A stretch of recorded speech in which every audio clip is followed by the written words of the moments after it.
Pro wrestling, there has been a lot that's been happening lately. Both good and bad. And with the bad comes the same old shit. And I don't know about all you, but I am fucking sick and tired of being sick and tired. I am over having to accept mediocrity. I am over having to have wrestlers tell me to stop watching or fans of the product to stop watching because they have a critique that that either can be ignored or listened to and actually improved upon via the writing. I am sick to death of it. It is a people repellent. It is a viewer repellent that has plagued AEW. If you're anti-AEW rhetoric needs to fucking die. This whole, if you're anti-AEW, then you don't like pro wrestling, needs to fucking go.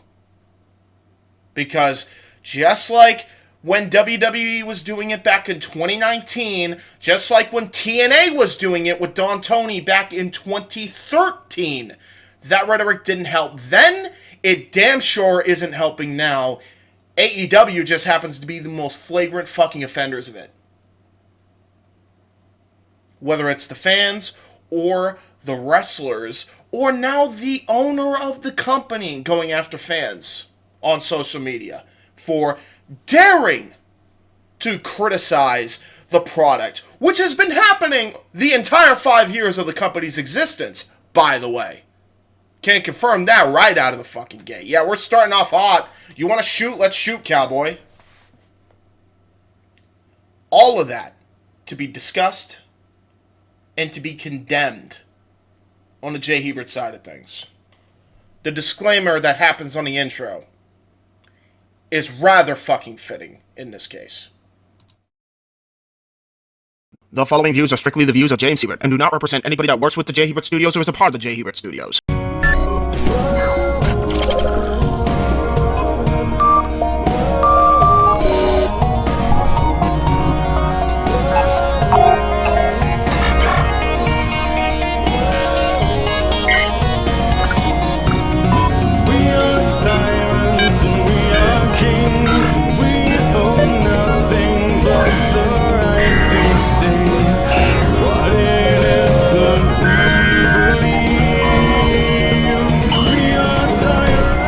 Straight from JHebert Studios, James covers the good, the bad, and the ugly, and gives his perspective on things. Now here is your host, James Hebert.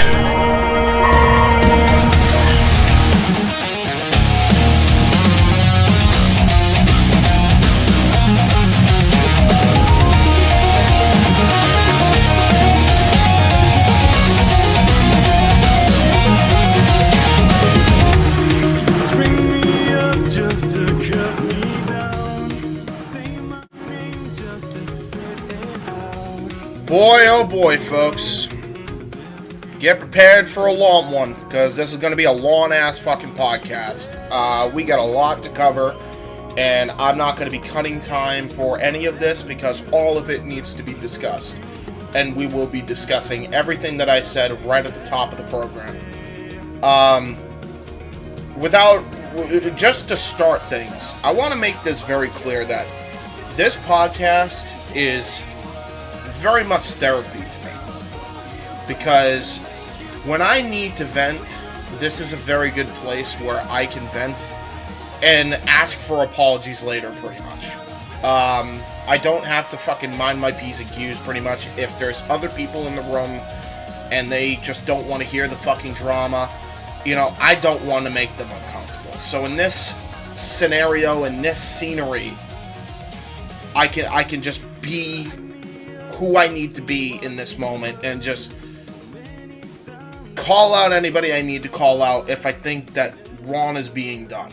And there's going to be a lot of that today. There's going to be fucking a heaping amount of that today. We're not even going to waste any more time, and we're just going to get right into it. A lot of you may have seen the podcast that I had typed out when it comes to pro wrestling and the fandom that is pro wrestling. You'll notice the podcast, I think it was a couple podcasts ago now, where I had talked about this and had gone over everything that was going on in the IWC and how it is chasing people away. The rhetoric that is being spewed online. And granted, a lot of fans are what they are at this point. And I still stand by with a lot of what I said. But any fan is important to industry growth, and if you try and chase them away yourself, that is not good either. And if we're going to try and pretend that it is good, then you're a liar. You're lying to yourself, and you're lying to everybody else around you. Because it's not good for industry growth. It's actually doing the exact opposite, and it's actually shrinking the industry down to a microscopic level, and has been for years, by the way. It's just gotten even more under a microscope now because social media is so heavily integrated with pro wrestling, and man, hindsight's 2020. Holy shit, was that a fucking mistake? Because now everybody has a social media account, and if you don't regulate social media usage in your company, oh boy, do you have some bad actors that are not doing anything good for the company, even if they think they are. And that's what we're going to be getting into today, folks. And we're going to be starting right at the top with probably one of the more divisive people in the IWC, Mr. JD from New York. And I know what people are going to say. I know that people are going to say, JD deserves it. In this case, I am fully on the side with JD. At this point, I'm probably on his side for the most part. I'm not going to agree with him on everything, but man, am I on his side now more than I have ever been being in this space. Because at this point, it is getting ridiculous, the amount of fucking bullshit that AEW is throwing at every fan known to man. Doesn't matter how big or small you are, they will go and attack you because there's no regulation on social media. There is no media training with any of these fuckers. And that's clear as day. You want to know who the most jellybag humanoid bastards are? They're the most jellybag of them all. So let's just get things started here. I'm going to play the goddamn clip. Y'all know this story, but by now, if you don't, here's a rundown from JD's lips. Man, oh man, was Saturday night quite the situation. I did not expect waking up on Saturday morning that by Saturday night, the owner of AEW, the man behind the curtain, the man who puts the final decision on everything in all elite wrestling, Tony Khan. I did not expect Tony Khan to be in my mentions on Saturday night when I, as usual, put out my opinion, and this time about AEW Collision, Daniel Garcia, Orange Cassidy, Private Party, and the ongoing Jon Moxley takeover angle that AEW is really riding with up until the end of the year. By the way, their second takeover angle this year in 2024, because the first one completely bombed and failed because they didn't put any emotion and any care into it at all, as it was all a big publicity stunt. Tell me where he's telling lies so far, folks. Because I haven't heard a single lie yet in that first opening statement in the first minute here. If you think that's the case, you're lying to yourself, because he's telling the truth. Doesn't matter if it's coming from JD, doesn't matter if it's coming from Jim Cornette, who I have legitimately eviscerated on this very show. Doesn't matter if it's coming from Dutch Mantel, which we will get to. Oh boy, will we get to. So, it don't matter who it's coming from. It's come from a lot of different people, a lot of different folks. This isn't just one person's opinion. This is an opinion that I actually have. This is an opinion that Pro Wrestling Times has. This is This is a point that Marie Shadows has, that Duke Loves Wrestling has, that Wrestling Fortune 44's fucking crew has, Owen Finch has. This is a fucking thing and a statement that even my old crew fucking agrees with. This isn't a one-size-fits-all and you're an asshole, JD. No, everybody has fucking called AEW out on this. The storyline's fucking stupid. It's not even off to a fucking home run start. And the only reason it's even happening is because their first takeover angle flopped. Tell me where he's telling lies. Hasn't told a lie yet in the first minute. I've been doing what I do full-time for a very long time, man. I would say full-time now for going on 7 years. As a content creator, as an influencer, I hate that fucking word, influencer, on social media, on YouTube. I have a great thing going with the podcast. I love what I do every single week. I love sitting in this chair and being in my space, talking to you guys, talking about pro wrestling, what I like, what I don't like. I don't understand why it's taken such a drastic turn when it comes to my opinion specifically only. I genuinely believe at the end of the day, there is some sort of vendetta against me. I think they think I'm an easy target, and I don't really understand why even some of the big-named channels and the big-named podcasts, they go out there and they voice their displeasure with AEW, but I seemingly am the only one that is looked at as, you can't say that. I don't know what your problem is. Stop watching. JD is stupid. His opinion is irrelevant. Blah, blah, blah, blah, blah. I don't really get it. You're not the only one. This I will disagree with you on, but not because I'm trying to discredit you. I'm literally trying to tell you you aren't the only one that they've done this to. Factually, categorically, that you are not the only one that they've done this to, JD. I have it on very good authority now, and I'm not going to reveal my source, and this is why this fucking podcast is happening today, by the way. That this shit's been going on with Tony Khan and pretty much everybody in his echo chamber of management not being able to take criticism since 2019. And the one person that was able to fucking take criticism, one's out with injury and the other one's the fucking Universal Champion. So, you do the math on that one.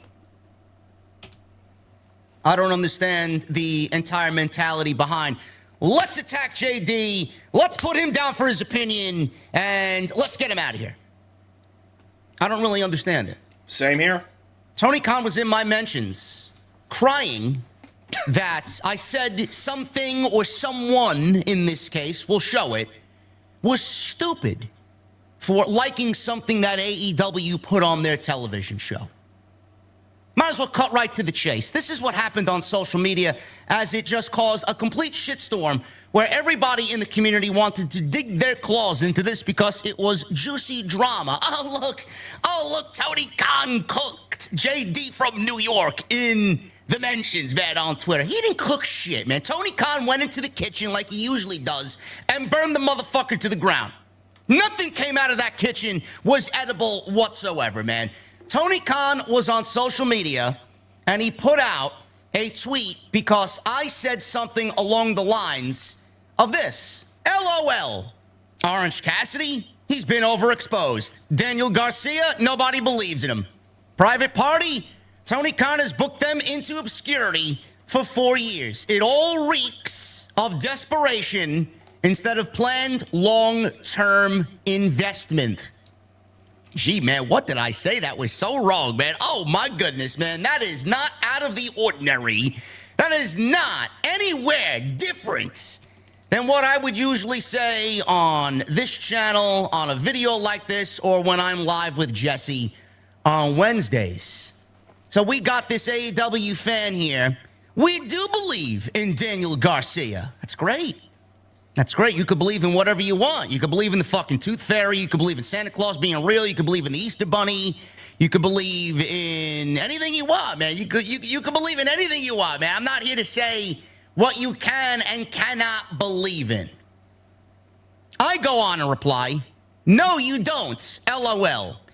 You only believe because you're fucking stupid to what actually is going on.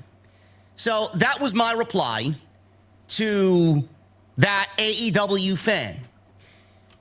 Right away, before anybody gets the wrong idea, I'm going to just point this out in case people don't understand literacy. He did not call the fans stupid. He said he was naive to the situation. You're too fucking stupid to know what's actually going on. Translation, you don't know enough to know that fans believe in Daniel Garcia. So don't pretend like you do. And trust me, I have it on very good authority to know that whole damn locker room, that whole damn atmosphere there is a mess. It is chaotic. It is unbelievably stupid how it is run. You don't understand how bad it is there. You don't. And he's correct, by the way. So just in case people wanted to shit on JD for that one, let me just set the record straight right away before we misinterpret what he fucking said on social media. So Tony Khan went out there and replied to me on social media. He couldn't help himself. Tony Khan says, why would you tell a fan that they're stupid for just expressing their opinion? Everyone is allowed to have beliefs and opinions. It doesn't make them stupid. Just the whole fucking nonsensical argument here, and I'm gonna leave this tweet up. This is so fucking asinine to me. Why would you tell a fan that they're stupid for just expressing their opinion? Everyone is allowed to have their beliefs and opinions. It doesn't make them stupid. You have gone into people's DMs. You have gone into critics' DMs trying to explain how basically you're right and they're wrong. I have it on very good authority that that's what you've been doing, Tony. So, call my fucking bluff. Call my bluff. I dare you. Call my bluff.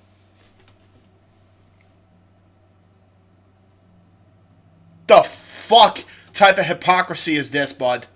5 years you've been doing this type of shit. You, the Bucks, Meltzer, all of you fuckers have been doing this for 5 fucking years. You've been calling people names. You've been insulting their fucking intelligence. You've been attacking fans on social media for fucking 5 years on and off. Any critic, any pundit, every fucking fan, no matter how big or small, you have attacked them relentlessly, Tony. Not just in replies like this one, but in DMs. And yet you want to fucking sit here, hot dog and fucking grandstand about how JD was wrong for calling a fan stupid when that's not at all what he fucking said, completely misinterpreting his fucking reply to this guy. This fucking bot on AEW, that's an AEW fan account that probably has like fucking a total of 14 followers, and they're all probably his fucking relatives. Like, give me a fucking break, dude. Like, it looks so fucking tone deaf. Not only does it look tone deaf, it looks so bad that the owner of a company is replying to a fan, no matter how big or small they are, and thinking that this is the appropriate way to fucking handle business. To handle any criticism. Holy shit.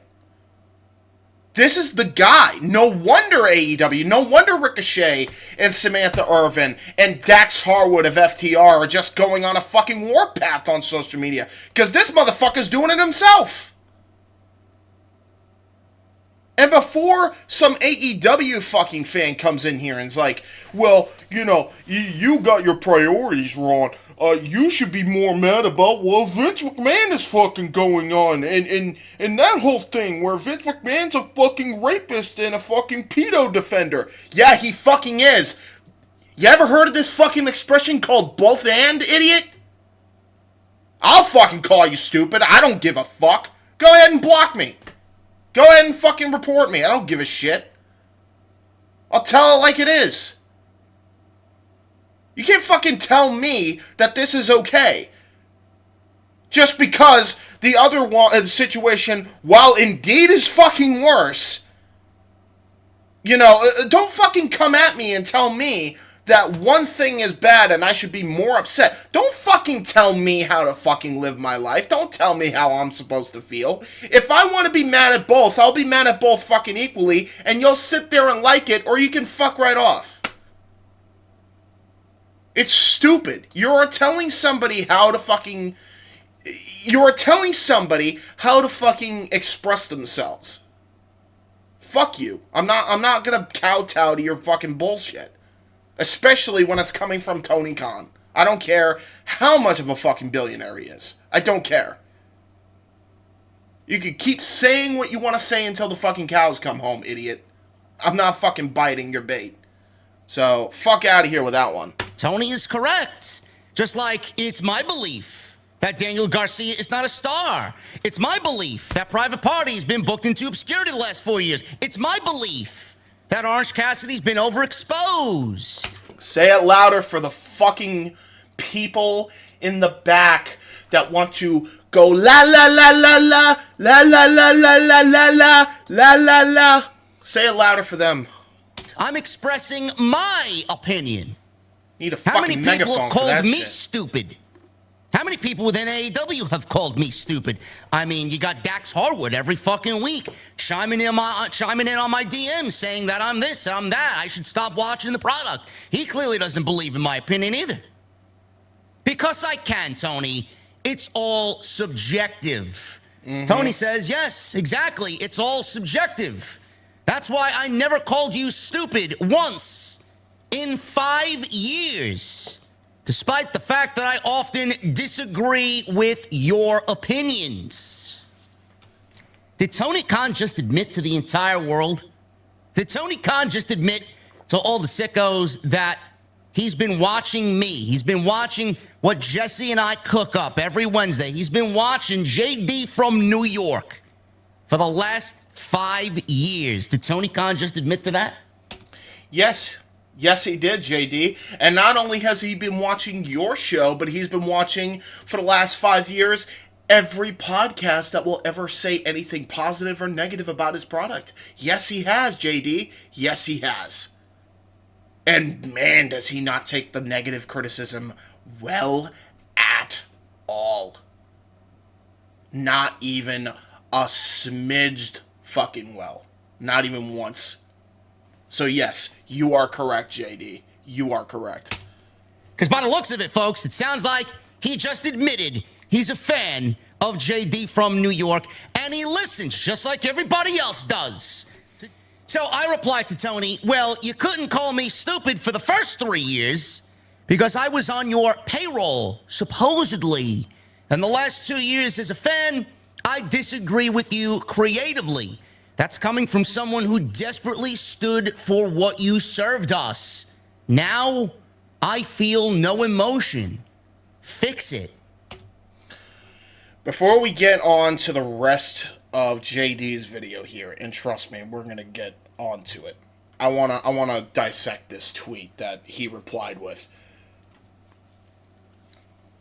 It's not just coming from you who desperately stood for what he served us. It's coming from everybody else. I'm going to just correct JD in this regard. He didn't serve up shit. And that's something Tony Khan refuses to admit. He refused to admit it when Cody was there, and that was one of the main reasons he decided to fuck off and leave. He refused to admit it when people wanted credit for some of the storylines that they were doing, like CM Punk. He wasn't cooking up shit. He wasn't managing shit. Cody Rhodes and other people in CM Punk's camp were fucking running that company. And they were running it successfully. And if you don't know that, you are out of your fucking mind. You're out of your mind. The numbers don't lie. The first $1 Million Gate was all off of CM Punk's back, and all because of what Cody Rhodes booked for the first 3 years of that company. And how he was able to make everything harmonized in that locker room. And everybody have a team fucking atmosphere. That was all Cody Rhodes and CM Punk. And you are lying to yourself if you tell yourself otherwise. Tony didn't fucking do shit. He didn't serve anything. He just managed it. And then he wanted to take over because he was upset with so many fans criticizing his product negatively. Instead of calming the fuck down, sitting down, and putting other people in charge or in other positions of power to delegate responsibility. Which is what you're supposed to do as a fucking manager of any company. Never mind just pro wrestling. Okay? So no, he didn't serve anything. He didn't serve anything. We're gonna go on to the rest of this fucking thread, this fucking nonsense that happened on social media, because there was more tweets that just absolutely blew my fucking mind.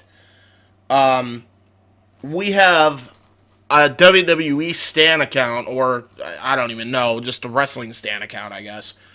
You're a grown man calling wrestling fans stupid because they don't agree with your opinion. Never called him stupid. He said he was naive to the situation. Already cleared that up right away. And you're a grown man letting a wrestling podcaster get under your skin. We can both play that game. You're right. You're right. I mean, again, it's just this whole goddamn thing is ridiculous. And then I have this fucking guy reply to him, Agent 20, and I don't know why this triggered me, but I actually responded to this pretty much 3 weeks after the fact. Dude, take the loss and move on. This is from Agent 2.0. I replied with, it isn't a fucking loss. He's bang on here. If anyone's lost, it's Tony Khan responding to any podcaster for legit criticisms instead of actually fixing the problems with the product. Like, and there's more here. I'm not even done here. Fucking Tony Khan in a quote repost, retweet. I'm just gonna fucking call it retweet. I hate the fucking new name. Replied by Marie Shadows. So this is the quote tweet of Tony's response to fucking JD. Says the one pushing for tribalism for 5 years, named fanbase sickos, closed off money ratings markers, no accountability, leaks 2 dirt sheets, no public apology to Big Swole, destroying New Japan Pro Wrestling, but draws the line at JD from New York 206, calling a fan stupid. Priorities are incredibly wrong, TK. I'm paraphrasing what she said here. Incredibly fucking wrong. Unbelievably wrong. So, again, just more of the same fucking ridiculous nonsense. And again, there's more. And I'm going to try to make sure we get to the guy in here. Because there's more. Yeah, and there's more. So, again, it's just unfucking believable. Like, pretty much after this had happened, JD had then fucking dealt with some nonsense with Joey Janela, who used to work for the company. He is kissing ass trying to get rehired, basically, there. And he had dropped that fucking boat years ago anyway. But he's trying to kiss ass and try to be a fucking tough guy, you know, and this is essentially how that whole thing unfolded. Credit here is to Pro Wrestling Times. go subscribe to his YouTube channel as well when you get a chance. And also subscribe to Marie Shadows. I'll link everybody down below in the description once this video's live. So this whole thing sort of starts where JD, he's going at the AEW guys really hard. Obviously, they're selling for him because he's like a big platform, and he's got like 100,000 or 200,000 subs or something like that, and he's a huge platform, and so they don't like that he turned his back on them, sort of, right? Like, he put them over all the time, forever, and then he sort of changed course. A lot of people think it's disingenuous. They think he's being fake about it. I don't really know. I don't listen to it enough to know whether he is or not. But yeah, a lot of these, I've said it before, it's safe to hate on AEW and that sort of thing, whereas before it was sort of taboo. It's easy to make these same criticisms that like your boy's been making for 2 years, or all these other people have made. There's countless people who've made them the last 2 years, to say the least, that it's easy to parrot these things. But whatever, maybe JD's just discovering these things on his own. Who knows? But basically, I'll confirm with this to you, PWT. Yes, he did discover these things on his own, much like I discovered these things on my own. I don't think it's one of these things like, I don't even know who you were. I don't think he knew who you were until much later. But he did, in fact, discover these things on his own. I now have the full fucking 5-year history of the behind the scenes of that company, and it is not fucking pretty. So, trust me, we're waking up, even if it is a bit late. So just bear that in mind going forward if you cover anything from JD going forward, if you happen to watch this. Basically, JD melts down and he decides he's going to start dropping receipts, and he wants to fight wrestlers and everything. So JD tweets Tony Khan and says, "Hey, at Tony Khan, seems like yous don't even follow your own company guidelines when it comes to online social media behavior. Is your talent held responsible? At DaxFTR, why do you keep willingly breaking the AEW guidelines when it comes to online harassment? Gabagoo. Is talent fine? Or better yet, does AEW condone their talent getting away with online bullying?" I mean, right away, I'm just going to let this do its thing here. Okay? And then he credit Great Brian Last. So here, like, right away, the fact that they have guidelines for this shit, and, who's going to follow the guidelines if the owner of the company are again, abusing their own rules? Like, who gives a shit, I guess? Like, it's Free Willy in AEW, I guess. here's what Brian Last leaked. We covered it last show. I think we covered it during the run-in. So check that out if you haven't. Tony Khan, though, mixes it up a bit, and we covered this before too, but it's just a little bit that happened after the fact, so I want to show it to you guys. So, LOL, JD posts, LOL, Orange Cassidy. This is how it all started, right? On my birthday, no less. It was amazing. So he covers the same thing. He covered the same thing that we covered. I'm just going to make sure we get past all that. This guy has a pretty good breakdown of how the IWC operates. If you want to see a train wreck every week, go to Pro Wrestling Times, because they just cover all the fans' nonsense pretty much. Well, you couldn't call me stupid for the first. Okay, he's still going over this. Okay, cool. Now he just woke up late. That's my honest opinion on JD. I think he just woke up late. Oh, okay. And I fucking thank you, pre-WT, because I was trying to find this fucking tweet. I'm so glad you found it. Holy shit.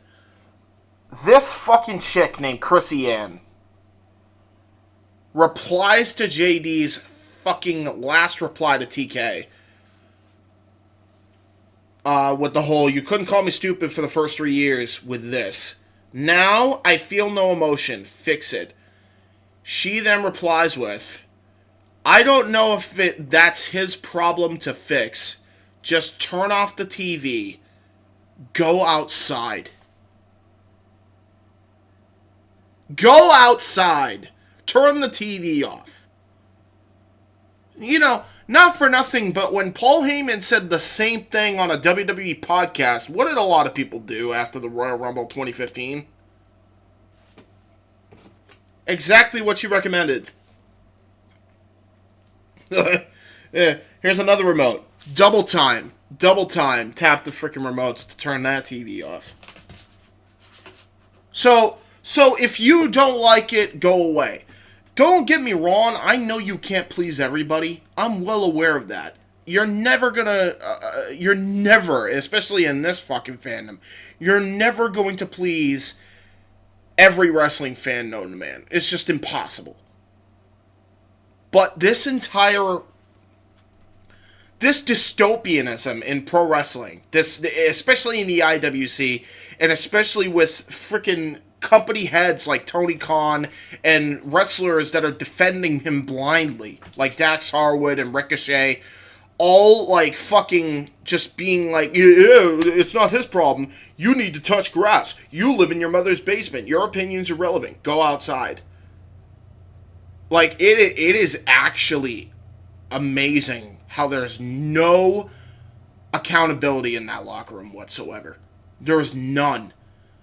I don't know if it's his problem to fix Chrissy. Really? Because considering he likes to tout that he runs the company, it sure sounds like it's his fucking problem. Sure sounds like it. Fuck out of here.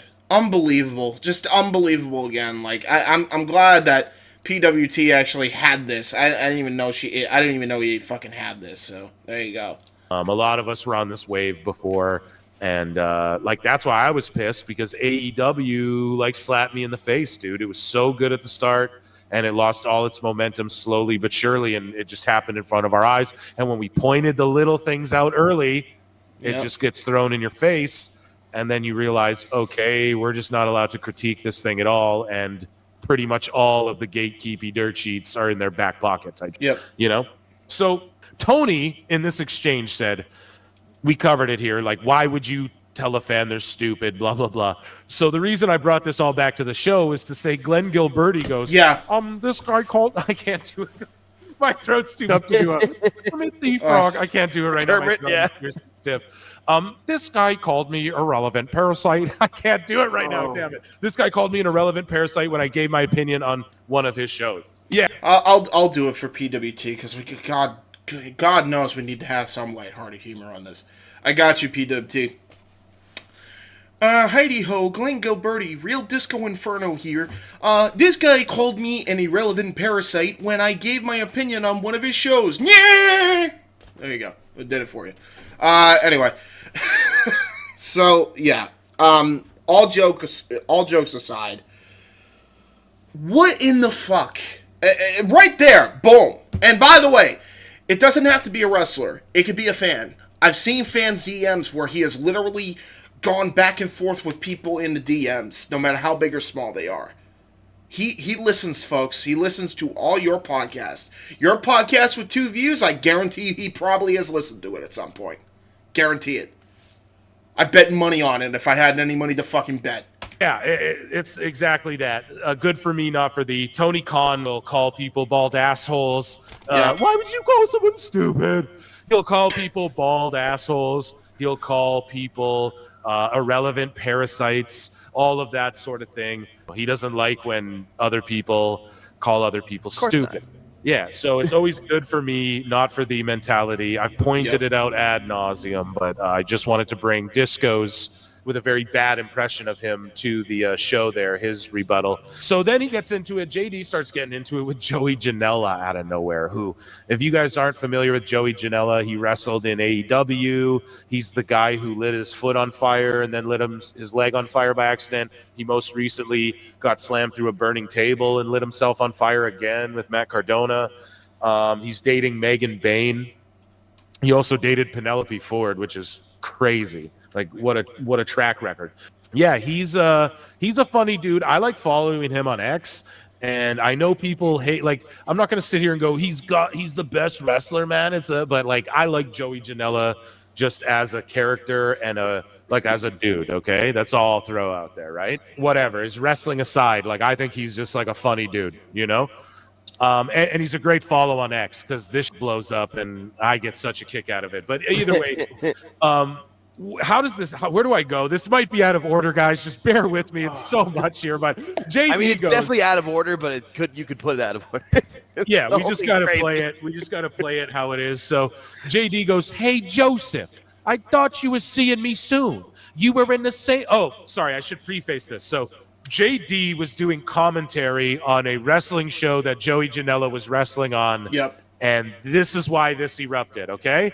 So, and by the way, Dax has done the same thing. Dax Harwood, I don't know what the hell happened since, but I know FTR was supposed to be on a House of Glory show, and Dax gave a fucking threat as well. Subtle threat, but basically a threat nonetheless, without actually saying that I'm threatening you. To JD from New York for offering his opinions, who, by the way, I want to fucking reiterate, and I think I reiterated it in the last podcast, but just in case I didn't, and I think I definitely mentioned it in open mic night. I'm so used to that old name. I definitely mentioned it on Saturday Shenanigans. I literally said, where are we in the world where this is okay, where a wrestling fan can't give a critique of the booking? And why are the wrestlers getting so butthurt about stuff that they are getting run into that is garbage? Like, we're not criticizing you as a performer. We never were. We were criticizing the booking. When Roman Reigns was on top of the fucking mountain as a fucking John Cena-like babyface, I have made it ad nauseum on every show I was on to say, I never had a problem with Reigns. I had a problem with the wrestling character of Reigns. Never had a problem with the guy personally. Never will have a problem with the guy personally. It is never that personal. Right? This guy was critiquing the booking of AEW. Like, again, it's just unfucking believable. And Joey did that, and it's so fucking bad that he's doing it. And so is fucking... I mean, it makes sense with Joey Janela's whole fucking motif, pretty much, as just a scumbag human being, for the most part. But, you know, Dax Harwood, I would expect better from. And unfortunately, we have gotten the exact opposite. And Dax Harwood, let me just go on solo for a second. Why are you defending Tony Khan of all people? It's funny you're defending Tony fucking Khan of all people when you had your friend get unceremoniously fucking disparaged when he quit the company. And he was fucking basically pushed at every point until he snapped. What do you have to fucking defend the company for? I'm very curious, Dax. Because last I fucking checked, you haven't appeared on a fucking Dynamite since All In. You haven't been on the main program for ages. You haven't been utilized properly since CM Punk left. But all of a sudden, we're the problem? All of a sudden, JD is the problem? Or is it actually your fucking boss, Tony Khan, that's the problem? Unfucking believable. I said this when everybody was getting mad at Shane McMahon in the fucking Royal Rumble, and that whole thing was spreading like wildfire. If that's even true at this point. I still think to this day it's bullshit, right? Because it was reported by Dave Meltzer, so it more than likely is. If it actually happened, you guys should have been taking it up with your boss, not fans online. It's not Shane that's the problem. It's Vince McMahon, the boss, at the time. It is the same thing here. JD is not the problem. The fans are not the problem. Your boss is the fucking problem. And you know it's your boss, Dax, because you have been utilized like shit since Punk has been unceremoniously fucking disparaged. So don't come at us like we don't know what we're talking about and that we're just a mark in our mother's basement and that if we end up being in the same place, it's not going to be fucking pretty. Meanwhile, he's doing shit. And then This guy has the fucking gall to then weaponize fucking the hurricane that happened around the Florida, Georgia area. Both hurricanes that happened around that area, which his town got decimated in. And because JD legitimately has a friend down there who got really hurt and, was trying to have some damage recouped. I don't even have all this fucking thread in here, but you could look it up if you really want to dig down deep in his fucking threads on X. He weaponizes that because it's like, whoa, what are you doing? Because, I don't see you doing anything for the fucking good cause here. I bet you're just sitting in your mom's basement, raking in the dough, disparaging our name. Meanwhile, JD actually fucking donated to that fucking charity, and I think a lot of podcasters donated to that fucking charity that have criticized AEW. But no, JD is the fucking problem. Unfucking believable. And then he goes and says, oh, I'll see you at fucking House of Glory and we'll see what happens. I mean, Jesus almighty fucking Christ. And I can only imagine what the hell was going through Amazing Red's head at that moment. So fucking stupid. And all because JD had a fucking critique of the booking. Not even anything against the fucking competitors or the people in that fucking position. Had nothing to do with Dax. It had everything to do with Tony and his fucking booking philosophy. So again, I posed a question to you, Dax. What the fuck do you gain from defending Tony Khan? Absolutely fucking nothing.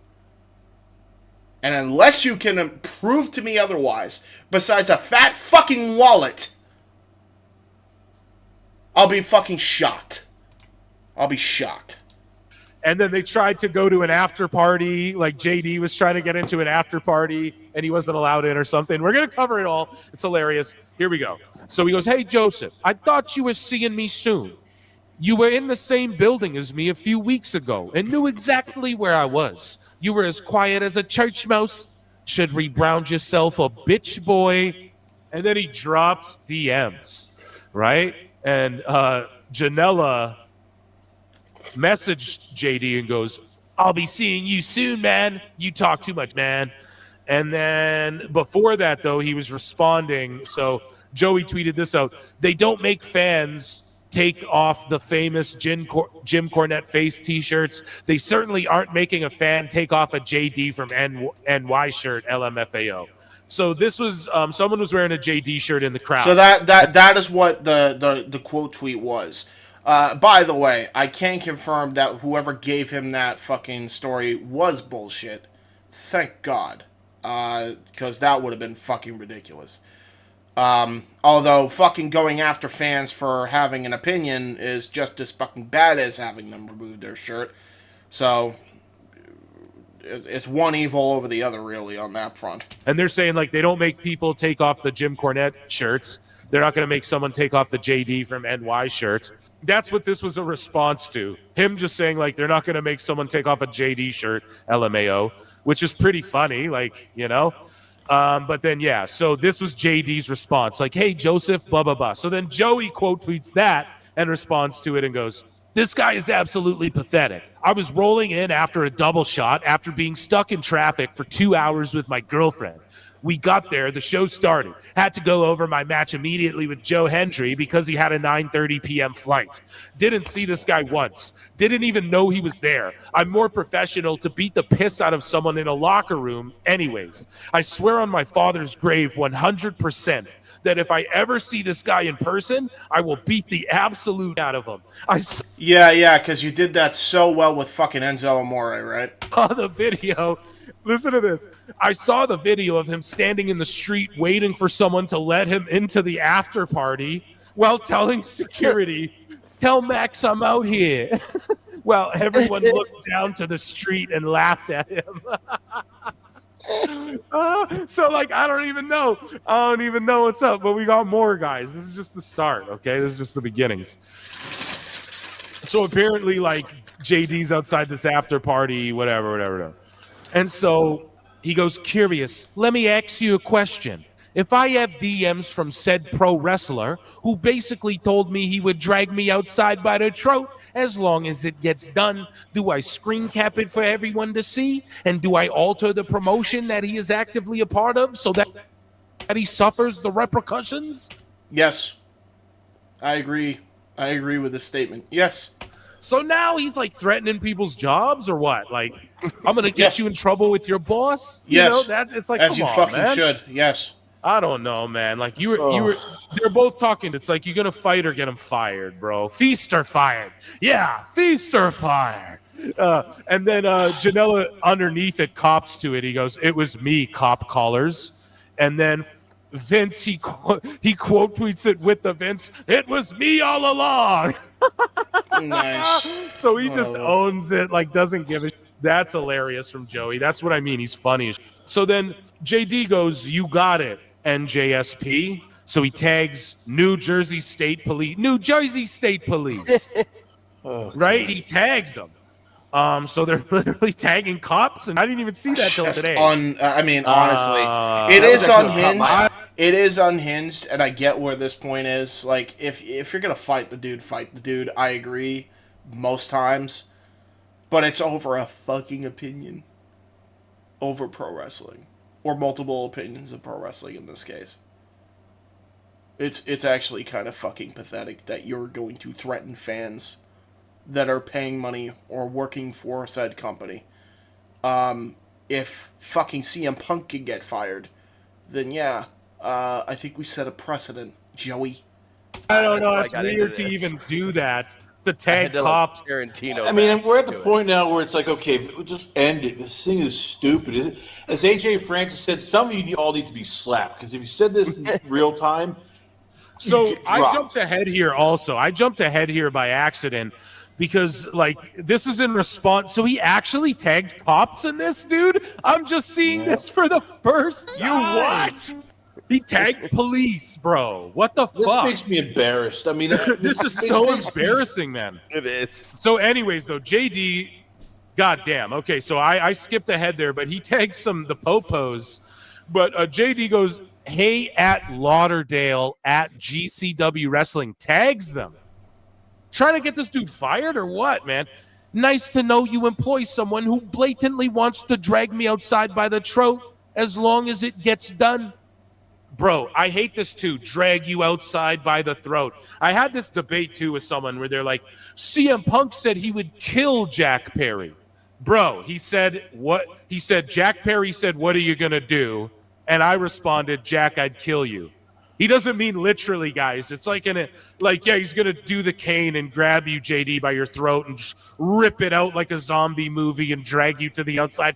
No, he just means like, bro, I'm going to beat you up. You know what I mean? Like, so he goes, "Drag me outside from the throat as long as it gets done." And then also threaten to meet me in the city, or better yet, come to my home.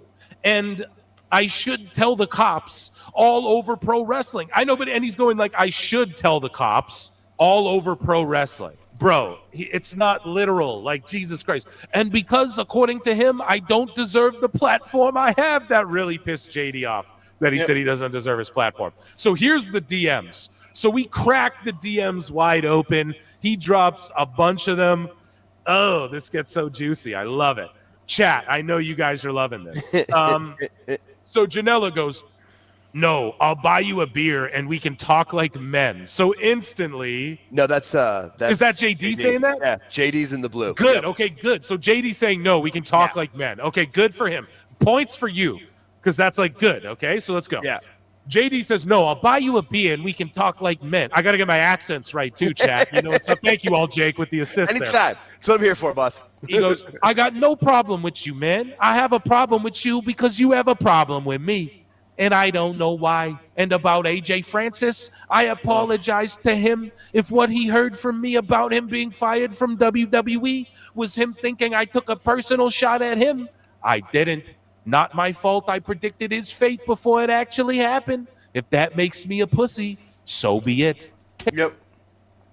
Which, by the way, it's like everybody called that. It wasn't even just JD who called the fucking demise of Hit Row on the main roster. It was a Vince McMahon run company at that point. Of course, Hit Row were not going to be used right. Of course they weren't. Hey, fair enough. That was a good one from JD. Started cool, you know? This is in the past too, so it started cool.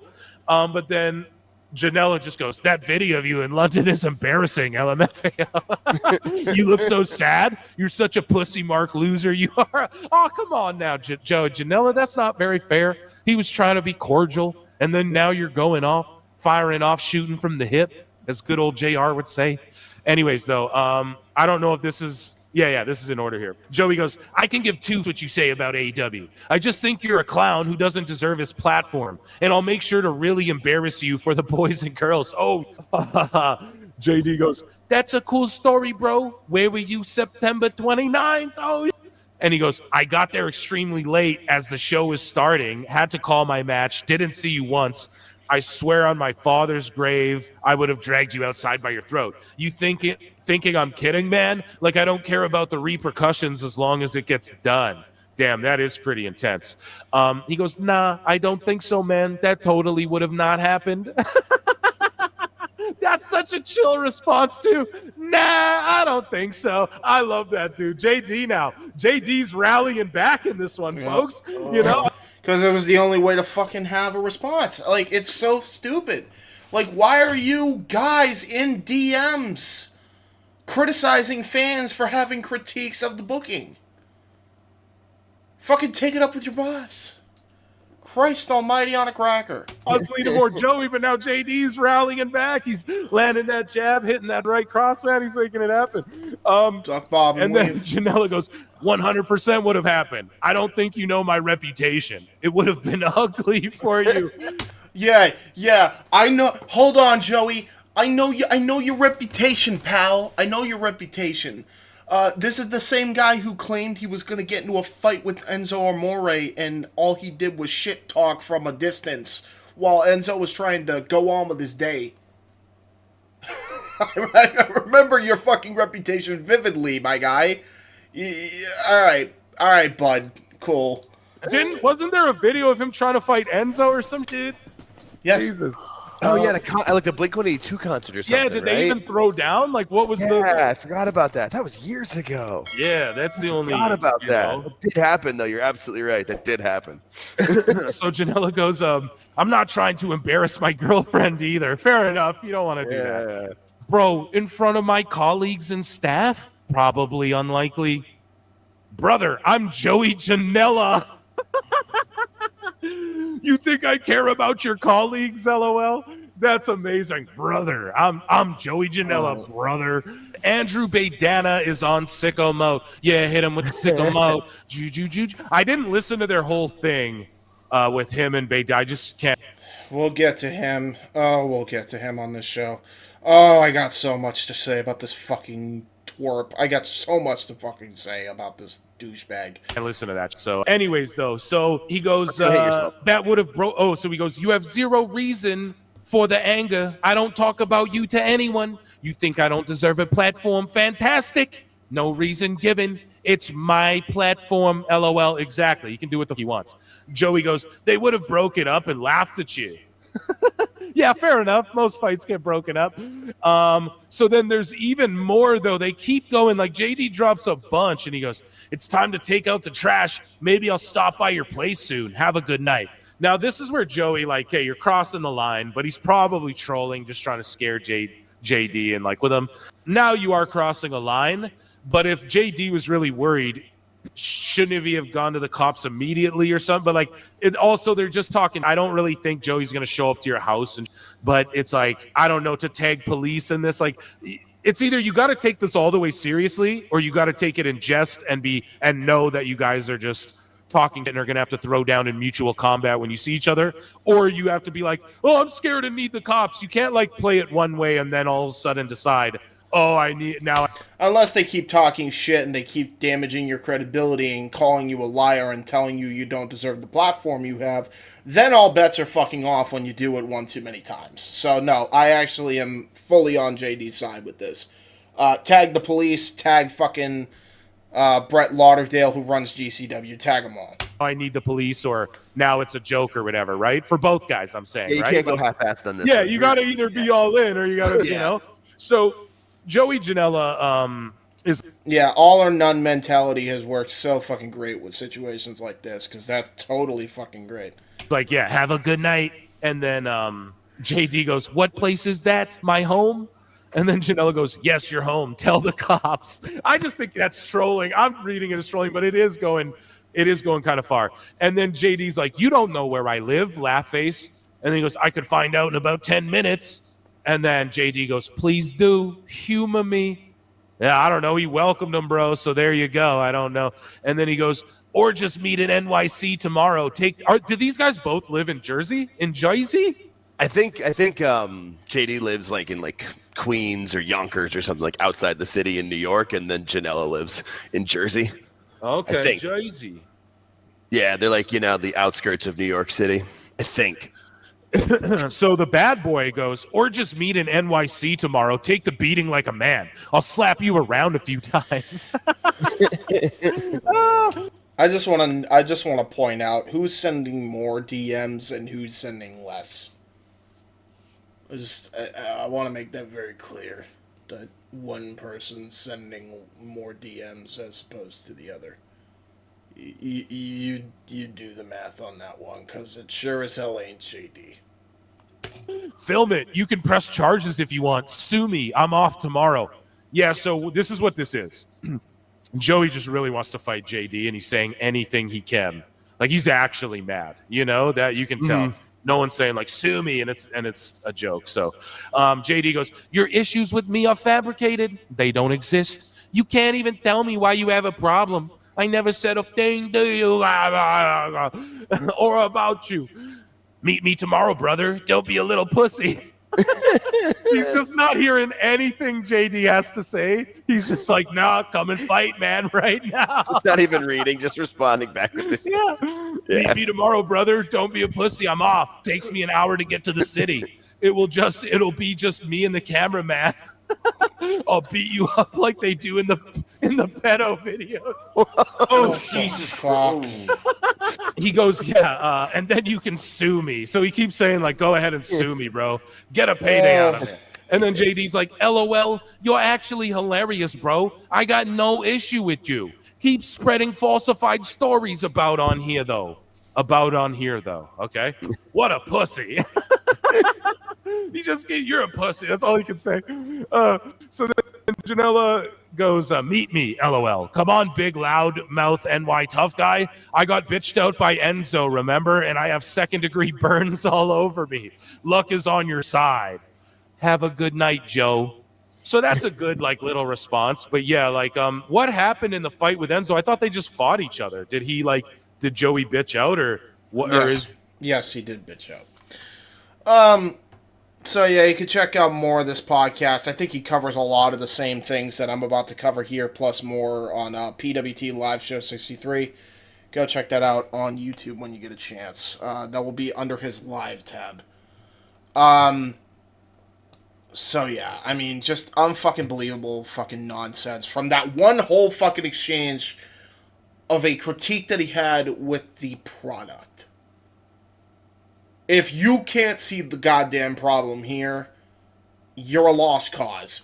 You're genuinely just a fucking lost cause. Like, you are lying to yourself at that point, and willingly doing so.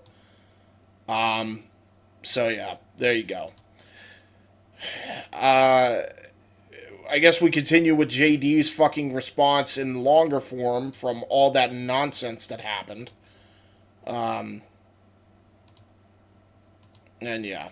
So, it's just more of the same here. I'm going to make sure we play most of this thing here, so that way we are understanding of where JD's coming from all this. Fix it. That's all he's got to do. Instead, he's on social media arguing with me because I supposedly called a fan stupid. If you go back and read the tweet, I didn't say, so-and-so, you're stupid. I said you're stupid for not understanding the situation or not knowing the situation. I didn't call him stupid. I called the whole fucking situation stupid because none of it makes any sense. And Wednesday, they dropped the ball on what should have been an absolutely explosive AEW Dynamite following a Wrestle Dream show that had Bryan Danielson stretchered out of the building losing the world championship to Jon Moxley, a major takeover angle playing out on their television show, and they didn't make it to feel important whatsoever, as referenced by Dark Order and Top Flight going out there being treated as the losers that they are on AEW television. That's not quite the follow-up that I think AEW needed on Dynamite following such a tremendous angle on that Saturday night. I don't understand where everybody gets this notion that I can't shit on AEW. I don't really understand it. Yep. Tony had no problem with what I've done for the last 5 years. The first 3 years, I was pro AEW. I mean, you couldn't go anywhere on social media or in the social media space in the IWC without a meme or a GIF or a statement being stated that I'm on Tony Khan's payroll, that I'm gargling Tony Khan's balls, I got this and that shoved up my asshole by Tony Khan. You could not go anywhere without seeing JD, Jesse, and whoever else I associate with on the AEW payroll, man. I'm getting checks from Tony Khan. I'm still waiting for those fucking checks. I would have bought myself 4 more dark horses. Where are the checks? Tony had absolutely nothing to say to me or anybody else when AEW was at the peak of their popularity. I'd like to know why. I'd like to know why Tony Khan wasn't in my mentions when I was openly praising everything that AEW did and you couldn't fucking pay me to say anything wrong about the product. I guess it was so easy going up against Vince, wasn't it now, Tony? Right there, too. And a lot of people did the same thing, which is why I encourage PWT to kind of take it easy a little bit on JD, for the simple fact of a lot of us that were pro AEW, I was one of them for a very long time. Hell, I did a whole thing defending Tony Khan mostly with the Big Swole situation, as much as I think he handled that piss poorly as well.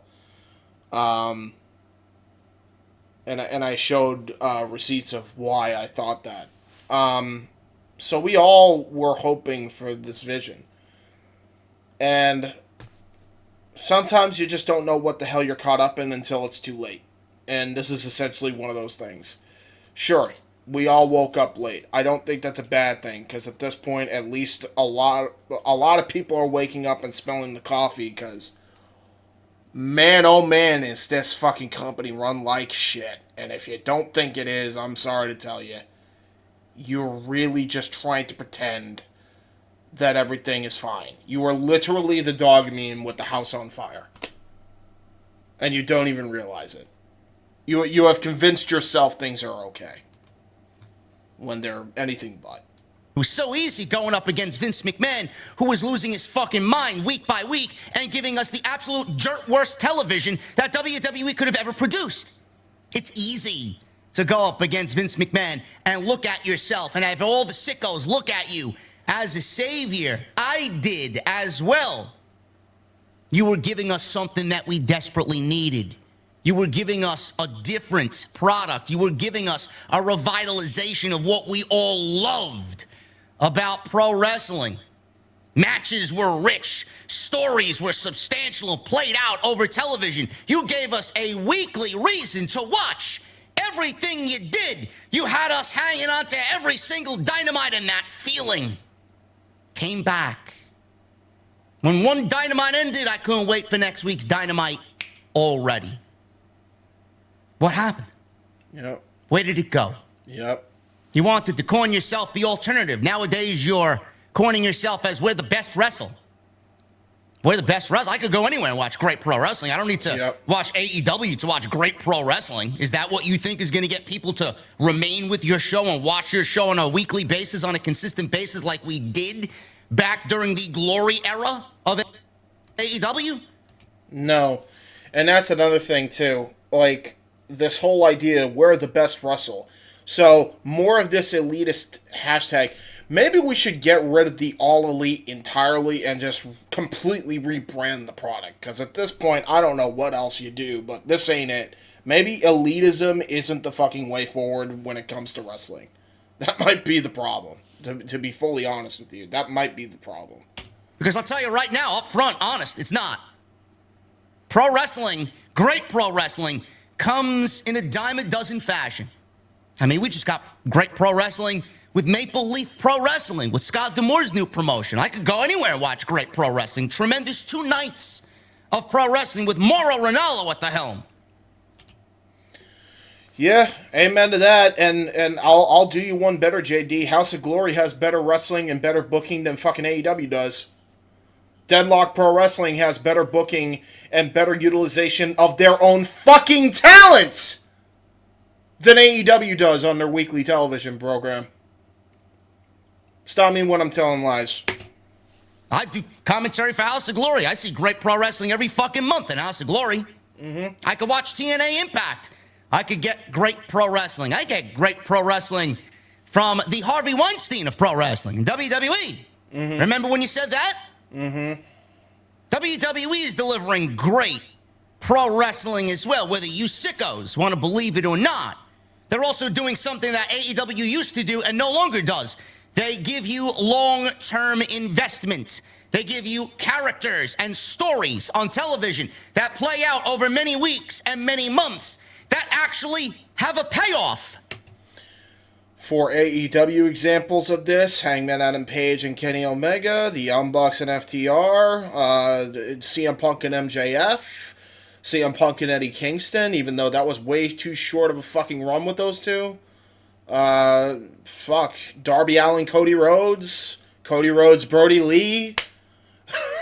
Like, the fucking best friends and proud and powerful. Like, I could go on and on with examples of this that were actually substantial for the television. Hell, a lot of people shit on Orange Cassidy and Jericho, but it was a long-term story and investment of characters, and it got Cassidy to a level I don't think he expected to get to. The whole belt collector gimmick with Kenny Omega, which was a side story to the whole dethroning of being dethroned of the world title from Hangman Page. Hell, there was a story going on. There was another B story with Kenny Omega and Christian Cage that played out to All Out. You know, it's just, I can't even begin to tell you where the hell are we. Where did we go? Fucking Hikaru Shida and Britt Baker. Thunder Rosa and Britt Baker. Before the fucking backstage problems fucking screwed that completely up. Sammy Guevara and Cody Rhodes. You know, the Inner Circle and the fucking the Inner Circle and the Pinnacle had bright spots, and it was told over a long period of time, and then they completely botched it by the first Blood and Guts. But it had promise. Like, I can't even tell you where the fuck any of that is now. Like, I can't. I honestly can't tell you. Watching AEW on a weekly basis is a fucking chore. It's a chore. I can't do it anymore.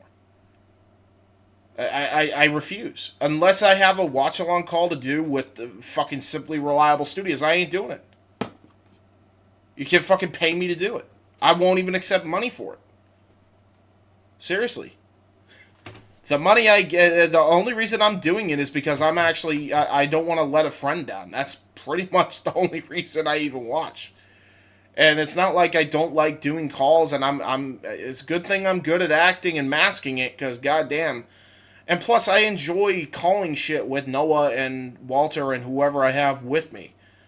Ryan was on this week's, because we did a simulcast watch-along for this week's event of stuff. But, man, it's hard to get invested truly without having to be in commentary mode and having to pretend everything is fucking hunky-dory, because that's what you have to do. You have to take everything into a fucking vacuum now. Like, you have to accept mediocrity in pro wrestling, because they basically said, you better not, or we'll fucking come after you and fucking say you're wrong and you don't deserve a platform and you're a piece of shit this and you're a loser that and all this other shit. You live in your mom's basement this. All sorts of other shit thrown about by these wrestlers and their fan base. and their owner, Tony Khan. Tony used to do that. Or I should say, Tony used to do that when Punk and Cody were there, and then when they disappeared and went to the Harvey Weinstein of pro wrestling, the WWE. Say it louder. Say it louder. Let's replay that one. Let's replay that many fucking weeks one. and many months that actually have a payoff. Tony used to do that. Or I should say, Tony used to do that when Punk and Cody were there, and then when they disappeared and went to the Harvey Weinstein of pro wrestling, the WWE. All of that notion and all that mentality went right out the fucking window, and Tony Khan's sandbox got all lonely.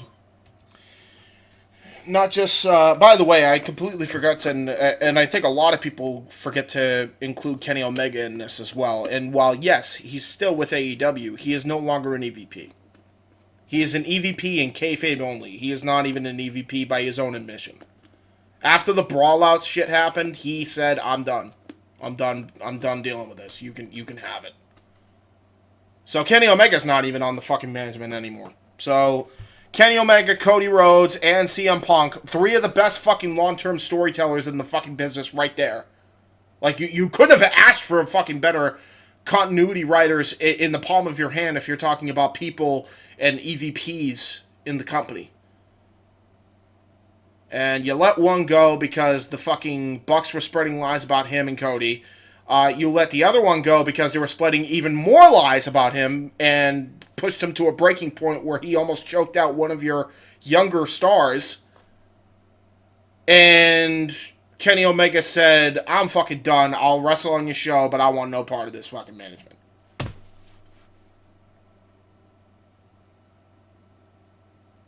I mean, no wonder he has fucking diverticulitis and neck problems and fucking back problems. This dude's carrying the fucking weight on his shoulders because he's the only star left in a sea of mediocrity. Which is a shame because fucking MJF should be right up there with them, if not surpassed him by now. But because he couldn't get the fucking rubber match with CM Punk, he'll never get to that point in AEW so long as he stays there. Which I'll get to in a minute, because that's going to be one of my ending points. Tony Khan was the only one playing in his sandbox, man. He had no friends to play with. Now he's got a whole toy chest full of toys at his disposal, and he doesn't know what to do with them. They have no direction. Some of those get pushed to the forefront. Some of those get spotlighted weekly. Others, most of which, they get buried at the bottom of the toy bin, collecting dust. And they may or may not be lucky on one random whim of a day where Tony Khan goes in, digs down deep, and pulls out somebody that he hasn't seen or booked or played with in months and puts them on television.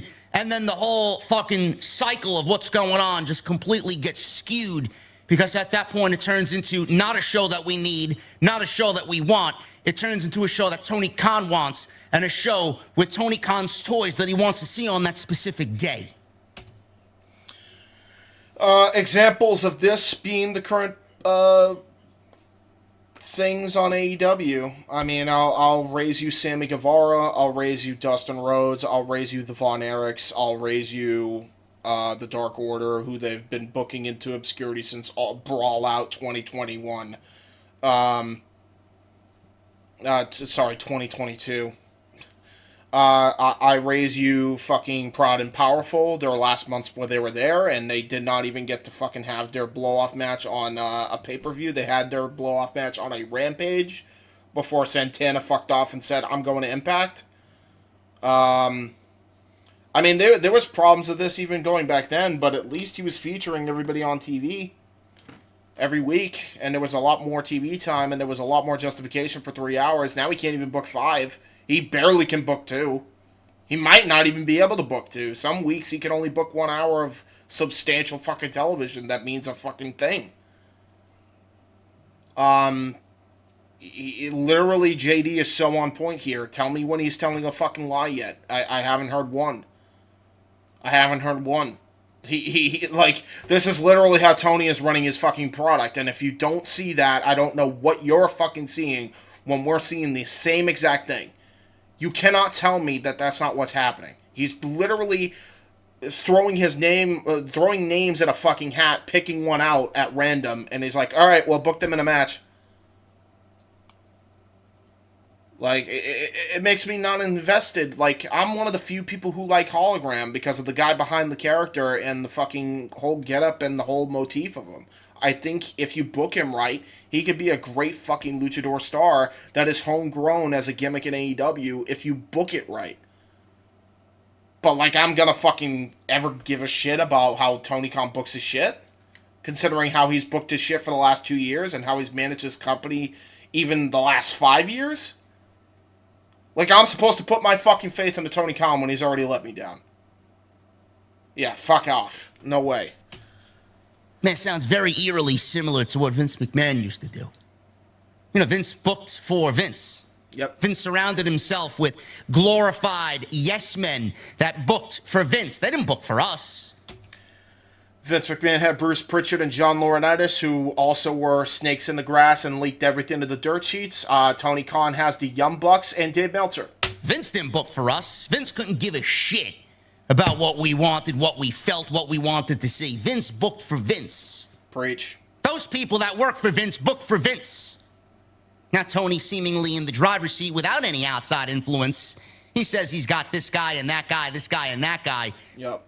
At the end of the day, it's all Tony Khan and what Tony Khan wants to see. Tony Khan puts the final check of approval, stamp of approval on everything that you see on AEW Dynamite. Yes, he does. Everything that you see on AEW Collision. AEW Collision, AEW Dynamite, and AEW Rampage. Yes, he does. What happened to being the alternative? What happened to being everything that WWE was not? Sounds like you are mirroring your greatest rival in Vince McMahon.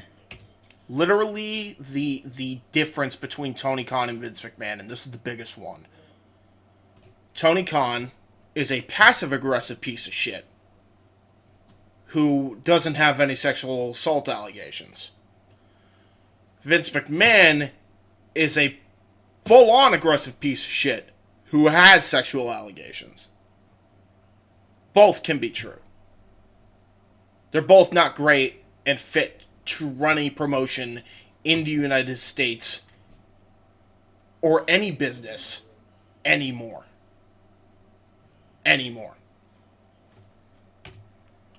What makes you think people want to watch AEW now when everything that WWE is doing, you used to do? Now they're doing it better. Mm-hmm. What makes you stand out as the alternative? By the way, I don't even watch WWE on a weekly basis either for a lot of the same fucking problems because I know eventually they'll fall into this fucking trap too because they have in the past. And I can even agree with what JD's saying here. WWE is doing it better than AEW. What makes you think you got anything better than what they got? Mm-hmm. Their television makes more sense. Their roster are must see more. Their stories are actually cohesive and make sense and we can follow along. I don't know what the fuck I'm watching on a week-to-week basis when it comes to AEW. I don't. Mm-hmm. I don't want to see anything that you are producing because what you are producing has no emotion and I'm not the only one that feels that way. Your crowds are lifeless. The places that you're running are lifeless. When I watch the show, I feel depressed because I can't see the fucking people that are there. I hear the several hundreds that are in attendance, but I don't see anybody. You can't even sell out big arenas. The last time you had a sellout show, it was with 2,000 people for a string of taped shows that started from Ring of Honor Death Before Dishonor all the way up until you left for Cardiff for the build to All In. And that was ironically, the most cohesive storytelling you did because you had no choice but to book somewhat long-term because a lot of those were taped shows. It's just it's fucking believable to me that people don't see this. And then we're getting called out for fucking calling this shit out. It's insane to me. Unfucking believable to me. Lifeless, soulless show booked for one man and one man only. Everything that you're going through right now, we went through with Vince McMahon. Everything that I mentioned, we went through with Vince McMahon, and Paul Levesque is actively changing WWE to never go back to those dark days ever again. I told you this from the first day. You can quote me on this. During those early days of Dynamite, even said, man, it feels like the black and gold era all over again after WWE killed something that was so special and so near and dear to everybody's heart. They basically took the black and gold model. We were getting stories. We were getting different talents on television. That didn't feel forced or bought. We got stories playing out of a week-to-week television. We got great matches. We had dynamites that made sense. We had that must-see feel, consistency, energetic crowds. Everything was working on all cylinders. That's what we wanted to see. That's what we desperately still want to see. That's what we miss. Yep. NXT was a huge thing. NXT borrowed from Ring of Honor, AEW borrowed from Ring of Honor and NXT and fused whatever they were doing into this super show of sorts. I gotta pause here. My apologies. Apparently there's been an accident in the kitchen and I have no idea what's happened. Alright, folks, I'm back. Sorry about that. To go back to what JD said about how, NXT borrowed from Ring of Honor, AEW borrowed from Ring of Honor. They did, but now looking back on it, I'm starting to wonder if AEW did it fully correct. I don't think everything was a home run. There were times where we've had to criticize the product because it wasn't a home run every time. And there was little things on the show that were starting to seep through. But there was a lot of variety, and there was a lot of characters, and there was a lot of great stuff to enjoy on AEW that it just feels like a foreign concept now. Like, I remember when, the TNT division had all the beef, and I really enjoyed guys like Miro holding the title and, Wardlow and Powerhouse Hobbs and that whole thing, Samoa Joe eventually. I remember enjoying that, and I can't even tell you the last time I even cared about the TNT title. Genuinely, I couldn't even tell you. It's just I don't even care about any of their titles, really. I don't care about anything going on in the product. There was so much variety. You had your big hosses, you had your indie wrestlers, you had your old school type of wrestlers, you had your strong style, you had your luchadors, you had your hybrids, you had all sorts of styles kind of clash into this one area. And then you also had great storytelling to make everything make sense. I mean, shit, dude. We're far gone from it. We are far gone from it. And it's sad. It really is sad. To add, before we go on back to JD's whole video here and his diatribe, which I think lasts for the first segment of this extra that he did. Not only have we strayed so far away from the long-term storytelling, but the style of wrestling is now just what PWG is. It's a glorified PWG. And, big hosses don't... If you just have a whole thing of big hosses, it doesn't sell. If you have a variety and a smorgasbord, which is exactly how Kenny Omega described AEW was originally, and what Cody Rhodes also wanted, and what Punk, was intrigued by the company on, then you can make money. And then you have variety. And we're not even anywhere near that. It's just AEW's fucking...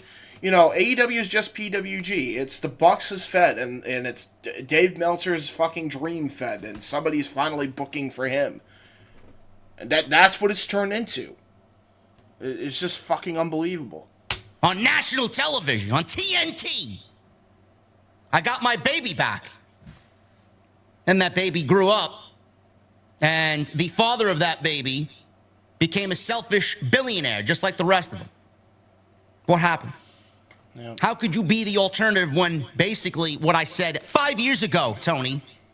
How could you be the alternative when the alternative was basically waiting to take the throne in WWE?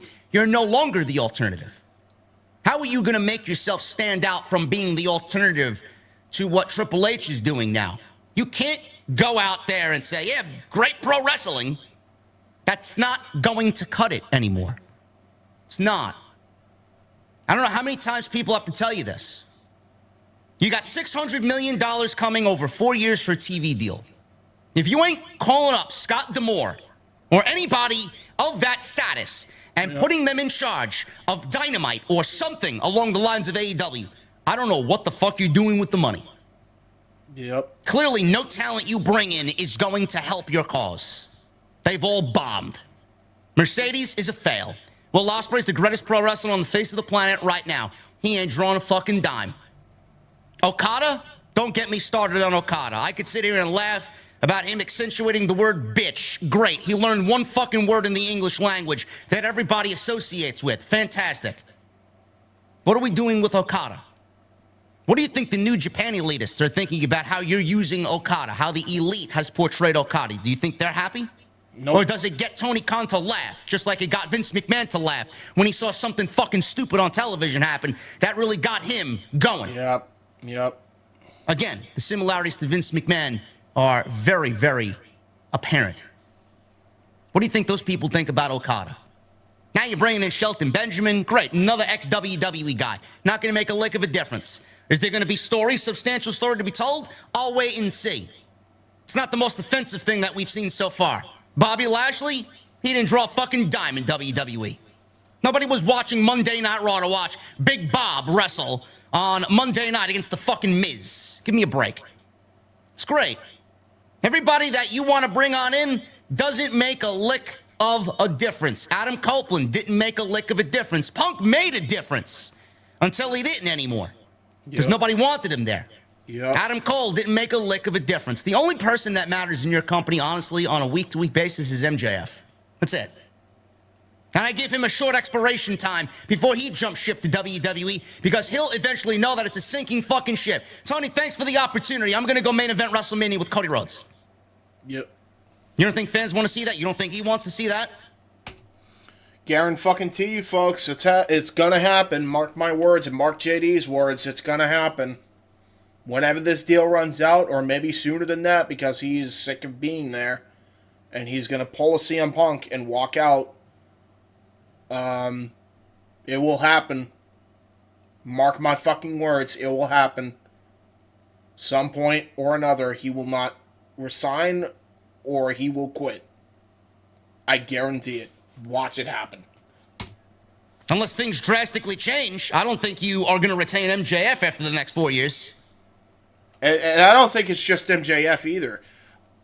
Say goodbye to Swerve Strickland. Say goodbye to definitely say goodbye to Malachi Black, which is due any week now. Maybe it won't be. We'll see. Say goodbye to a lot of your fucking top stars. Say goodbye to Adam Cole. Say goodbye to the Kingdom, his entire faction. I think you're gonna lose a lot of fucking people. Dustin ain't gonna fucking stay there for the long haul, I don't think, because of who's now running WWE. I genuinely don't think he's gonna stay there. You're gonna lose a lot of fucking guys because they realize what this is, and it's a sinking ship. And who are you gonna be left with? Who are you going to be left with? Top star wise, you're not gonna be left with much. You're going to be left with Will Ospreay and Okada with no proper big-time heel that can actually sell this whole thing. Maybe Mox. I think he's got another fucking 3 years on his deal. He might fuck off too.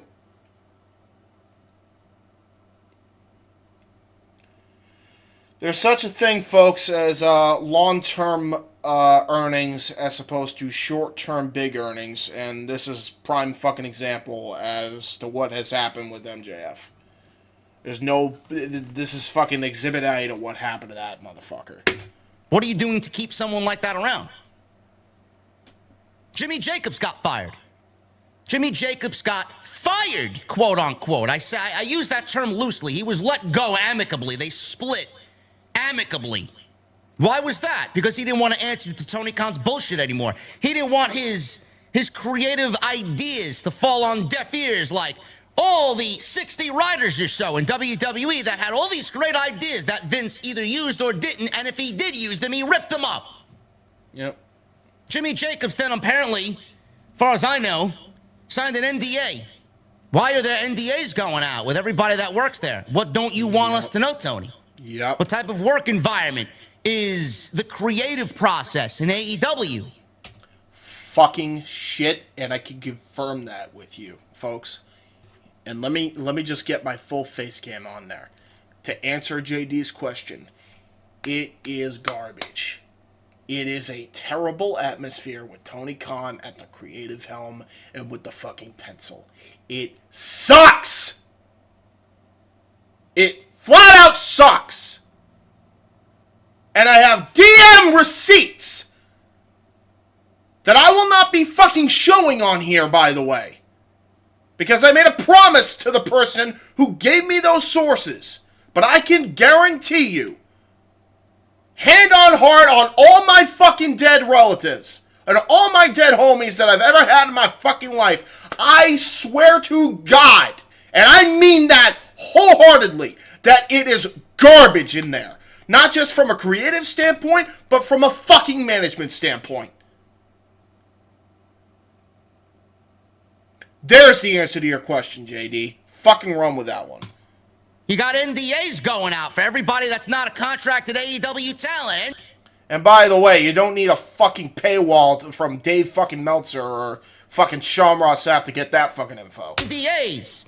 Oh, you can't go to WWE for at least a little bit if you work an AEW New Japan show or a show like Forbidden Door. The rich cannot get richer because they know they're not the only place in town that people want to work for anymore. People realize that you're not the alternative anymore. Yep. So if you can't have them, then I guess other people can't have them either. AEW is a fucking mess. It's a mess. That's in reference to the whole Stephanie Valkyrie situation, by the way. And a lot of people are out there, oh, Jimmy Jacobs, the shows are going to get better. Eh? They had that opportunity to do that on Wednesday, and the show was largely a fail outside of Shelton Benjamin's debut against Leo Rush. Great, another ex-WWE guy stealing the spotlight from what should be the alternative AEW roster. Let's bring in 50-year-old Shelton Benjamin and have him be the best thing on the fucking show. Which, by the way, I whatever the fuck works at this point. We need more of whatever their booking is.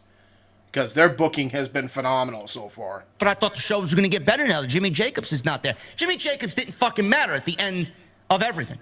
It's all Tony Khan. It all lays in the lap of Tony Khan. Yep. Jimmy Jacobs was used as a scapegoat. See, this is what you guys don't understand. I'm not new to this game. Same thing happened in Vince McMahon. You don't think that this is eerily similar to what Vince McMahon did with Paul Heyman? Remember when Paul Heyman was executive director of Monday Night Raw? Remember when Eric Bischoff was executive director of SmackDown? And we were supposed to get new leadership at the helm, writing the shows creatively, man. How long did that fucking last? Bischoff lasted, what, 6 weeks? Yep. Paul Heyman lasted a year, which I was surprised by. I expected him to be gone well before 1 year. Why do you think that is? Because Vince couldn't give up power. He couldn't. And even when those two guys were in charge, Vince still had the final say. So how much of what they were doing, Bischoff did nothing. Bischoff had no say in anything. How much of what Paul Heyman did even bled through and got onto television? I would say maybe 5%. He wanted a brand new fucking SmackDown or Raw 6. How long did that last? As soon as he mentioned Buddy Matthews and Aleister Black and Andrade, Vince looked at him with 6 fucking heads and said, I can't push these fucking guys on television. What the fuck you doing, man? Get the fuck out of here. Bruce, get over here, man. You're going to run both shows. Of course Bruce ran both shows, because Bruce is easily manipulated. He's going to do whatever Vince wants anyway. He'll bend down over fucking, you know it, and do whatever Vince wants. Bend over backwards and give Vince whatever he wants. Yep. Paul Heyman and Eric Bischoff were fired because Vince's creative sucked and he needed somebody to blame. Plug in Jimmy Jacobs to the AEW machine. Same thing. Yep. They needed somebody to let go. He's not going to fire Sanjay Dutt. He's not going to fire Bryan Danielson. He's not going to fire QT Marshall. Yet, JD. Yet. He's not going to fire Sanjay Dutt. He's not going to fire Bryan Danielson. He's not going to fire QT Marshall, who we just brought back. Certainly not going to fire that fucking geek Will Robinson. Will Washington. So he's going to fire Jimmy Jacobs. Yep. He's going to fire... And again, I stress, yet. He won't fire them yet. But it's coming. It's coming. So he's going to fire Jimmy Jacobs. He's going to fire Jimmy Jacobs. Scapegoat Jimmy Jacobs. Hey, goodbye, man. Goodbye. I'll see you down the road. This is the same Jimmy Jacobs who apparently didn't know what the AEW product was beforehand, but he was fired from WWE because he took a picture with Matt and Nick Jackson outside of an arena in Los Angeles, outside of a SmackDown show that WWE was doing that night. Sure thing. Sure thing. Didn't know the AEW product, sure. Didn't know the direction that it needed to go in. Absolutely, totally believe that. Very much similar to how Cody Rhodes and CM Punk were fucking pushed out, and now all of a sudden you hear this amicable split, but all of a sudden there's an NDA. Wow, very, very curious how there's an NDA because Big Swole blew a whistle, right? Over something that was ultimately, I think, mostly bullshit. But it's funny how one fucking interaction on social media from somebody that split amicably ended up completely turning a corner of you being exactly like Vince McMahon. It's funny how that works. I don't know what else you guys need me to do. For 7 years, I did everything possible to make you aware of the AEW, or the WWE product, rather. The WWE product and how bad it was. Then AEW came around, and I started falling in love with pro wrestling. This is what we needed. This is what we wanted. This was the industry as a whole, what it needed. But where was Tony Khan? Where was anybody in that locker room when I praised AEW openly for 3 years and I was being fucking blasted as JD's an AEW dick rider, he's a cocksucker, he's on Tony's payroll, he's a shill, he's this and that. Where was anybody there who legitimately praised and thanked me for using my platform to get across this new challenger brand for pro wrestling? Where were any of you? Yeah. Did anybody appreciate what I did then? No, the answer is no. They don't give a fuck. They only now care because I am harming their product and I'm harming their show on Wednesday nights. When in reality, they're harming their own show because they're not booking correctly and they're not booking the proper stars that they need to be booking for a takeover angle that is their second attempt at a takeover angle and is already flopping. Because I have a large audience. If what I say is that important, which apparently it is because Tony Khan is in my fucking mentions. And by the way, it's not just yours. Fucking podcasters can have apparently like 30 fucking viewers and Tony Khan will fucking come in and fucking say whatever. If what I say is that important, you don't think people are going to listen to me who has been open and honest about every single aspect of what I do on here? Yeah, I bring some comedic relief. Yeah, I got my own brand of entertainment. Yeah, I'm a little out there. Yeah, I'm a little boisterous. But everything I say, everything I do comes from a place of passion and a place of goodness. Yep. I love pro wrestling. I want to see it succeed. Yep. But when you got Tony Khan out there defending stupid, when he is absolutely at the forefront, at the top of the food chain, the reason for the rampant tribalism in AEW, and the reason why the fan base is the way that it is right now is because of Tony Khan, I find that to be very laughable. Not just that, his locker room as well very much has been a walk on eggshells environment because of that tribalism, and it shows with how he has set Ricky Starks on the bench, how he put the Lucha Brothers on the bench, how he put Jamie Hayter on fucking Rampage because she said fucking kind words about CM Punk. They all did, by the way, all those people. It's no coincidence at that point. It's just blatant. He's out here defending this comment when I've A, said a lot worse things in the past. Yes. And B, yes. Why are you out there once again targeting someone who genuinely wants to see your product thrive? Yep. I don't understand where you get I hate AEW. And it's funny. It is so funny that you'll give JD shit for calling somebody, quote, stupid. But hang on, read my fucking lips, you absolute jellyback humanoid, because you're the biggest jellyback humanoid of them all. We'll get to that fucking guy in a minute, because there's a guy who coined that fucking term by the name of Duke. I love how you give JD shit for doing that. I don't hear a word about your buddy Meltzer doing the same fucking thing on social media. Where's the outrage, Tony? Where's the outrage when he's going after fucking Dutch Mantel, who you paid $5,000 to make sure he fights his fucking illness? Where are you when fucking Dave's pulling this bullshit? But no, JD's the fucking problem, right? Fucking give me a break. Can't wait to talk about that towards the end, by the way. Again, this is going to be a long one, folks. Fucking strap yourselves in. We're in for the long haul. I don't really understand why you're coming to the defense of something along the lines of this comment. Oh, JD called this guy stupid. How could he? What are we, in 4th grade? I gotta be bullied online? Does AEW stand for bullying online? Apparently they do. Yeah. If the ringleader of them all, Tony Khan, is out there on social media gathering up the sickos, including people in his own locker room who don't need it and nothing to gain from defending their company. They should just be doing their fucking job. I'll get to that in a minute. to claim that I'm the worst human being alive, maybe they have no problem with online bullying. Which is so funny. What is so hilarious about this, too, is Jim Cornette. I did a whole podcast on this guy. If anybody is worse than JD, it's fucking Jim Cornette. Cornette literally wished for the Young Bucks and Kenny Omega to die. I hate the Young Bucks on my television screen, and I wouldn't even wish that upon them. But JD is fucking the worst human being alive the way they're fucking treating him. It's amazing. And they treat everybody that has any critique, whether good or bad, like they just treat them like they have no fucking point. Even if Jim Cornette was one of the worst, said one of the most vile things you could say to another human being, he still has legitimate fucking points you could sift out through the bullshit.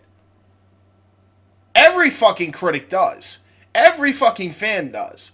No matter how big or fucking small.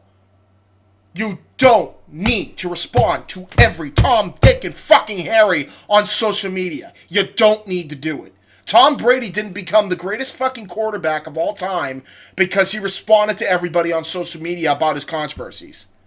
No. You know what the fuck he did instead? He buckled down, he put the fucking helmet on, he went out and played the game of fucking football better than anybody else in the fucking game. That's what he fucking did. He didn't fucking go on and reply to everybody on social media about the controversies. In fact, quite literally the opposite happened, because the first time we heard anybody on the team's fucking thoughts on any of the controversies, whether it was the drone scandal, the Deflategate shit, the Aaron Hernandez nonsense, was on the fucking Netflix roast. And it did gangbusters. It's almost like when you don't respond to every Tom, Dick, and Harry on social media and you actually save it for later when your career is wrapped up, it actually gets more fucking coverage, and it actually gets more views and more recognition. Gee, what a concept. Build your brand over a long period of time, and then fucking talk about the stuff that may have bothered you later after the fact, and then people will actually listen. Wow. Nah, I didn't know that. How about Undertaker? You know, one of the greatest person to ever fucking grace the words kayfabe. Didn't utter a goddamn word outside of kayfabe until way later, and now he's got one of the biggest podcasts in the fucking game. Politics aside, I don't really give a shit about that. Still, point stands. Don't fucking respond to every Tom, Dick, and Harry on social media, no matter how big or small they are, because they're critiquing the booking or something of the fucking product. Don't even give a shit if they critique you. Who gives a fuck? If you got a problem and you think there's somebody to blame, take it up with your fucking boss, because he's more than likely to fucking blame. And if you think you're the fucking problem and you can't look at yourself in the mirror, well then look at yourself in the mirror, grow a set of fucking balls, buckle your chin strap, and get to work! It's not hard, folks. It's not hard. Not hard at all. Be a star, huh, Tony? Seems like you're at the center of all the bullying online with some of your... Hold on. Oh, shit. Seems like you're at the... Hold on. Be a star, huh, Tony? Seems like you're at the center of all the bullying online with some of your comments. And that wasn't the only comment. I found it hilarious that he was even in my mentions. First of all, for the reason that he was defending stupid. What did I say that was so wrong? Yep. What did I say that I haven't already said on my show, which apparently Tony Khan, like I said, admitted to watching over 5 years, but he hasn't said anything in the first 3 when I openly glazed his fucking company. Let's see what Tony Khan has said over the last few years of AEW television, shall we? This is a gem. Look at this one. Ooh. I've never met Ted Turner. It's very possible Ted Turner is smarter than me, but he didn't know 1% of what I know about professional wrestling, or WCW would still be on TNT TBS. AEW is here to stay. Watch Rampage live on TNT or watch TNT app on your phone or any device. You don't know much about pro wrestling either, Tony. All you know is how to book cool matches. Anybody could sit in your chair and book cool matches, man. It doesn't take a fucking rocket scientist to book great pro wrestling matches. I also want to point out the difference between you and Ted Turner was Ted Turner appointed people that, for the most part, knew how to do the wrestling stuff. That's the fucking difference, Tony. What we need you to be is a creative driving force for the company. Can you do that? Let's say you do that. Instead of throwing out insults to Ted Turner, who doesn't know 1% of what you know. Sorry, Ted Turner isn't a fucking cagematch.net savant. Say it louder for the people in the back, JD, please. Again, name one lie he's fucking said so far.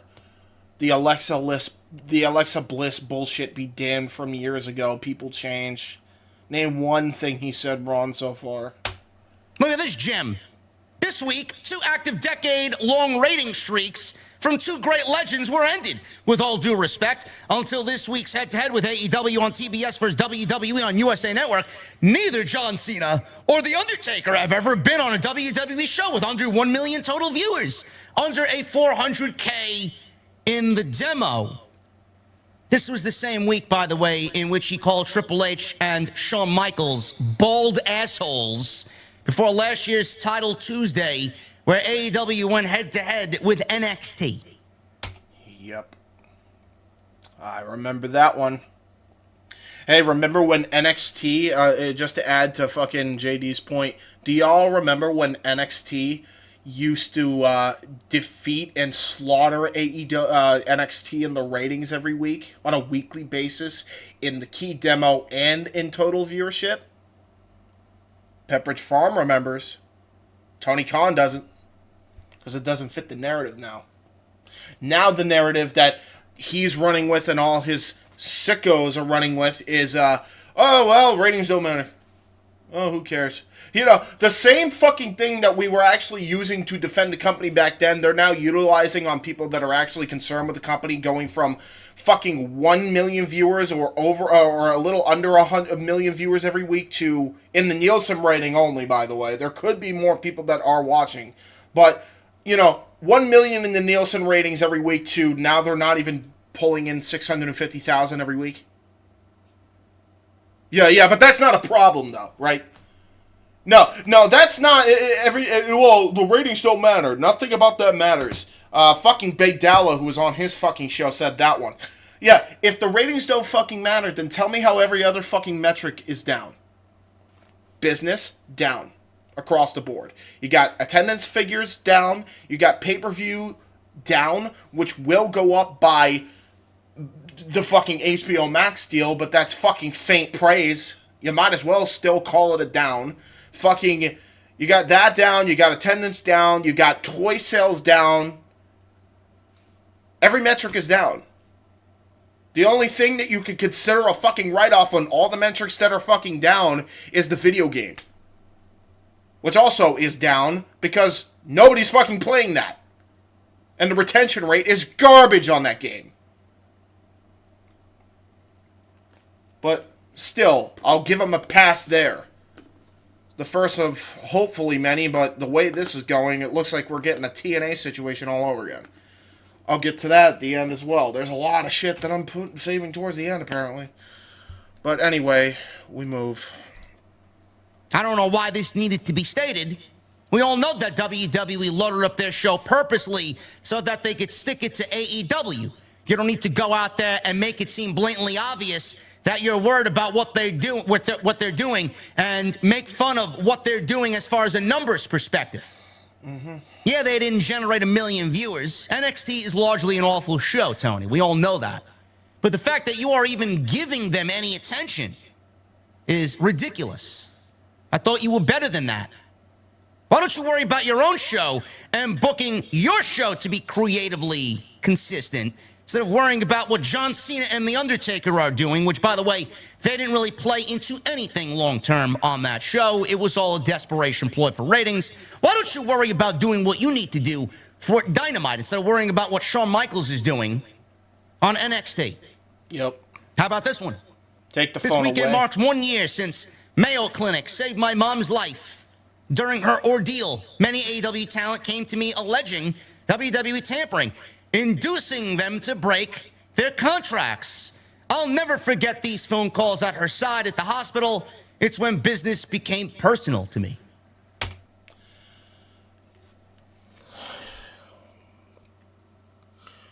Let me just straight up fucking say, this dude wants to be CM Punk so fucking bad. He wants to be mad at WWE. It is so... This is equivalent to when fucking Logan Paul had his daughter come out the fucking womb and he promoted his fucking lunch sleep product. Like, this is literally just as bad. You're telling me that you got a phone call and you got very upset that on a day where your mother was fighting for her life, unfortunately, and I'm sorry that did happen. You were upset because you had the added stressors of WWE tampering with contracts and trying to get people back that used to be in WWE? I mean, not for nothing, Tony, but it's like they left there because they knew they didn't see any hope. Like, yeah, no wonder they fucking called, because they were probably checking up on him. Fucking Adam Cole, I think, is still friends with Shawn and Triple H to this day. Like, it doesn't have to be that deep if you don't make it out to be that deep. I mean, Jesus Christ, folks. I'll give you a fucking example where it was blatantly WWE trying to tamper with. I think this was just a freak fucking coincidence, personally. But here's one where it was blatant. Fucking WCPW was on a hot streak until they weren't, because WWE signed all the fucking UK guys to start up NXT UK. Did you hear fucking Defiant Wrestling WCPW fucking complain? No, I didn't. I remember they were trying to truck on and still fucking work with what they had. That's what I fucking remember. As far as I remember, too, they actually worked out a deal where they actually had a one-off with Joseph Connors to come back to WCPW for a one-off match at the WCPW World Cup a year later, when he was already on the NXT UK roster.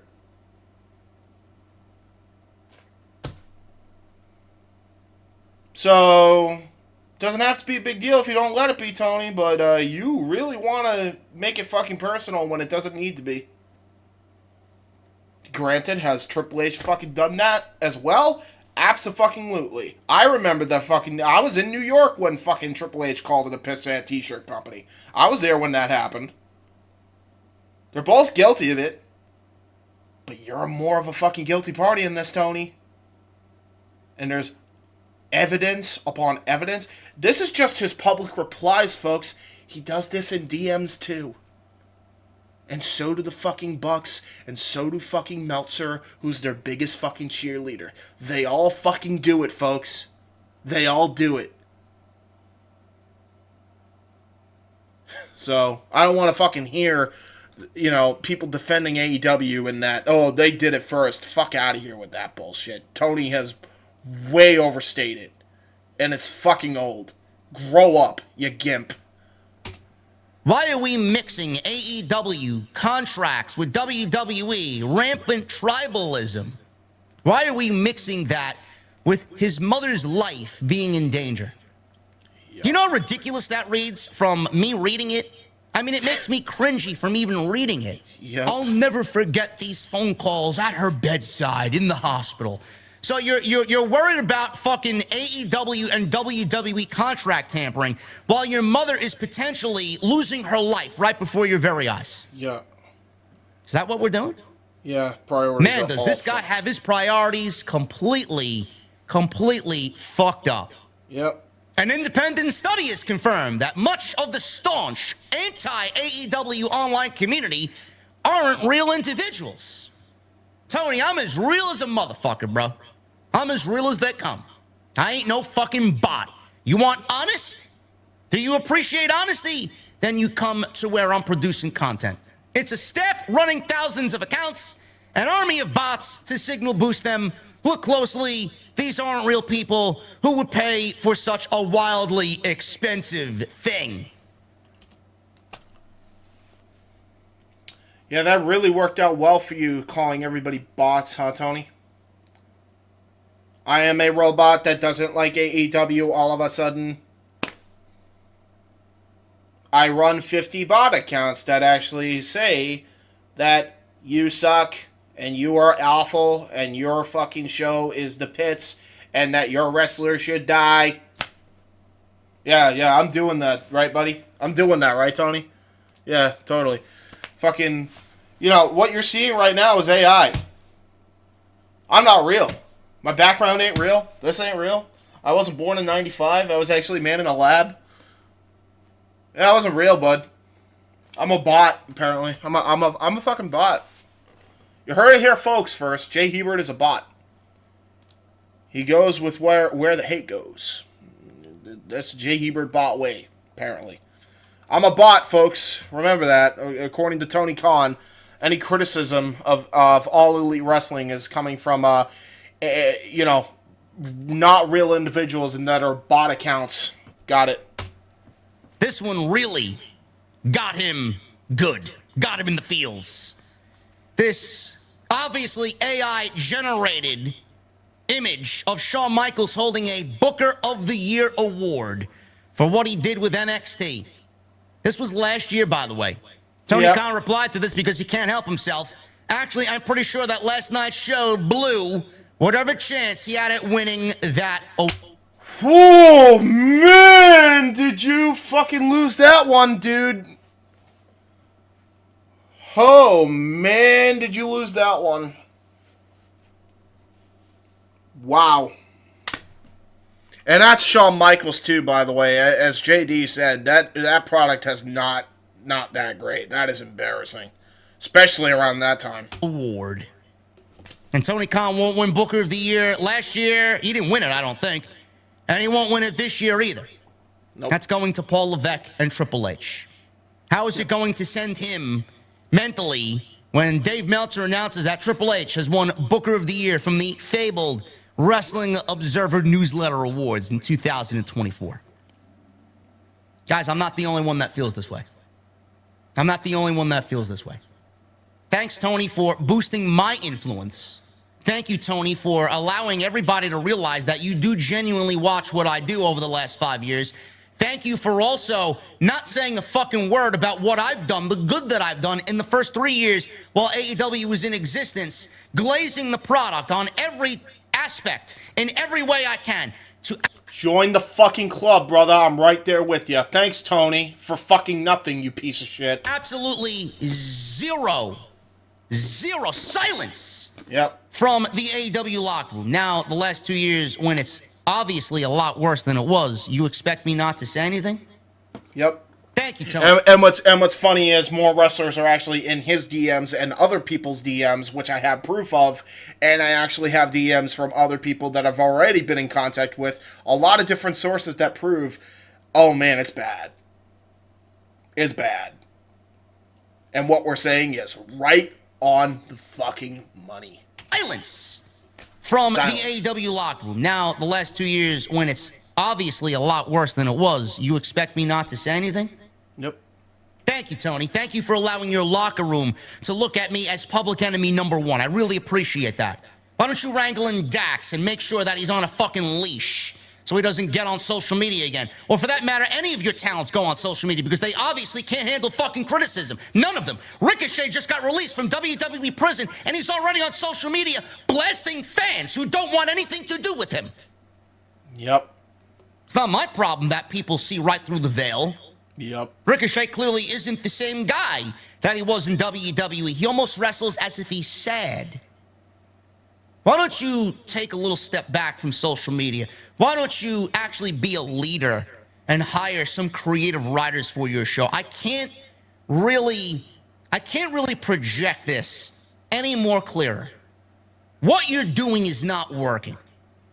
I am not going to stop what I do. Yep. I am not. No matter what you or anybody else in that company think, I am not going to stop what I'm doing, and nobody's going to stop me from saying what I want because it's all subjective, Tony. Yep. I'm right there with you. Hold on. Let me just fucking reiterate what you just said. It's all subjective, Tony. I'll say whatever the fuck I want, and you will like it! You don't? Shut the fuck up, put your fucking balls back on your fucking dick, and book your show and manage your locker room. Get to work. Fix it. Just like JD said. That simple. I'm sure many, and you himself, have already called me stupid behind closed doors. Who the fuck do you think you are, claiming that I can't say anything about an AEW fan? I could say whatever the fuck I want. I'm not in 4th grade. You're not my father. I don't have a boss. I am my own boss. I've given myself that luxury, and I love it. Yep. If you or the fan base can't handle the fucking criticisms, I urge you to go back and listen to exactly what I did every single week in regards to WWE. I am failing to understand the miscommunication, and I'm failing to understand the differences there. Yep. It's all right if I blasted WWE when Vince was running the show. I am still openly critical at times when it comes to the WWE product. Just go back and watch Raw the last 2 weeks. Go back and watch my SmackDown review.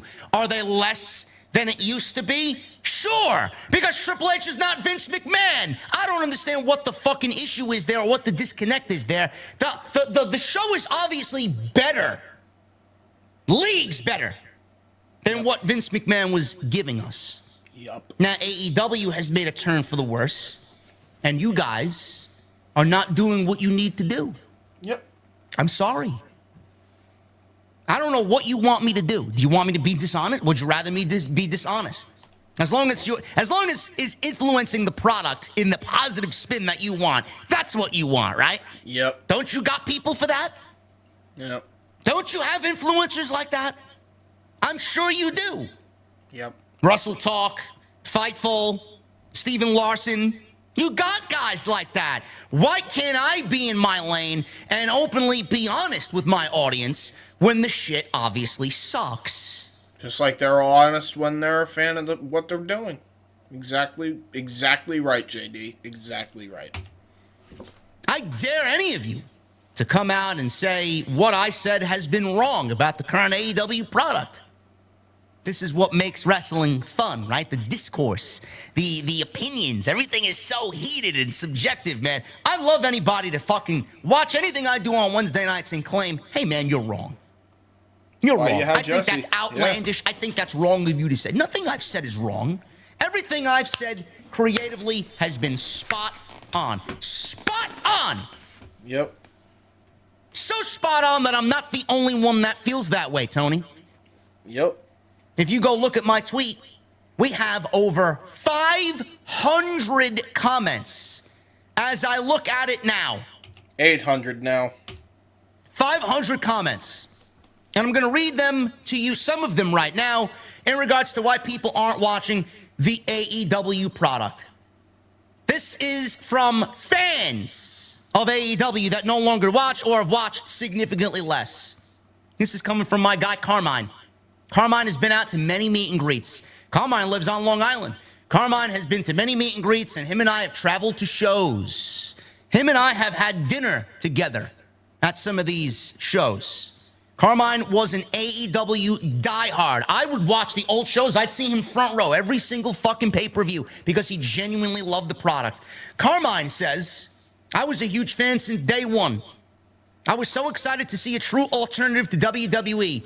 And we got that for the first few years. I legit didn't miss a pay-per-view for the first 2 years. Flew out to all the pay-per-views and for several themed Dynamite episodes. I definitely noticed the decline when Cody Rhodes left. I still stuck through it and patiently waited for it to get better. When CM Punk... Amen. Amen. I'm right there with you, bud. Amen. I still stuck through it and patiently waited for it to get better. When CM Punk left, that was the nail in the coffin. They just kind of fell off. They certainly had great moments here and there, but nothing consistent. Like you said, JD, Tony is Mr. Pay-Per-View, but he has a hard time booking weekly episodic television. I still love AEW and want them to succeed, but man, watching these shows is a chore. It really does seem like they're lost creatively or they just gave up. I'm not saying I have the answers, but they need a complete overhaul. Starting from the look of the show, how can you be an alternative when it pretty much has the same exact presentation as WWE shows? They need smaller arenas, a more unique venue that stands out. As for creative, he needs a legit dedicated writing team.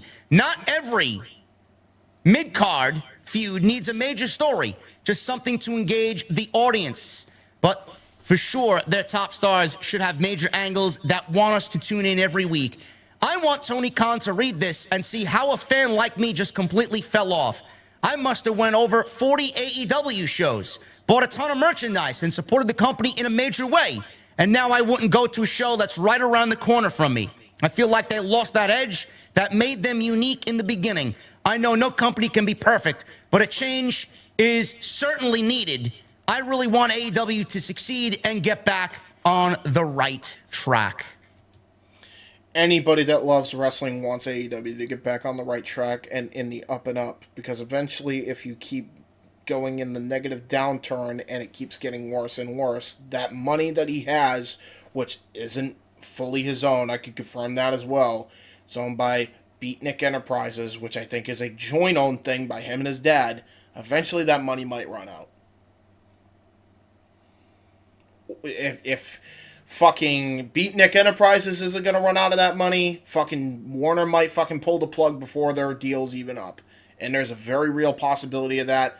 Each week they go further and further down in that fucking overall rating in Nielsen. And considering all their other metrics are down, that is a real fucking possibility. And that might, the Nielsen rating isn't the end-all fucking be-all. I agree with that. Doesn't mean that it doesn't tell a bigger fucking story here. You don't lose half your Nielsen audience on a whim like that.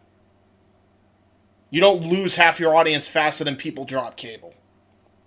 Simple as that. That's coming from a diehard, Tony. It's coming from a diehard fan who just stopped watching the show on a regular basis. My guy Jay, who's very wrestling up front. He's a wrestling savant, very knowledgeable. I still watch 90% of AEW, but it's now mostly through edited YouTube clips, and it's no longer live appointment viewing. As chronicled through my coverage at PWP Nation, as the months went on, Dynamite became a disillusioned wrestling show that I often refer to as a wrestling fever dream. Nonsensical angles filled with repetitive plot lines. You were supposed to be my friend is the hallmark AEW story. Wrestlers weaved in and out without any explanation, not knowing who will be on the show when thinking about purchasing tickets. Overly dangerous, overly choreographed, overly silly. They do way too much and have lost the plot. What they are doing is forcing a 4-monthly DVD release style independent wrestling company, Ring of Honor 2006, into a TV production in NBA arenas. What they used to do was build a challenger brand from the ground up with the intention of becoming a legitimate competitor to WWE. With a full roster that was diverse and actually had characters that weren't just PWG style. They are lost, heavily lost in their own sauce and need a new vision. Desperately. I don't really see anything wrong in what Jay stated there on social media. John Draper, I stopped watching almost completely in the past few months because of how boring I found the shows to be. I also found the talent's horrid social media behavior and the core fan base social media mental illness, delusional outbursts a bit too much. So chalk it up with the fucking wrestlers as well, bud. Chalk it up with them and throw them right in there with the AEW sycophants. Fan base social media mental illness, delusional outbursts a bit too much to overlook as time went by. The most dangerous aspect about AEW is their fan base, and it all starts with the ringleader. It all starts with Tony Khan. My boy Dante, I stopped watching AEW because it seems like the booking match quality themselves seemed to take a nosedive, when previously it was WWE who has said problems after Papa H took over of creative. The quality of the shows got exponentially better, while AEW, in my opinion, stopped trying. Since WWE is now the better product and AEW is a shell of its former self, I have no reason to tune in anymore. And I'm just going to say this, by the way, for those who are going to be like, well, you know, there was some fucking moron, I don't remember who on social media, that said, well, you're going to have one company do bad and the other one has to not do as well. Yes, numbers-wise, that could be the fucking case. That's always the fucking case. Can I just bring you all back to a time in 1997, in 1998, WCW versus WWF, and you also had the ECWs of the world running around, and the FMWs, and the New Japans, and the AAAs, and the Smoky Mountains. I'm just saying, like, everything was hitting on all cylinders, and, you know, the two biggest companies on U.S. soil had some of the best rosters, and you can even throw ECW in there, too. Some of the best rosters and some of the best stories that they were building in the history of that fucking company, until eventually WCW went to shit because they stopped trying because of people that were being put into place that had no idea how to book wrestling. That Bischoff tried to fucking stop.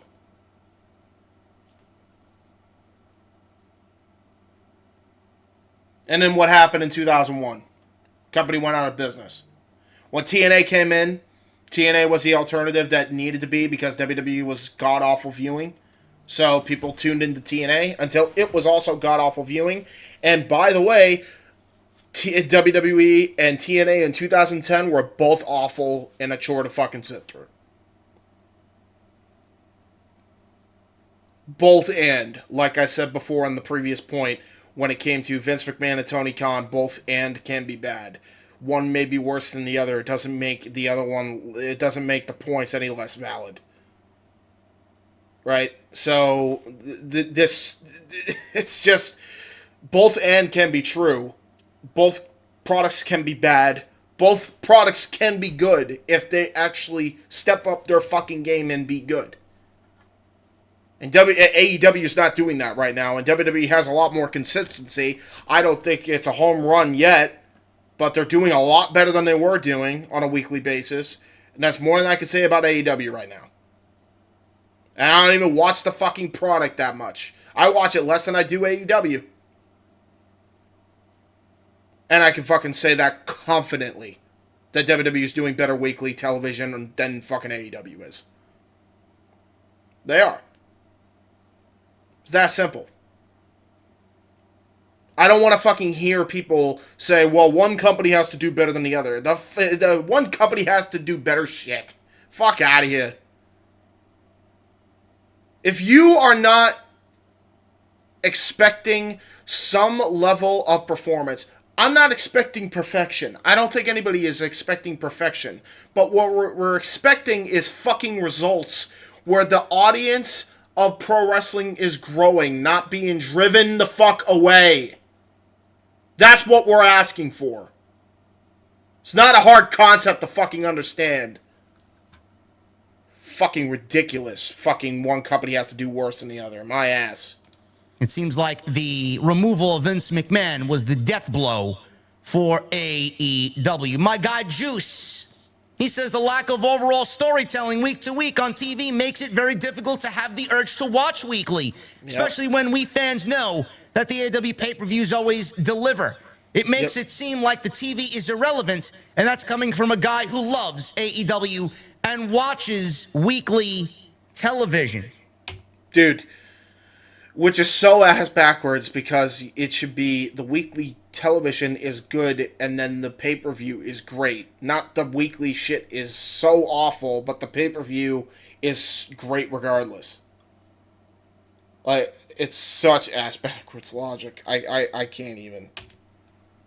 Jenny, who also is very in the know of what I do. To put it simply, because I found myself saying, who cares? A lot. There can be great wrestling. Let's not take that away.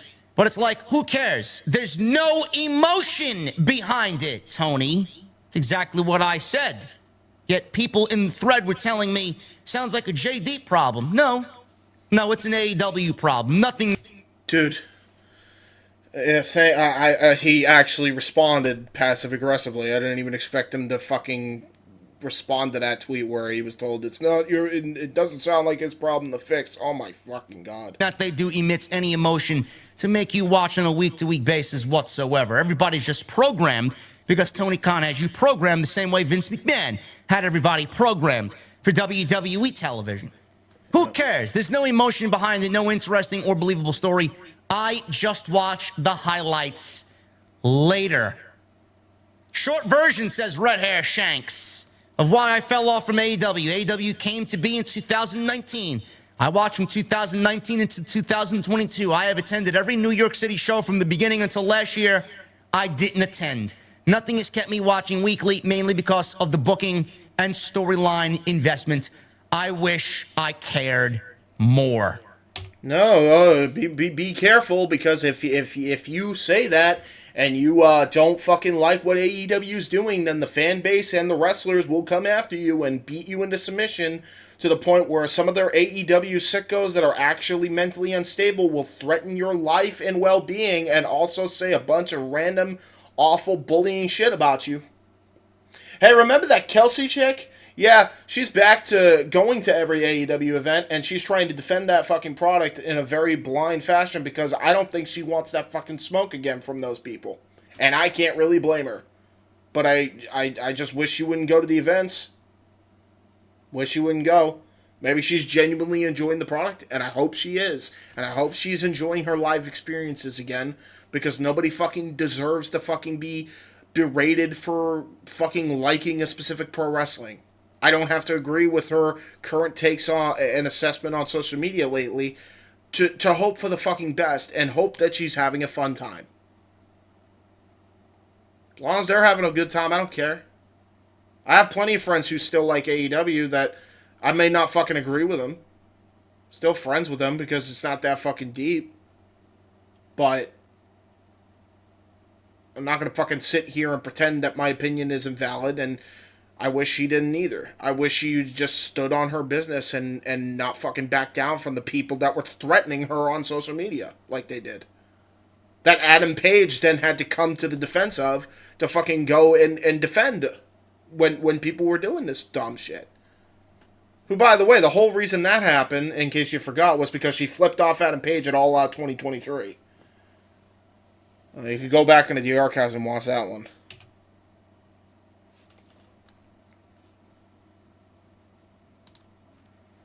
Lucas, I started watching less after Brawl Out. because Punk and Kenny were two of the biggest reasons I watched, and they were gone. While that was going on, WWE programming improved and recaptured my interest. I only have so many hours to watch wrestling and choose WWE over AEW.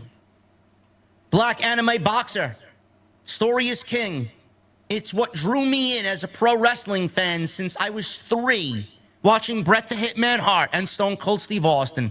The AEW Pro Wrestling and even going to the shows live are fun, but I must admit, it's hard to keep track of what's going on, especially for the casual viewer.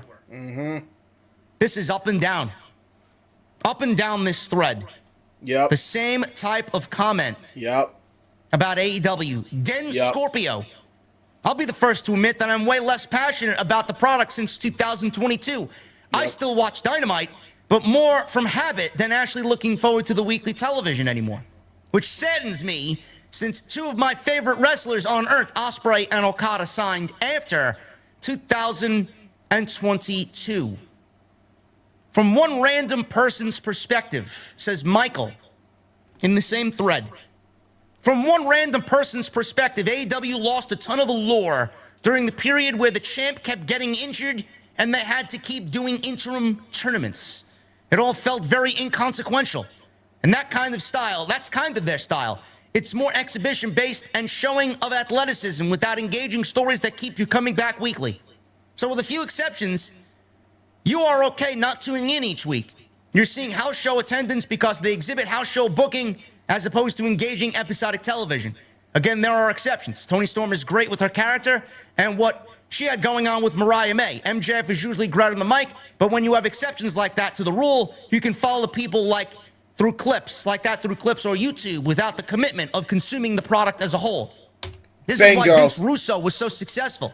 Everybody had a place on the card, and everybody had a bit that was over. From Shamrock to Blackman to Kaientai, it didn't matter. You didn't cycle through a roster of 200 to feature 20 for a few weeks, put them back on the shelf, and feature a new 20 for a new few weeks. If you could feature 20, you had a 20 of roster, or a roster of 20. The roster was leaner and more consistent, and that's what keeps people engaged and consuming the product as a whole, as well as wanting and committing to take that next step and buying tickets to a show, as well as making the travel expenses in today's rough economy. I do like the product, though, for the effort of a lot of the players on the team, says Michael.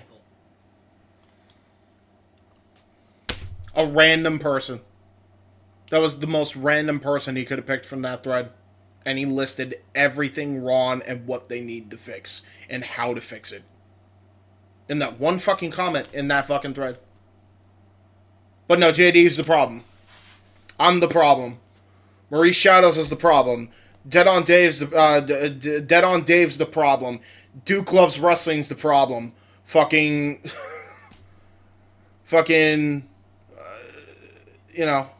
PWT's the problem. Jesse, Chi-Town Smart's the problem. Jeff Meacham's the problem. JJ Williams is the problem. We're the problem, guys. We're bots. Yeah, fuck out of here. I mean, is he wrong with the overblooded roster? Is he wrong? I don't think he's wrong. That's been a huge issue and a huge topic of discussion that nobody seemingly wants to talk about. Yeah, and the 20 that he's pushing are the wrong 20. I'm going to just straight up tell you. For the most part, they're the wrong 20. I mean, you have your exceptions to the rule, like definitely you should push Will Ospreay and Okada and Mercedes.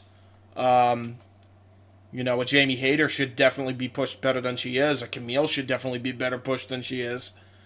Fucking Private Party's being rushed way too quick because they dropped the ball with them way too many times. I'm glad they got the titles, good for them. But they're now just treating them right, and it's desperation booking. You treated them like garbage for like the last fucking 3 years, even before, one of the biggest problems that we had with the AEW product on a weekly basis was the Hardy Family Office shit. Because Private Party and the Hybrid 2 and Butcher and the Blade were getting buried in this fucking sea of irrelevancy with that group. It was just a fucking random group of tag teams. That's all it was. Butcher and the Blade should be utilized better. You know, fucking, I don't know how you don't have the Butcher and the Blade in the House of Black. That's a prime example. I don't know how fucking grizzled young veterans who just got there aren't a part of the fucking Blackpool Combat Club or the fucking Death Riders as they're known now. They should be the fucking tag team of the group because 3 of them are trios champions. So why not get a tag team in there and try to get those titles? GYV seems like candidate number 1 to me. Why are we having 2 takeover angle? Like, and I'll go on, and this is where I'm going to give a lot of my fucking critiques here. Why is there 2 different takeover angles? Maybe 3 if you count the Don Callis family on the same fucking show. Unless the fucking angle is that this is going to be a giant mega fucking takeover, and maybe there's something going on with MLP as well, Maple Leaf Pro, because I know they promoted one of the Dynamites. Unless that's happening, I don't know what we're doing all this for. Because all you're doing is diluting one story and or, in a lot of cases, and in this case it's definitely the case, both stories. And what's funny is Shelton, MVP, and Bobby Lashley have been there for like, what, over not even fucking a month in total? With this whole Hurt Syndicate thing? And it's already the most interesting thing, the only interesting thing in AEW, period. It's literally the only thing that's interesting about this product. So this one is better than the takeover that's supposed to be the main angle. What are we doing? What are we doing? And the funny thing is, that's eventually going to only last so long with the Hurt Syndicate because they're going to book them in the same way of obscurity. Because Tony's going to want to get his grubby paws on it. Or they'll do with what they did with Cody and Punk and they'll fucking chase them off too.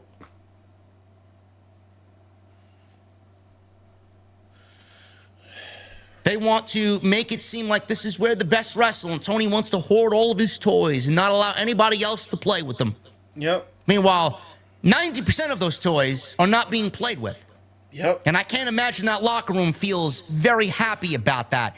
I would be a betting influencer and say that a lot of those talents are probably very depressed and very sad and very frustrated about their current situation within AEW, but who are they to go and complain to? Can confirm that that is exactly what it is. I knew that before I got my sources, folks. I knew that for a fact before I got my sources because all you have to do is read their body language after Punk got fired. That's all you have to do. Tony won't listen to them. Tony probably is at a point right now where he hoards so much talent that he doesn't know who he has signed and who he doesn't have signed. Mm-hmm. Chris, great question. Wonder that myself. For me, I love going to live shows. The TV shows aren't great live. It's too dark and just not great as far as the crowds. Also, something about the way the show is produced just makes it not interesting. I need to be invested. This goes on and on. On and on through my thread. Let's go, baby. AEW got me back into wrestling. I hadn't watched wrestling since the Attitude Era on a whim. I decided to watch AEW when it premiered, and I really enjoyed it over the next couple of years. It fizzled out for me, though. Probably because the Bloodline story was so good. Story that got me back into watching WWE. When I'd go back to AEW, all I'd see, if just the same gymnastic style of wrestling I've been watching over the past couple of years with no real thread of a story that ever took hold. Just random match after random match. Sure, there were banger matches in AEW, but just nothing holding them together. By the way, not even a fucking diverse style anymore like there used to be in AEW because you had so many diverse type of talents that wrestled, you know, different styles. Now they all either wrestle strong style or PWG style, and there's really no in between. And even then, you have to blend the fucking two. You can only talk about a banger match so much, but story is what you can hold onto and what makes moments just feel like I was getting more of those in WWE. Yep. What did I say when we got the MJF Ospreay stuff, as short as it was, and for the reasons that MJF donned the Mr. America gimmick? and took the title, the American title, to the United Kingdom to drop it to Will Ospreay. What did I say about Mariah May and Toni Storm and the angle that they cut on Dynamite where Mariah May left Toni Storm bleeding with her own shoe? Yep. If those things weren't as long drawn out, what happens to the match? The match is less than. The reason why those matches were so great is because of the story behind it.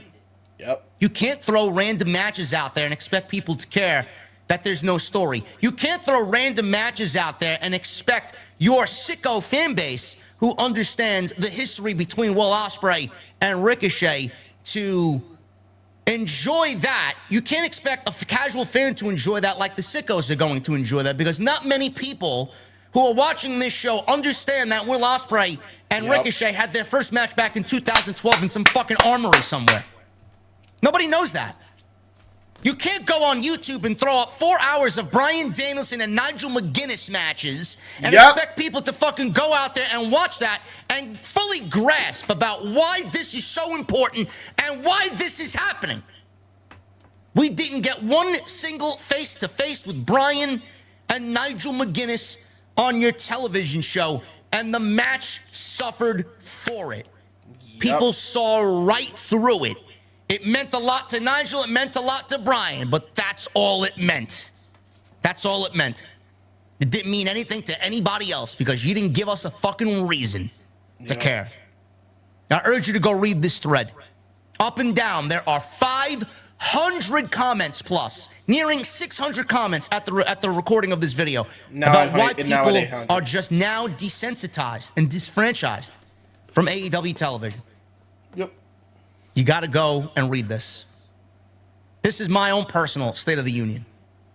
Everybody wanted me to make a video on this because Tony Khan cooked me on social media. Tony didn't cook shit. Tony admitted to the world that he watches off the script. Tony, who's the ringleader of this fucking clown circus, Tony is the one spawning and spurring all this toxicity on social media, and he doesn't even understand that he's doing it. Yep. But here he is claiming that I said someone was stupid or something was stupid.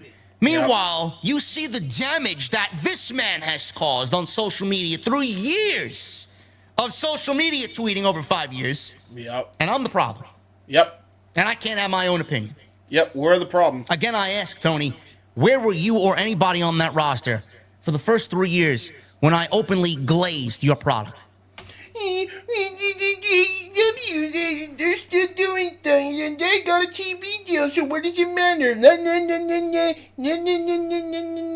That's what your typical AEW sicko is doing right now. How much worse has been said about me, about my opinion currently, than what you called me out for here on social media, calling a fan stupid? Preach. Maybe you should put the phone down. Yep. Maybe you should go out there and teach your roster what not to do, or better yet, what to do on social media, how to conduct themselves properly so that they're a good representation of the company. Snap. Well, that's not what you want, though. You want that environment. You want that edgy challenger brand, right? Yeah, you're doing things differently on social media because I know Triple H would never be in my fucking mentions. I know nobody on the WWE roster would ever be in my fucking mentions after I expressed my displeasure about something that happens on their television show. Yep. But man, you guys constantly make yourselves to be more and more of an embarrassment, week by week, month by month. And if you think I'm going to stop doing what I'm doing and calling out the good or calling out the bad, you got another thing fucking coming, man. You got another thing coming. I don't hear all these sickos. Where were you guys when I was blasting WWE for a good portion of my YouTube career? Nobody seems to remember that. Now all of a sudden they think I'm doing it to AEW, but why aren't you doing it to WWE? Yeah, you are. I did. You did. Then they got better. And now I don't really have a lot to complain about outside of a random thing here and a random story there and things I didn't like over here. Nothing's perfect. You're still going to get my criticisms, but they're going to be a lot less than they used to be because Triple H is not Vince. Yep.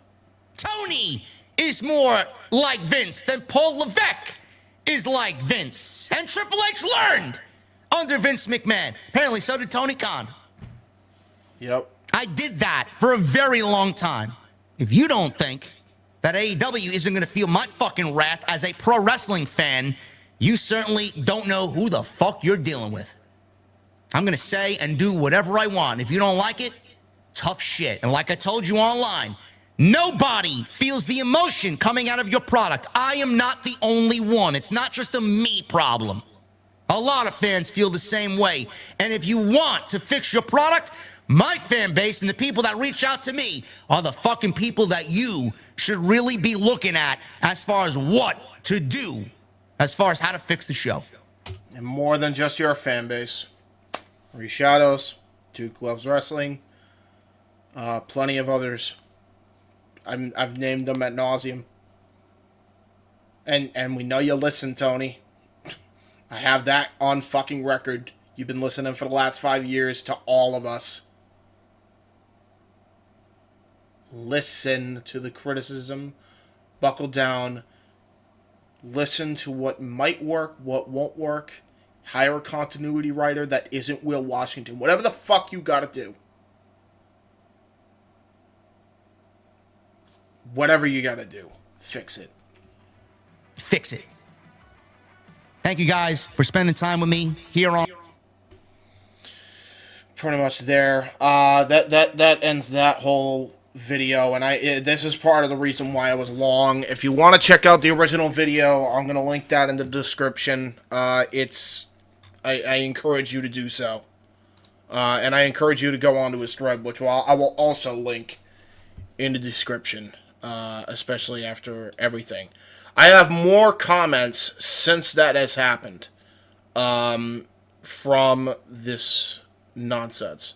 For video purposes, I need artist replies. Best one will be in a video I'm working on today. PWT also said, bad creative pushing the wrong wrestlers and harming the right ones. Yep, that's a huge one. Son Broku, who's a rapper who does anime raps, he says, I still watch Dynamite, but completely lost interest in Collision because it didn't feel important. But all in all, my only request is AEW or WWE is to make it make sense.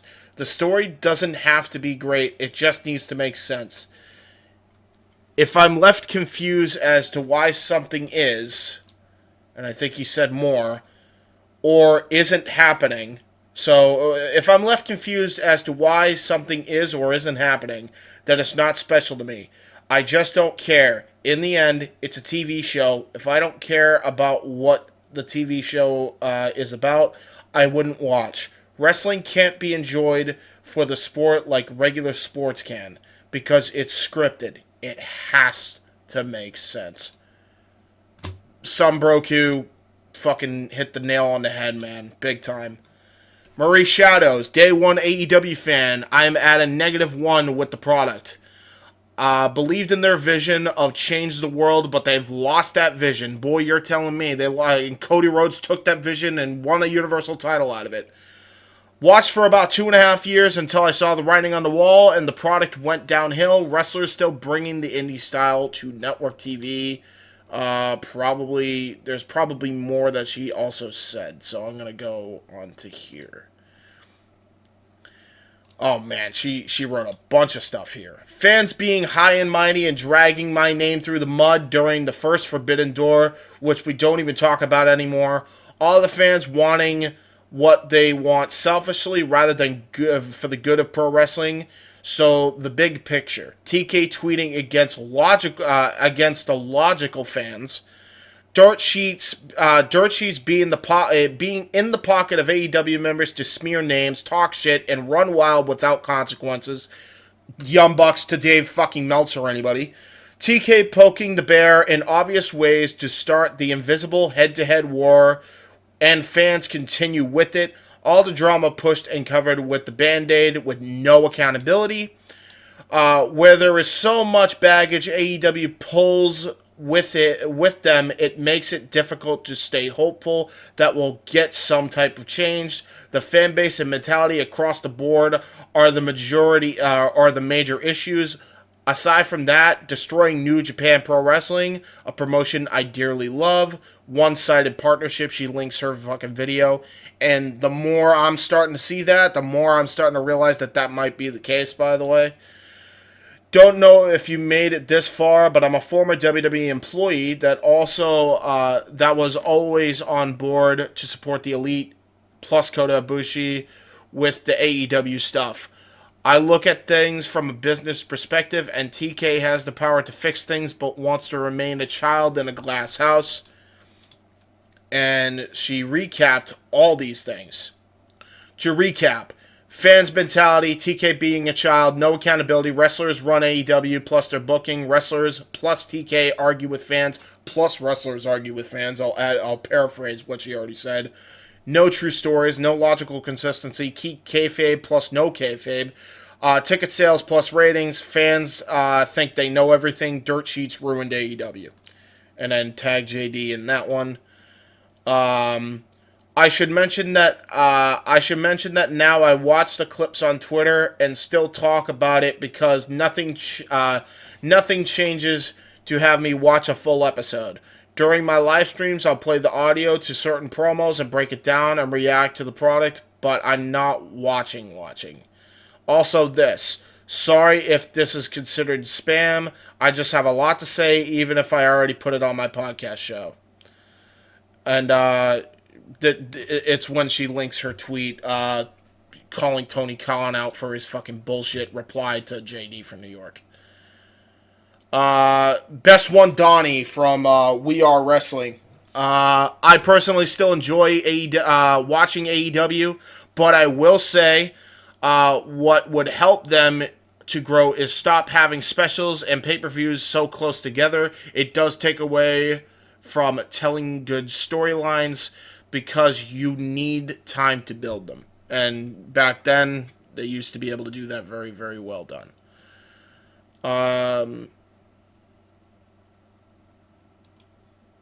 This guy is like one of the few that I think glazed AEW in this post, so I'll put him on the fucking blast as well.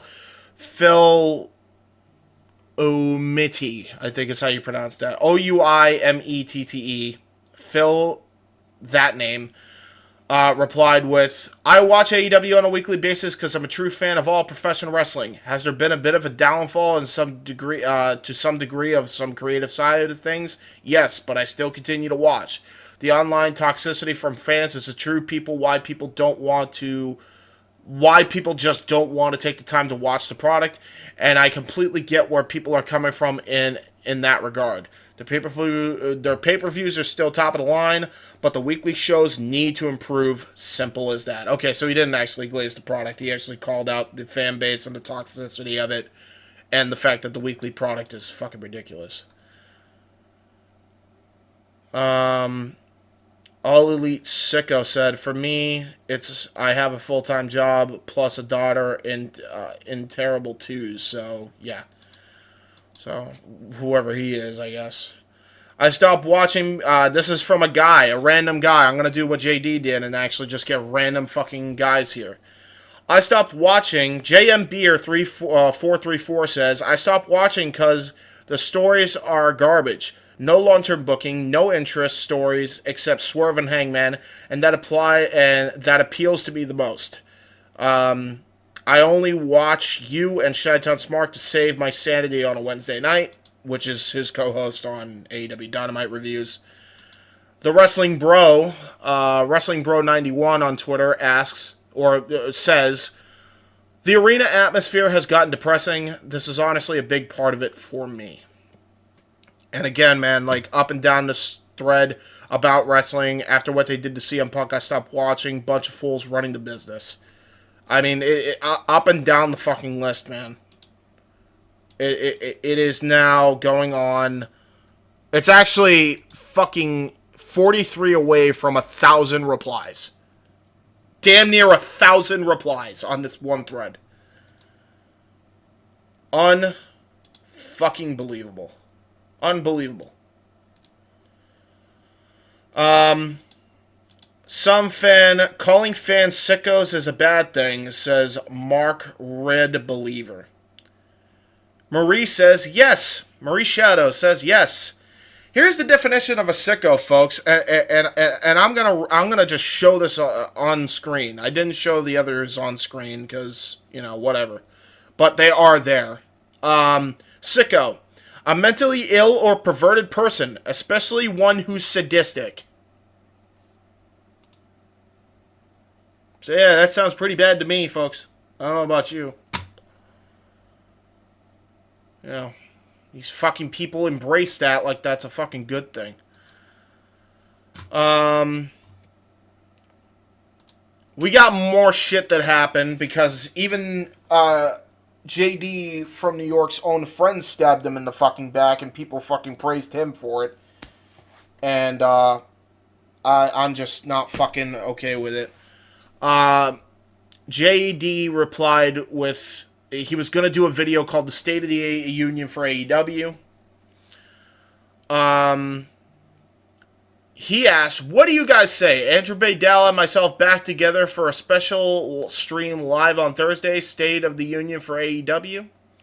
Marie Shadows replied with, could have asked someone new, I was going to vote me, to actually be truthful about the state of AEW. A different perspective is better. A new voice can help turn perceptions. Now, I had no idea about Andrew fucking Baydala before any of this shit, and I thought I was going to understand Andrew Baydala, and I thought that his whole motives were, oh, fuck, hold on. I accidentally clicked on another video. I thought this might actually be exactly as advertised. We need to fix AEW, the current state of the AEW address, with JD and Andrew Baydala. I had no idea who this guy was before. I did not watch the early episodes, the first 50 of TNT. I've been watching TNT since the Solid Monster's been on. You guys got to get a load of this shit, man. It is so fucking thank you guys. Before I was all muted. Sorry. Thank you guys for joining us on Thursday night. It is October 24, 2024, and it is a special Thursday night. And obviously, you guys know who this is, Andrew Baydala. Drew and I have not worked together since March of 2024. And he and I put together TNT. It was a brainchild of us, and Drew had to step away for personal family reasons. And a lot of people made a big deal about absolutely nothing when Drew walked away from the show. And I'm very happy with what the show is doing now. Obviously, I got Solid Monster on Tuesday night. Everybody loves what Tuesday Night Titans is producing on Tuesday night, but people didn't let it go, Drew. A lot of people tried to fabricate something between us, and there just wasn't anything there. So when I threw this out there, as far as you and I working together, people were like, oh, why did you get him? He's the AEW shill. There's not going to be any real State of the Union discussion here tonight. But you know what? Out of everybody that I know, I don't think there would be anybody else I would want in this seat tonight talking about this but you, man. So thank you for joining us. I appreciate that. The check cleared from Tony. Yeah.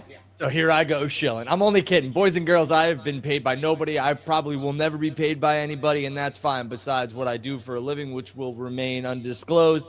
A lot of you know what I do, but if you don't, go look it up. And it's not OnlyFans. I wish I did, because that money's yeah.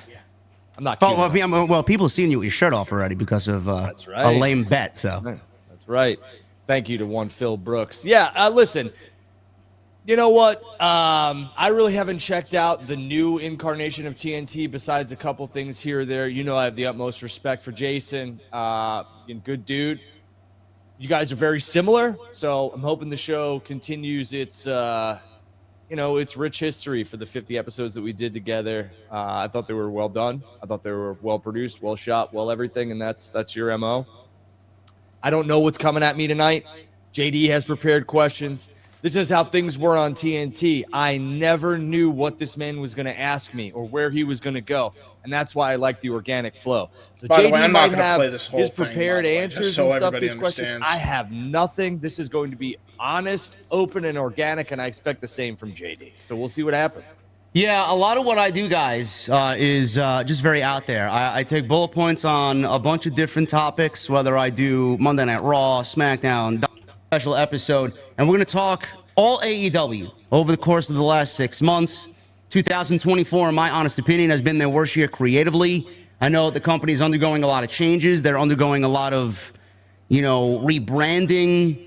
That started back in January. We're going to touch on that to where we see the company here in October, and then obviously going into 2025. But I got to shout out two guys in the chat so far with two $100 super chats, David Thiering and Boots. Thank you guys very much for joining us. David Thiering says, let's start this historic stream off the right way with a bomb for me. Great to see you back on the channel, Mr. Baydala.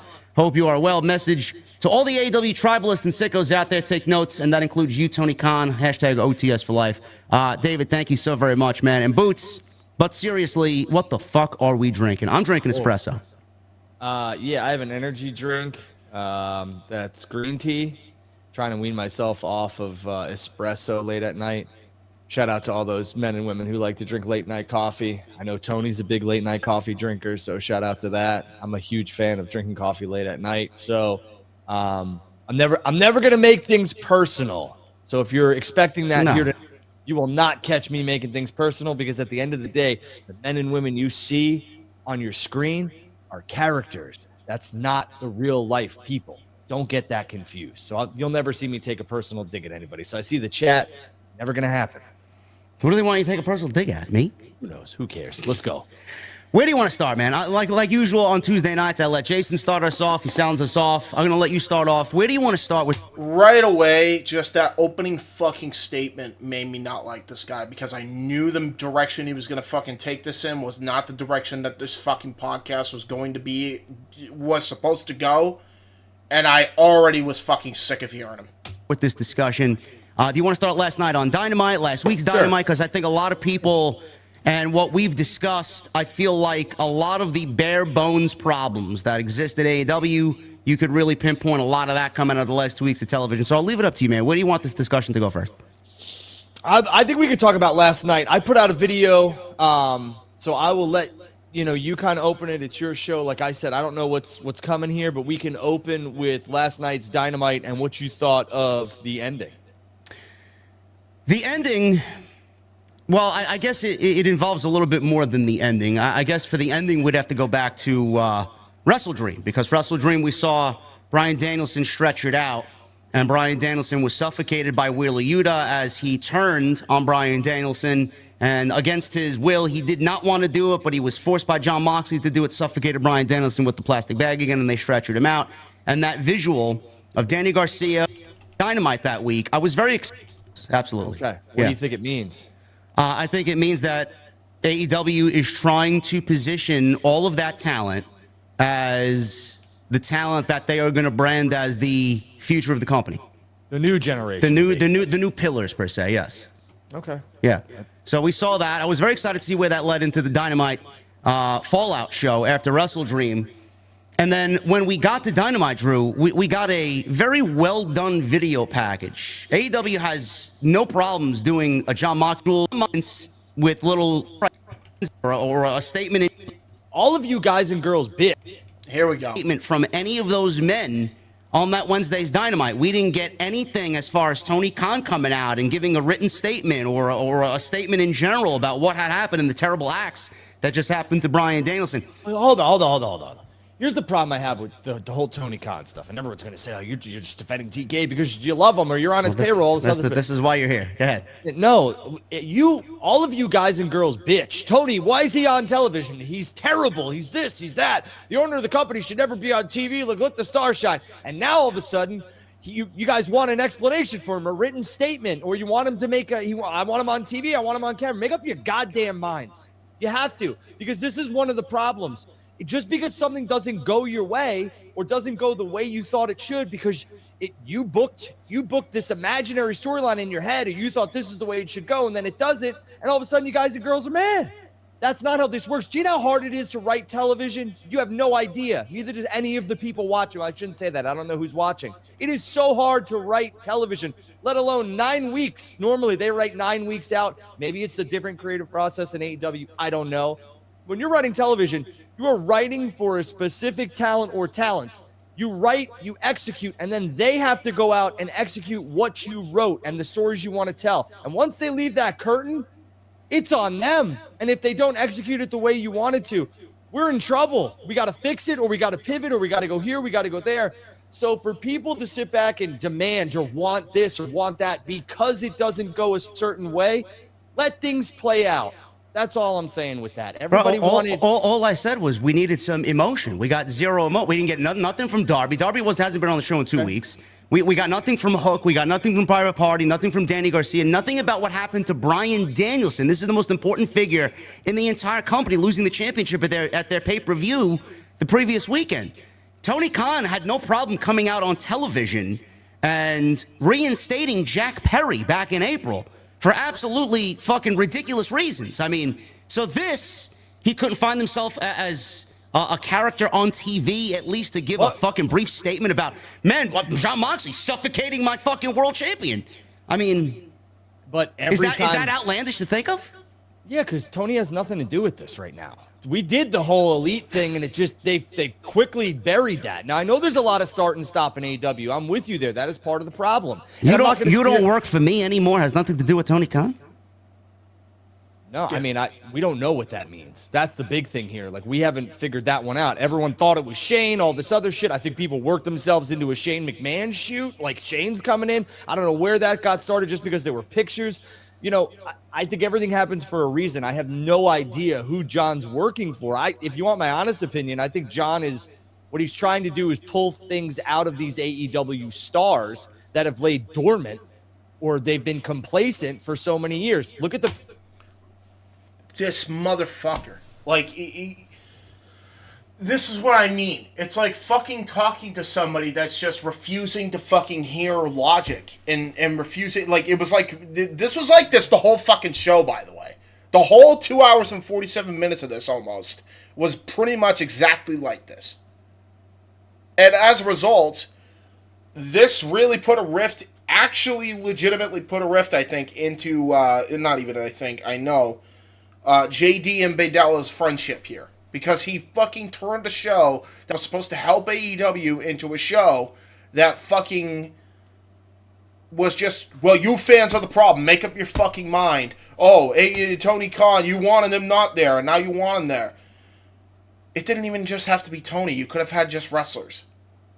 That was the main point. It was the minute he found one thing that he couldn't fucking agree with.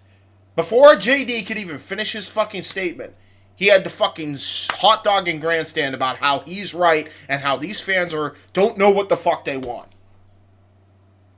It was like this for 2 fucking hours and 47 minutes of this fucking broadcast. And you're gonna go and tell me that this is okay, that this rhetoric is fucking fine. It's not fine. It's exactly this type of rhetoric that got AEW into this point in the first place. You bald asshole. So fucking ridiculous. And now I got fucking people being loud before I can fucking finish my show. That's great. God damn. I'm just, I don't even want to listen to the rest of that. You got the point just in the opening. I encourage you, watch this whole podcast if you want to fucking get rage baited. And look at the fucking comments here. AEW, and this is like the biggest comment I agree with, and I'm all over this fucking comment thread, by the way. You will see comments and me replying to everybody I agree with, and disavowing anybody that fucking I didn't agree with, to be honest with you, because I fucking had it. I have fucking had it up to that point. AEW is not a WWE show or a WWE show. He is a corporate show. He just wants us to accept any slop that any media company gives us and be quiet. I get it. I've never been a wrestler, booker, or an owner. However, I am a sentient human, and I know what I like and what I don't like. Preach. I could care less if AEW makes 4 cents or $400 billion to entertain me. None of this stupid excuses mean anything to me.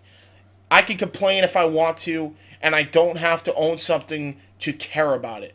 My father passed away when I was very young, and wrestling was something we shared together. So it is personal to me.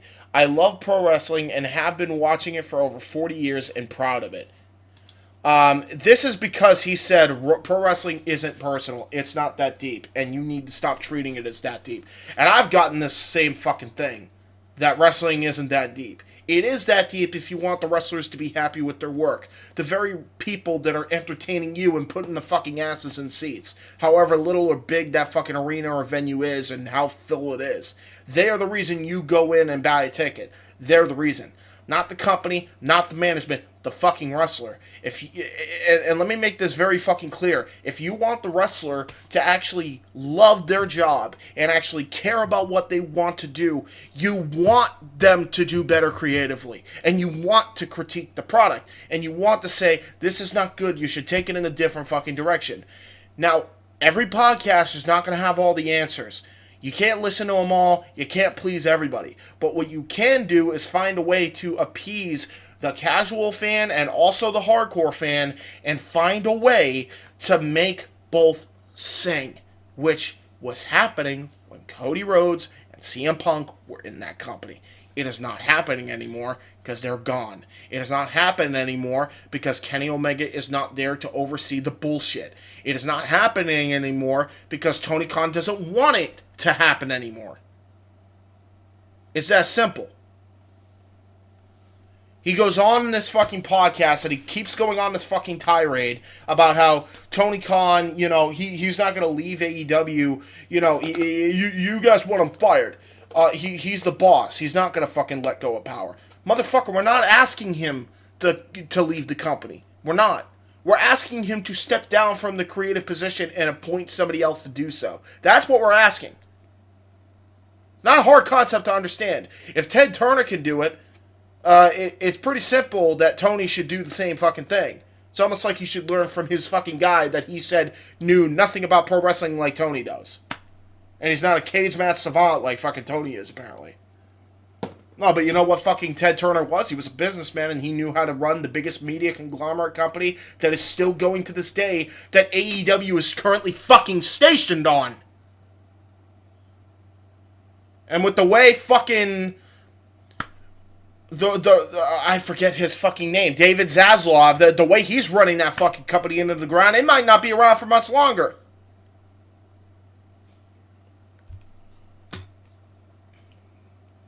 But yeah, I'm the fucking problem, right? We're all the problems, and we don't know what we want. Make up your goddamn mind. Yeah, sure, bud. Sure. We got another fucking guy on here that I've been mentioning all throughout the stream. We got one more thing from JD as well, but I'm gonna save that towards the end of that fucking section, and then we got more to talk about afterwards. But we're gonna have the first 5 minutes play of Duke Loves Wrestling's podcast. I encourage you to watch this. Duke Loves Wrestling Week 472. It is available on Spotify and on YouTube. Both will be linked in the description. This is what he said. Because I'm going to tell you right now, these jelly-back humanoid bastards out there, they have completely ruined pro wrestling fandom as far as we know it. Okay? It is just incredible the way that these goofballs carry on. And really, the biggest display of how much of a jelly-back humanoid bastard that they are came this week. Okay? Both AEW Dynamite and WWE NXT aired on the same night, this past Tuesday. And as you can expect, the fans let the world know what they prefer. AEW Dynamite did a whopping 329,000 viewers for that episode of Dynamite. Okay, they also did 128,000 in the 18 to 49 demo. You know how I feel about these Nielsen ratings, folks, these ratings in general. Bunch of baloney for the most part, unless you're a company that produces a high level of black and brown viewers, because we know that we're traditionally undercounted in these stupid ratings here. So that's why, I always say take it with a grain of salt. But which I agree with him on, and it's been a problem with Nielsen for a long fucking time. Which is why I don't fucking take everything they say at face value. However, it does say a lot when, again, half their fucking audience has dwindled. He mentions that AEW, when they went to Tuesday, this is before the election, so this is before the Wednesday head-to-head. This is the Tuesday head-to-head with the World Series on concurrently. When AEW would have something preempt them, and they had to move days, whether it was a Wednesday or a Friday. I remember they ended up going on Thursday at one point. AEW would not really miss a step. I think they only dropped like 100,000 viewers, if that. But they'd still have like 750 to 800,000 viewers on that day, and they'd still beat out NXT. Bro, 324,000 views on that Tuesday. Compared to where they were when they were dominating NXT on a weekly basis. And we don't find that to be a fucking problem? We don't find that to be a problem. We know, because AEW's head honcho there, Papa Tony Khan, you know, the lactose intolerant son of a billionaire there, he has touted the fact that, you know, he has the ratings and he loves the ratings and all that, and we know that he doesn't really draw many fans of color, go figure. So, you know, I tend to believe that the ratings for him are certainly accurate. On the flip side, WWE NXT, the second episode on the CW network, which is on regular television here in the United States. Anyone with a television antenna can get that channel, which is fantastic. WWE NXT, 874,000 viewers. Okay, and in the 18 to 49 demo, 318,000. Incredible. Okay, they trounced them. They destroyed them. Anyone with eyes can see, and we all understand why. Yep. The WWE product is completely better than anything AEW is producing. Okay, Right we just now, know yeah. that for a fact, and including NXT, which a lot of folks want to continue to say this is developmental. We know that on this episode, the main event, you had Javon Evans going up against Randy Orton, the future WWE Hall of Famer. So, you know, you definitely throw some legends in the mix there, but nonetheless, let's call it what it is. AEW Dynamite is AEW's flagship show. I don't care that it's on a different night. It's still on the same network. Yep. Every Tuesday, on average, about 700,000 people are watching pro wrestling. WWE NXT. Yep. Right? So we know that the fan base exists. They're there. And they're watching NXT previously on the USA Network, which, surprise, surprise, on cable. So this notion that the reason why Dynamite didn't do so well is because they were not on their traditional night is just a bunch of hogwash. It's a bunch of baloney. It's a bunch of nonsense.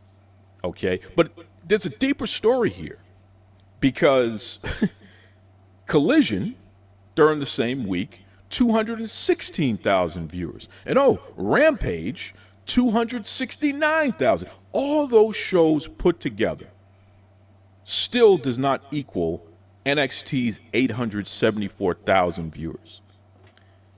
I want you to deep that math. I want you all to deep that math and tell me where Duke is telling lies here. 3 shows combined couldn't even beat NXT in the ratings. NXT. Dude, Collision used to be one of their major shows. Rampage also used to be one of their major shows. None of these shows can beat NXT. Combined. You don't find that to be a fucking problem?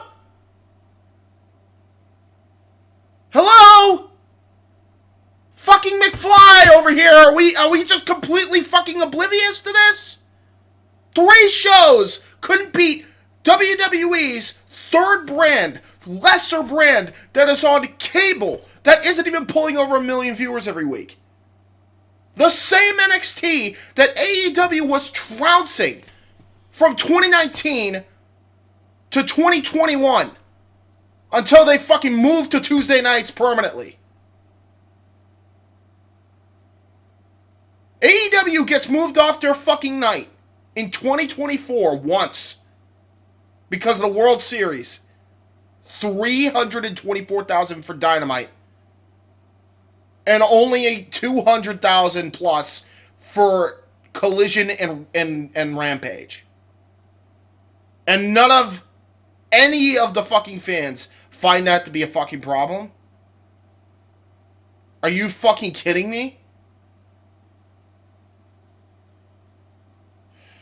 What the fuck? One quote-unquote developmental show for WWE did more than all of the AEW shows combined. Yep. You jelly-back humanoid bastards. You can't admit the truth? The AEW product right now stinks. It's poorly booked. There are no storylines that make any sense. Yep. Even people who are legends cannot get over Yep. because the way that that company is structured, especially from a creative standpoint, it is just completely a bore. It is a turnoff. People with any sense are turning their backs on this nonsense. Yep. That's what it is. It's nonsense. Yep. But the jellybacks, they got excuses for days, okay? And it really is impressive. Let me tell you something.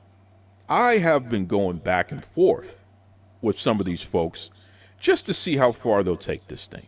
You know what I mean? How ridiculous can your excuses be? Yep. And I'm going to read some of these for you. Listen to this. Mike Stornarelli, okay? Nation of African American Wrestlers, the Facebook group there. Good old Mike here says, network television beat a cable show airing outside its normal day and time slot. I'm shocked. Well, not that shocked. Hey, Mike, you jellyback humanoid. Enough with the excuses, buddy. Yep. If people cared about the product, they would tune in and watch it.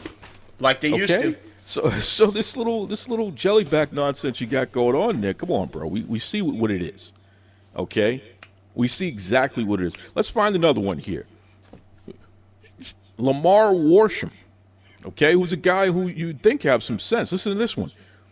CW has 50 million more viewers than TBS, and AEW is preempted, and they didn't market it well. The last part is the only part that actually makes any damn sense there, Lamar. You're right. They didn't market it well. Yeah. AEW doesn't market anything well. Yeah. I don't know what the hell they... Listen, this They don't has got to market be shit. some kind of front going on, this company here, okay? It's got to be some kind of tax scheme or something like that. I really think the IRS needs to dig into their books and take a look at what the hell's going on with this company, okay? Because what we do know is there's a lot of big numbers that are tossed around and claimed, and yet when we actually take a look at what they do with this product, a kid playing the video game would do a better job of promoting than what Tony Khan is doing. Yep. It's fascinating. People are not showing up at the events. People are not watching on television. People are not watching on YouTube.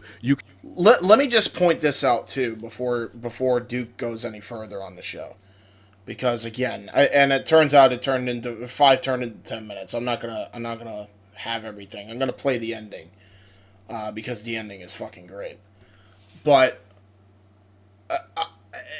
I just want it to be fucking clear how absurd this is. Like,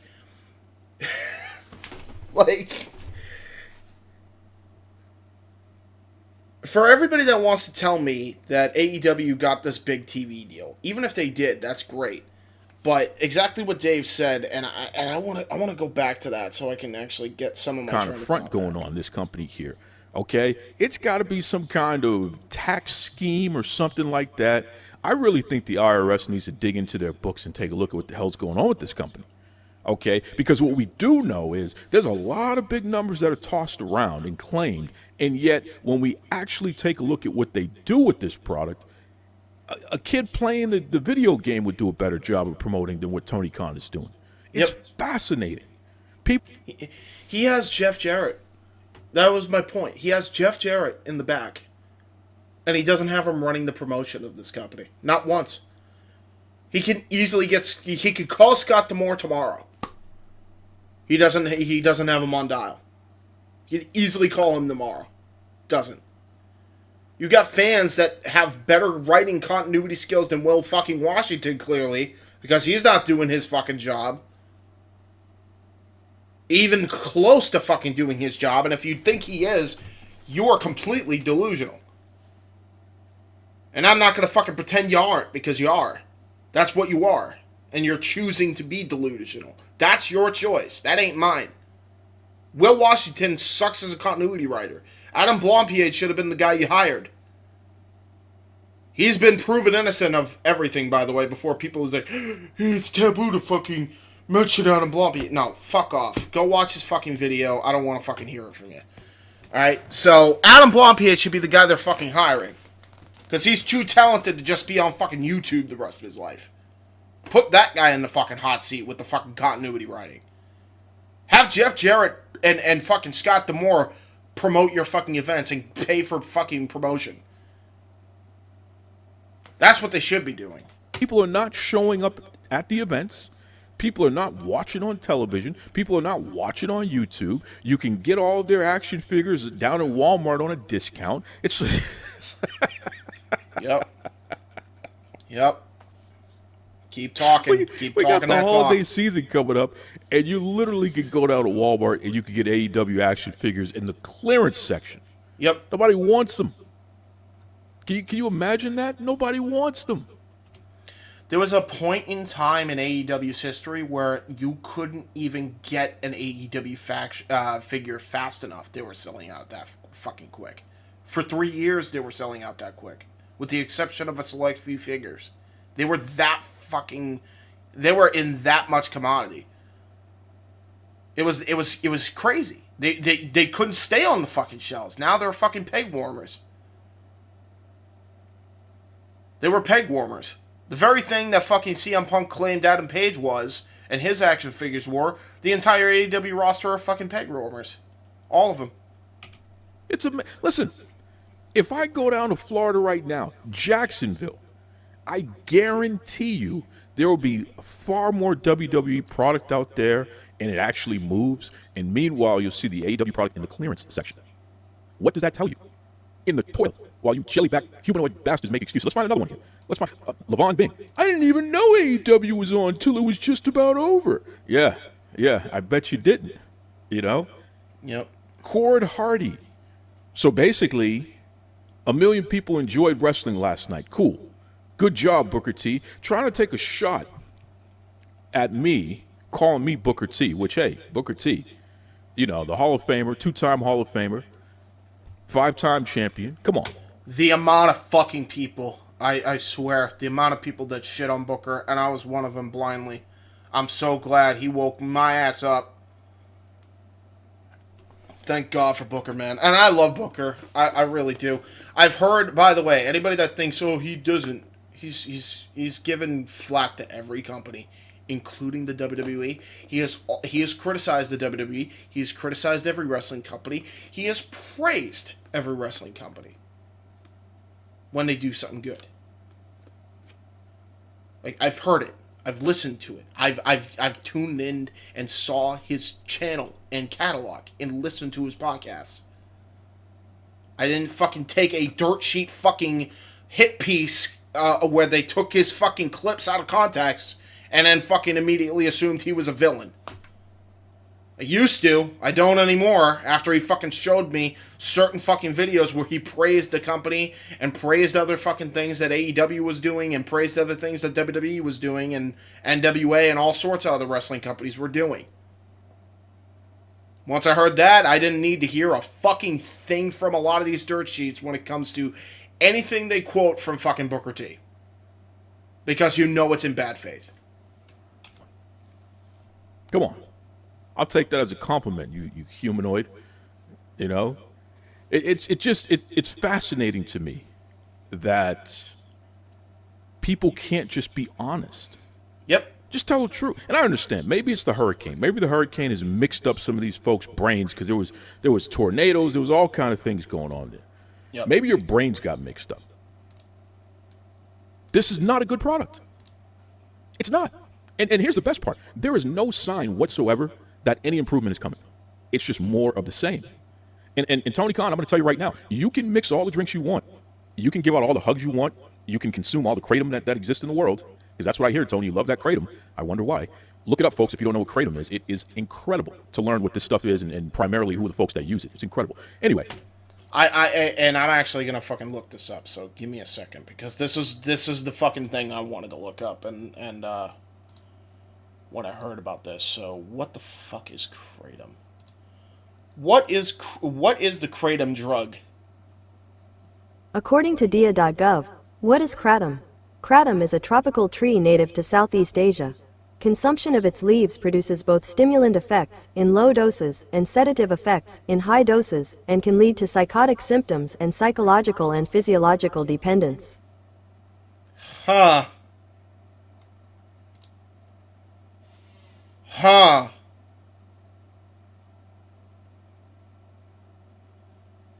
Here's another one for you, folks. Kratom is illegal, and it is not regulated as a controlled substance. The Drug Enforcement Administration list it as a drug of concern. The FDA does not approve kratom for any purposes, but supplements do not require the agency's sign-off to be sold.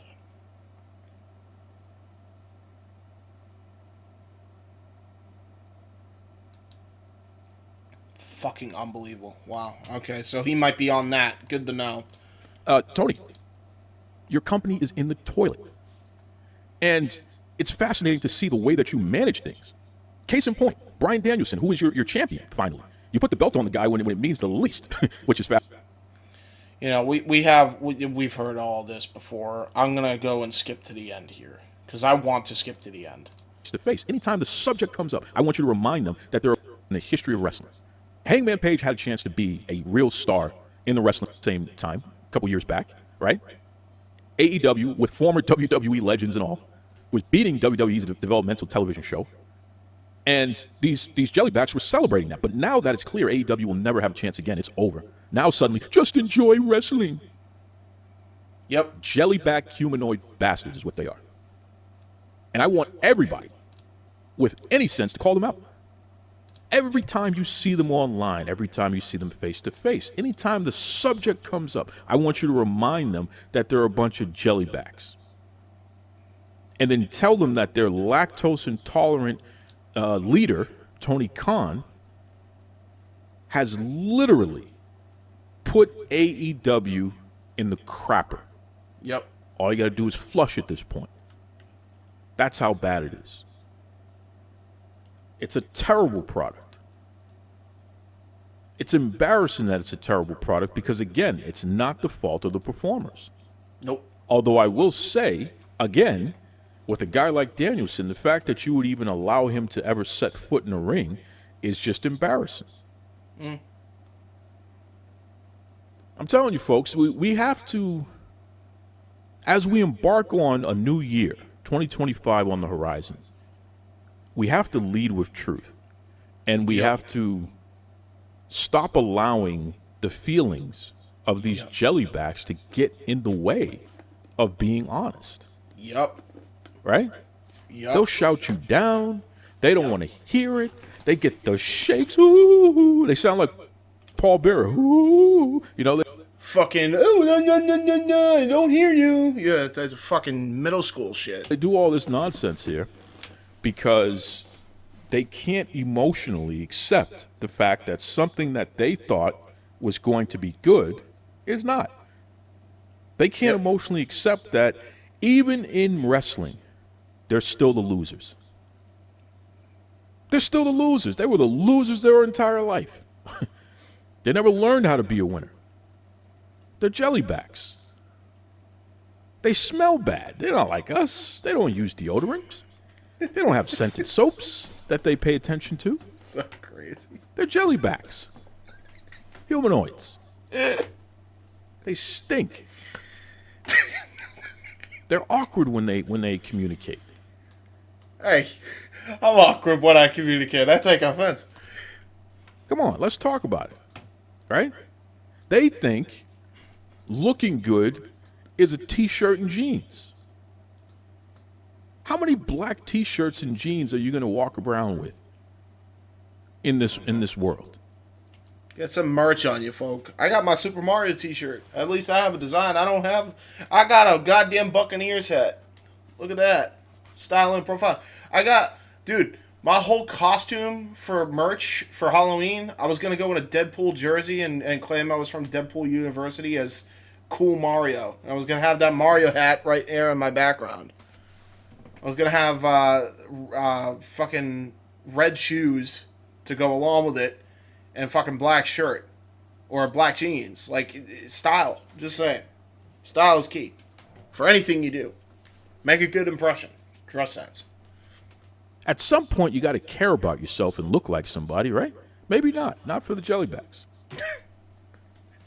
Not for the Jellybacks. So, you know, I feel that as we embark on 2025, WWE is only going to get better. You got the John Cena retirement tour. It looks like, you know, obviously the Cody Rhodes experiment's not working. He's a weakling anyway. So he's either going to have to turn heel or he's just going to get eaten up because Roman is going to get that belt back. We may even get a run for The Rock or Cena or both. You never know. You know what I mean? So the sky is the limit for what we can expect from WWE over the next year. And meanwhile, in AEW, there's not a single thing we can look forward to. Maybe Bobby Lashley signed with them, and the Hurt Business or the Hurt Syndicate is what they'll call themselves, will reform. But for what? Yeah. And to what end? How will that matter? Because it's not like they have any good writing that's going to support them to where they can be as big as they were. I have a Hurt Business shirt that I received for Christmas a couple years back. That's how big they were. My family went out and got me that. Yep. Because they knew. And I still rock that shirt with pride. I love that group. But you put it in the toilet with the rest of AEW, and what is it? Yep. Right? What is it? It's currently the best thing on AEW television until it won't be anymore. Because Tony Khan will eventually muddy up the fucking waters of what MVP, Shelton, and Bobby Lashley are booking for themselves right now. I assume a lot of that creative control is because of MVP. So, there you go. The proof is in the pudding there. But that will eventually get muddied up with because of who's in charge and who wants fucking full control of everything. So You know what it is. Yep. I'm telling you right now, folks. 2025, a lot of things are going to get exposed, and a lot of truths need to be told.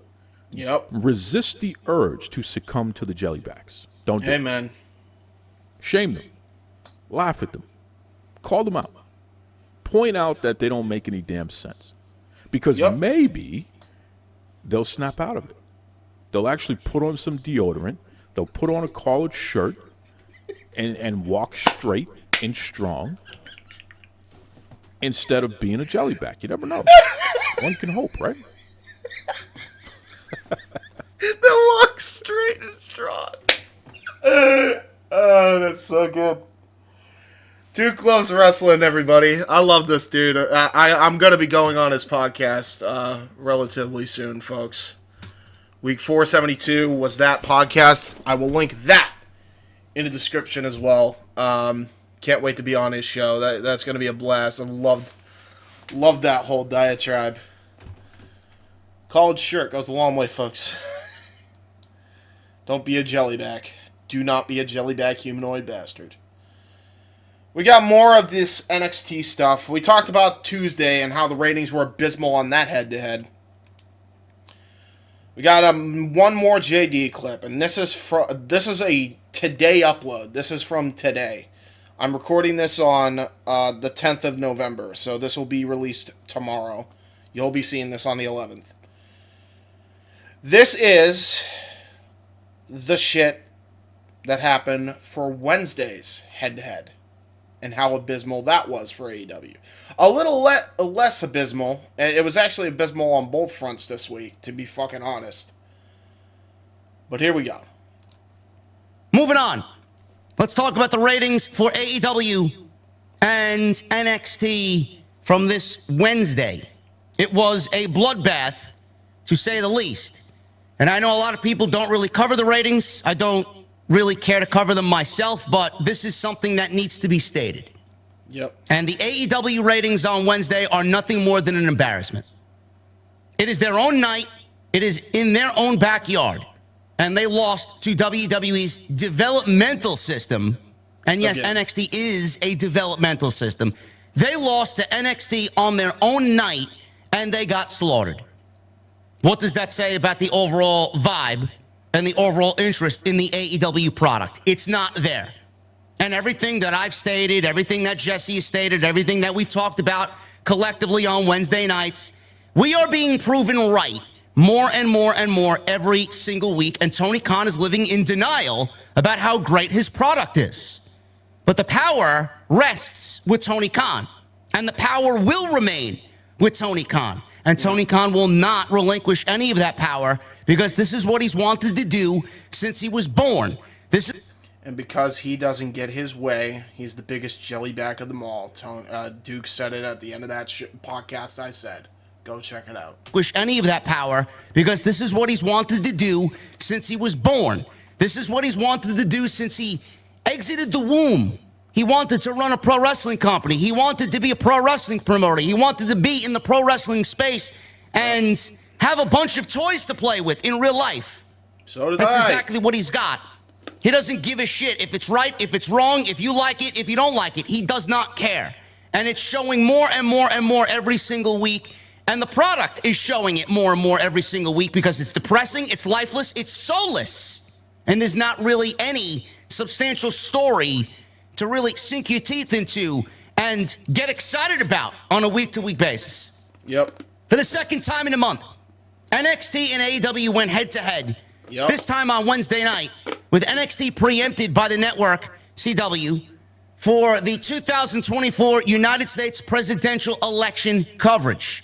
Last month, it was Dynamite switching nights, presenting their third consecutive title Tuesday as a result of the World Series. Despite the branding and a decent helping of star power on the card, the ratings results were disastrous, with Dynamite recording its lowest overall viewership in history, as well as its worst showing in the key 18 to 49 demographic. This week, however, it was NXT airing away from its usual night, which makes the result of the ratings battle even more depressing. According to Programming Insider, the November 6th episode of NXT averaged an overall viewership of 619,000, which actually represents a 5% increase from their viewership last week. So they were not on their normal night. Tuesday is their normal scheduled night. They moved off of their normal scheduled night to a night that they have no business being on, that they are not operating on, and they had a 5% increase from last week when they were on their normal night, when they were on their usual time slot up against Game 4 of the World Series.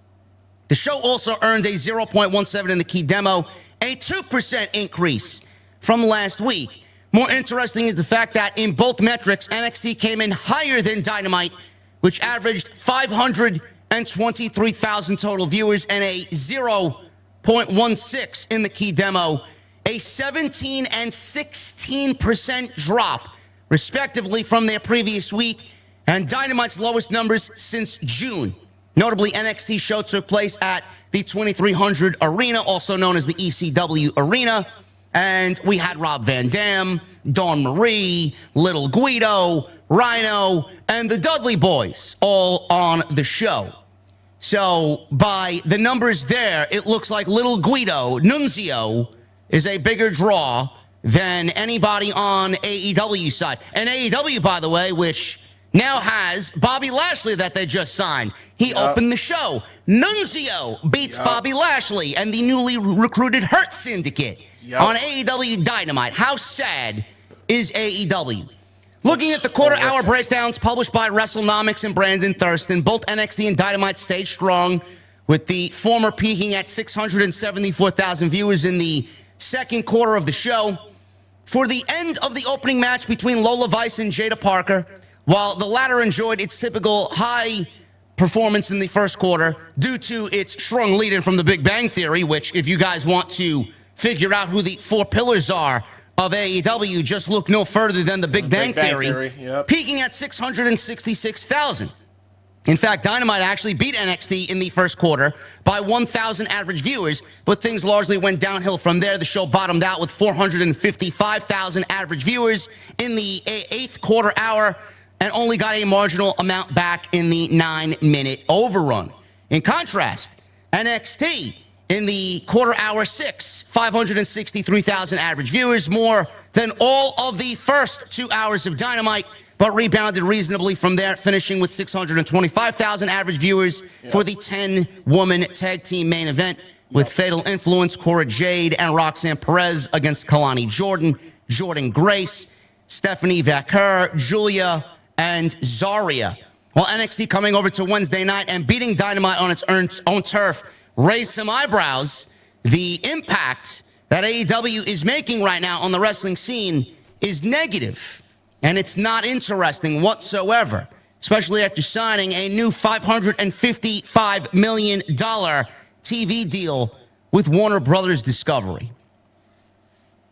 AEW fans are going to gloss this over and not really make this a big deal because that's what they do. They don't want to take accountability for Tony Khan really driving the company into the ground. But by every metric and by every logical aspect, AEW Dynamite got beat out on their own night with a normal show that they usually put on every Wednesday. Adam Cole versus Malachi Black. We got major storylines playing out with Jon Moxley and the Death Riders overtaking the company. You just signed Bobby Lashley, MVP, and Shelton Benjamin, the Hurt Business, now the Hurt Syndicate, and you brought them on in to feud with Swerve Strickland, who is your former AEW World Champion this year. And you still can't garner a rating that surpasses 600,000 and even puts yourself even keel with NXT, their developmental system. It's unfucking believable. It's unfucking believable. They used to trounce NXT. Trounce them. Every week. They used to beat their ass without a paddle every fucking week. Can't even tell you the last time that's happened now. Aren't you guys sad? I know I am. I'm a fan of AEW. I don't want to see them fail. But the interest in the product is down. The overall vibe in the product is down. The storylines are not working. They need something new. They need something internally to change. I have no hope in anything changing. I could sit here and make this fucking video 3 hours long, going over every problem that AEW has. I will not do that. If you guys watch me on Wednesday nights, you know what the problem is. You know where the problems exist. The fucked up thing is, AEW doesn't care. They don't care. And they will never care. They want to put on shows. They think they are the alternative. They are not the alternative anymore. They are not. Everybody wanted a better WWE. We got a better WWE, and we will continue to get a better WWE. There is no need for AEW, according to these people. There is a need for AEW in the business, absolutely. But these people don't find a need for AEW. If WWE is giving them what they want, why do we need to go out and watch AEW do everything that WWE is trying to do, but worse? Vince McMahon leaving killed AEW. CM Punk leaving AEW killed AEW. The way Tony Khan handled the CM Punk situation killed AEW. Showing the footage from Wembley with Jack Perry and CM Punk killed AEW. The whole Thunder Rosa Britt Baker thing and how that was managed by Tony Khan killed AEW. The whole backstage scuffle between Britt Baker and MJF killed AEW. The whole Sammy Guevara and Andrade fight killed AEW. The whole way they're handling Miro and CJ Perry and trying to force that pairing on screen killed AEW. The whole thing with freaking Sammy Guevara and Eddie Kingston killed AEW. The whole Bobby Fish incident and how he made an ass out of himself not only killed his career, but killed AEW. I could go on and on and on and on and on. Where does the problem lie, folks? The problem lies with the owner of the company not delegating his responsibilities to somebody that actually knows what the fuck they're doing. That is the problem. And until he does, it's never going to get better. What the fuck? Stock visual camera. I don't even know what I just hit something accidentally. Sorry, folks. People are losing trust in Tony Khan. Honestly, people have already lost trust in Tony Khan, and it's not coming back. Yep. That's what killed AEW. Yep. All of these things killed AEW. And I'm telling you right now, this Jon Moxley Death Rider storyline, the way that I envision it playing out, the way that it is being reported right now, if they go with the reported plan, this is it.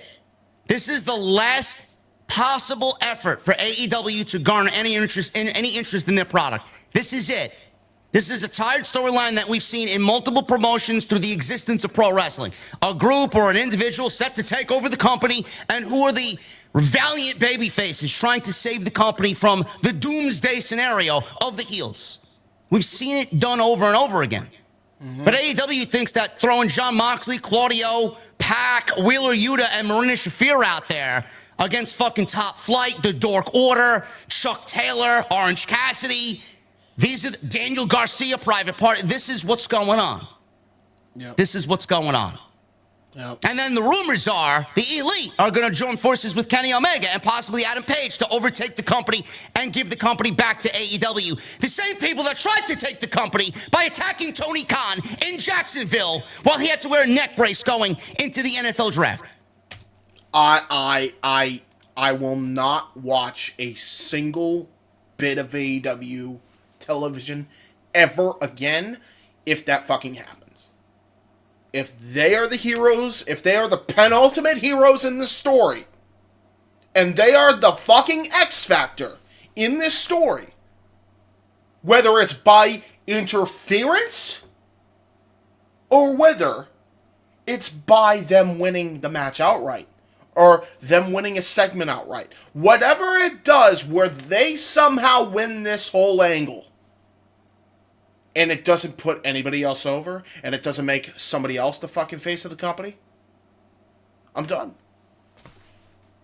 They want to play side characters in that, and they want to fucking, we need to take out this fucking greater evil. That's fine as long as they're side characters. I could give a fuck. They do that, you will not catch me dead on a fucking AEW watch along ever again. Period. You could kiss my face on the AEW commentating team goodbye. You'll catch me on fucking boxing and UFC events going forward from that point on. Guaranteed. That's not a threat, that's a fucking promise. That's what people want to see. That's how you get the trust of the viewer back. You tried to tell one story, completely disregard it, and then go to something else that undermines what you did back in April? Which, by the way, the whole reason that happened is because the way they treated CM Punk and Cody Rhodes and a bunch of other people on their roster that have anything kind to say about those guys. I wonder. We're supposed to have fucking trust in them, though, right? Oh, by the way, not even just from a non-kayfabe perspective with the whole Punk and Cody stuff, not only from a non-kayfabe perspective with how they fucking threw their friend Hangman under the bus and told him lies, not only did they fucking feed into fucking Jack Perry's insecurities and made him fucking try to fight Punk, fuck all that. The stuff that happened on kayfabe TV, on Dynamite and Collision, where he did exactly what they said, and they fucking tried to take over the company. And they fucking turned their back on their best friend in Kenny Omega. How is there any redeemable qualities about these fucking guys? If anything, Hangman should be fucking joining up with them only to then lose because Hangman turns on the Elite. That's what it sounds like to me. That's how I'd book it. Join up with the fucking Death Riders and be the fucking world champion of the group if they can find a way to hot potato it to him. That's what I'd fucking do. Simple as that. Shit fucking sucks. They don't want to fucking do the fucking smart thing. Ever. Want to go to the tried and tested formula. Because that's done you so fucking well. In the fucking ratings as of recently. Give me a fucking break. This is it. If this storyline doesn't pick up fast, and this storyline doesn't deliver the proper conclusion that it needs, AEW is dead. Creatively, they are dead. They aren't dead because they got $555 million that Tony Khan suckered out of David Zaslav. Until David Zaslav gets booted from Warner, or if fucking David Zaslav and Warner goes under business because the money ran out. But yeah, sure. Creatively, they are dead. And creatively, they will never earn the trust of the fan base that they seemingly drove away with all of their antics and all of their terrible, terrible creative. This is embarrassing. The fact that they lost to NXT, which, by the way, on Wednesday night was a fucking terrible show. It was fun for the nostalgia being in the ECW arena. Overall, it was a terrible show. You lost to that? Yep. Your flagship show lost to fucking little Guido. You should be fucking ashamed of yourself, man. Absolutely fucking ashamed of yourself. Will Ospreay. I'm not even going to listen to that next story, but you want to check that out. It's literally the recent upload on his current channel right now on his upload section. So go check that out. We got more. Oh, okay. So, and this is one comment that I had from the thread with Tony Khan versus JD from New York. I'm sorry, dude. This is what he said to Tony Khan. He said, I'm sorry, dude. This is Angelus Draven. But things need to change in AEW drastically. I've been watching for the last 3 or 4 years, and things are taking a nosedive.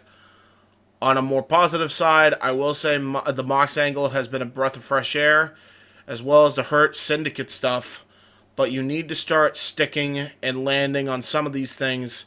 Have more of a direction with the shows, and make each show stand out from each other.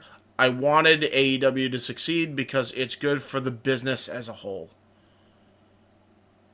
Yeah, I mean, simply put, it's period, end of story there. It's getting to the point where it's completely out of fucking control. It is completely out of control. We're on to the main event. And honestly, I'm going to need to take a break because I'm starting to get a little sleepy. Because I've been going for like 3 fucking hours at this point, and I still got at least 20 more minutes to go. So I'm going to take a break, and then I'm going to come back. I will be back in seconds for you guys, but for me, it's going to take at least 10 minutes to get myself prepared for this shit.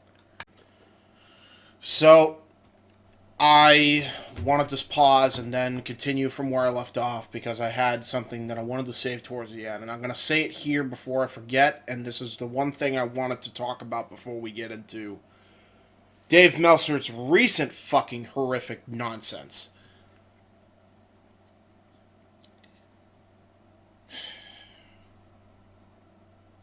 This is not the only time where a wrestling company and wrestlers of said company and the fan bases of said company have attacked people for having any criticism.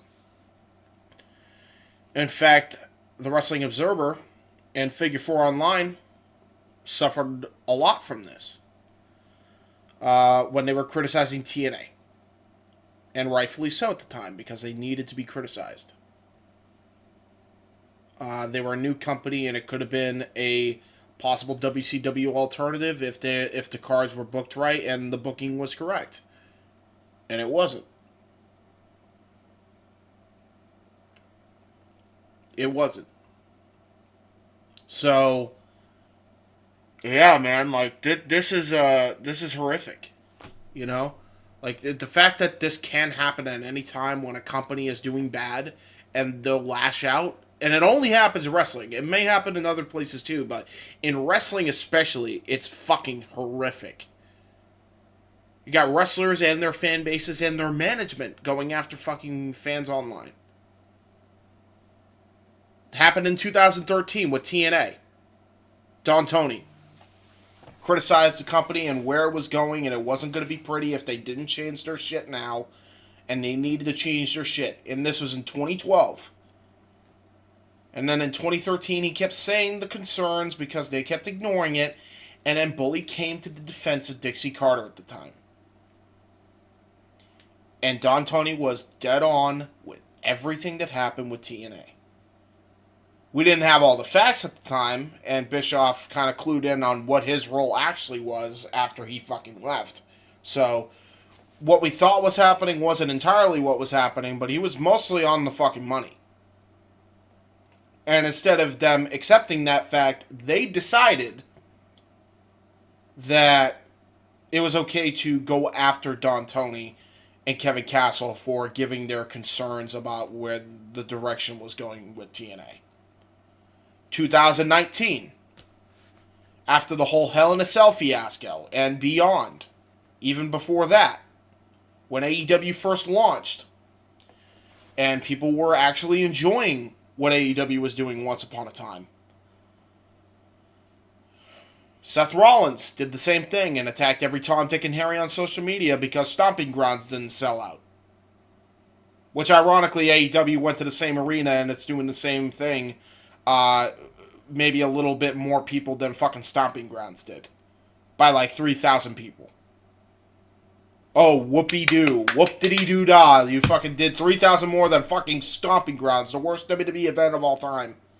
Worst drawing house of all time. For a fucking mega event. Of any fucking kind. Of its kind anywhere. Whether it's PLE, pay-per-view, mega event, whatever the fuck you want to call it. A major show. And he got very upset about this to the point where he started attacking not just fans but fellow wrestlers like Will Ospreay completely unprompted. You remember that? Because I do. This is a wrestling industry problem. This is not just an AEW problem.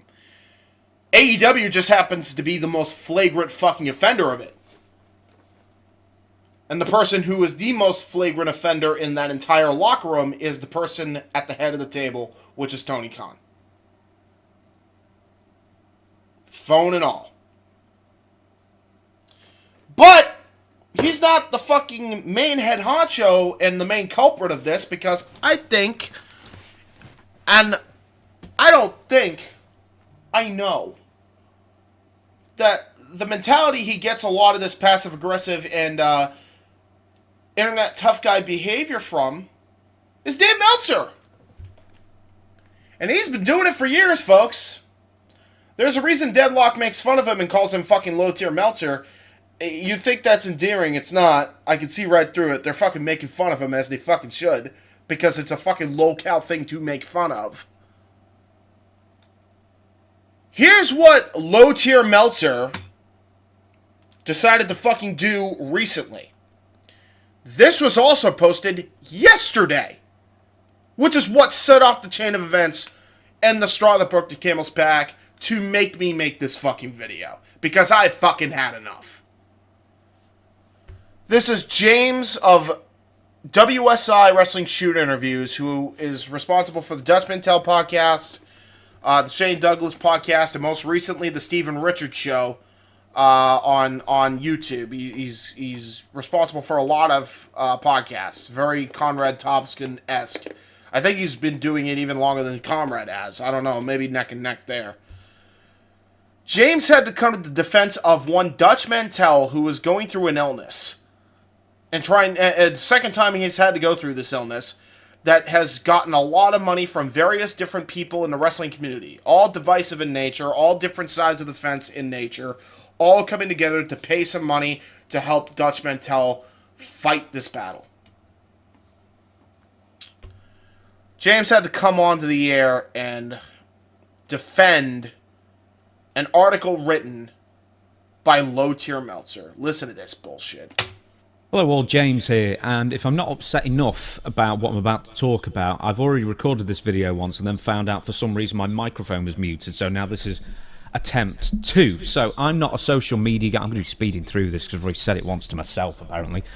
I ended up getting a fair few tags on social media, direct messages, that kind of thing on Twitter last night that made my blood boil a little bit. So it's always fun to see Dave Meltzer tanking his own credibility in his own career in real time, like Ralph Wiggum's heartbreaking. But Meltzer this time has plummeted new depths of moronic and biased takes, and this one happens to feature my old pal Dutch Mantell. So Meltzer's real issue on this one is that he's complaining that Tony Khan, AEW owner, has donated to Dutch's GoFundMe. For those who don't know, I'm sure most of you do by now, Dutch Mantell has recently battled sepsis. His wife has battled sepsis and diverticulitis. They both nearly died. It basically depleted their insurance, depleted all their savings to sort of stay alive. Anyway, Tony Khan, amongst many others, were very, very good enough to donate some money. Tony Khan donated $5,000, which is a fantastic amount. I know some people are like, well, he's a billionaire, he's a multi-millionaire. Well, he doesn't have to do anything. And the fact that he did is an incredible thing to do. That being said, Meltzer, because this is not a criticism of Tony Khan, I'll reiterate this later on, but Meltzer cannot accept any criticism of AEW, and what he wrote in the Wrestling Observer newsletter on Thursday. And I will say, as much as I'm not trying to diss Tony Khan in this particular section, everything I said stands. Tony doesn't know either, and he gets it a lot from Uncle Dave. Or Friday, whenever it came out, I don't know, don't even keep track of it anymore. It is just another example of that. So, on Storytime with Dutch Mantell, we have criticised AEW dozens of times. We're criticising the booking and production. We're not criticising Tony Khan, the man. Because for all intents and purposes, Tony Khan is a really genuine, really lovely, really nice, really hard-working person. And he's in a position where most wrestling fans wish they were. Enough money to run their own deal and play booker. I'll give you this right now, man. You're misguided on it. There are things that he does that are good. I'll give you all the credit there, and him donating $5K to Dutch is fucking awesome. I appreciate that. We all do. Alright? But, nah. Nah. And not all the time. He's not the saint like you just portrayed him as, trust me. He is far outstayed that fucking welcome tag. And yes, we have actually criticised Tony personally a couple of times, like when he said he feared for his life with CM Punk, or he hugs wrestlers too tightly, or something like that. But then everything else is, professional base, like he needs a booker behind the scenes infrastructure, that kind of thing. It's not a reflection of Tony Khan as a person, and what I'm about to say in the rest of this video is not a criticism of AEW or Tony Khan. It should be said of that. But old dickhead Meltzer can't have any of this. So he wrote an absolute, even for his own standards, his own rambling, misspelled, warbling newsletter that's more redundant by the week. He's turned somehow a heartwarming story of thousands of people, donating, sharing the GoFundMe, and then, so many more, sending well wishes, into a dig against Dutch Mantell, which ends up being a dig against himself somehow. Let me show you the comments. Hang on, here we go. Dutch Mantell, Wayne Cowan, so this, apart from the last few lines, it's all just talking about the health issues. But then he says, they had raised $64,200 with most of care, full stop. They had raised $64,200 with most of the top donors being anonymous, with the largest known donors, Tony Khan at $5,000 and Chris Jericho at $1,500. Okay. When I got fucking unbelievable. How wrong this is actually astounding, because there was plenty of people that actually donated more throughout the wrestling industry. He just named all the AEW ones because he wanted to paint AEW in a positive light, when everybody should have been given credit. Everybody that donated, or at the very least the biggest donators, should have been fucking credited. Fucking gross fucking negligent journalism if I've ever fucking seen it already. We're not even halfway through this video yet. Because I didn't set up the GoFundMe. It was Dutch's daughter who did this, and then they messaged me and said, can you publicise it? So I started publicising it Tuesday morning, and by Tuesday afternoon, this is Eastern time, it was at 64,200 or thereabouts. So Dave hasn't looked at the thing since Tuesday. And since now, it's like 94,000, 93,000, or it's over 90,000, whatever it is. So he obviously didn't mention Jim Cornette, who also sent in $5,000. He didn't mention the anonymous person who donated $5,500. He didn't mention me, who donated 4 figures as well, but less than Jericho, I'm sorry to say. I couldn't afford any more. That he only mentions Tony Khan and Chris Jericho at this point, because I guess they both work for AEW. But anyway, this is what else he says. With Khan, many have pointed out that Mantell, also misspelled, as a podcaster was brutal to Khan, even being critical of him when the promotion was at its peak popularity. No, it wasn't. We started talking about AEW more when CM Punk and Brawl Out happened, and that wasn't the peak of popularity because it sort of went down from there, really. Now, and recently criticised him, Tony Khan, for the contract terms Swerve Strickland got in his recent deal. Now, we did, and the reason is because we didn't think that Swerve has been booked as a particularly strong champion, and then is he worth that amount of money, $2 million or $3 million a year that he's getting paid? We thought not at the time, and that wasn't very, very long ago at all. But the thing is, that's not a criticism of Swerve. It's more the booking and, he was going back and forth and flip-flopping and that kind of thing, and just really wasn't booked as a strong champion. But it's sort of a litany of like booking missteps in 2024 that we do keep talking about. We're podcasters. We talk about the bad and the good with AEW and WWE and whatever else we find out there. It's as simple as that. We're content creators, and we deal with the news. That's how podcasting works. Anyway... Swerve Strickland got his recent deal. It is something when a former wrestler gets mad at a promoter, like we're mad. No, we're happy that he gets paid ultimately because it's great for, everybody involved who can clearly afford it and what he pays the top talent. And he was doing it after he knew the new deal was put together that was going to make the company exceedingly profitable. No, we didn't, because there wasn't a deal announced at the time. And the reason there wasn't a deal announced at the time is because there'd been a deal in the works for so many months and it was being teased, but we weren't getting any information that we didn't know there was going to be this great deal in the end. A fabulous deal for AEW, bafflingly good, quite frankly. Yeah. Wrestlers. Using the old school, he doesn't draw money, and not understanding that this isn't a mom-and-pop week-to-week business based on live event numbers, but one that in a worst-case scenario year would generate $250 million next year. So what you've said there is like, hey, it doesn't matter that Swerve Strickland doesn't draw. It doesn't matter because the company's going to get paid anyway. It's just like, all that Meltzer's doing here, apart from... Like, you're a corporate shill and not a fucking shill for the actual wrestler that you should be caring about that's actually trying to put the butts in the seats. That's what you did. You just buried the fucking top guy for the last fucking 6 months or whatever it was as their world champion. Meanwhile, you're fucking trying to take a stab at Dutch Mantell for fucking... Like, you're taking a stab at Dutch Mantell for criticizing AEW when you don't even understand the full context of what they were criticizing and how harshly they may have or may have not have been criticizing it. I mean, it's fucking unbelievable. This is the fucking influence that is in Tony Khan's ear. It's Dave Meltzer and it's the fucking Bucks that suck.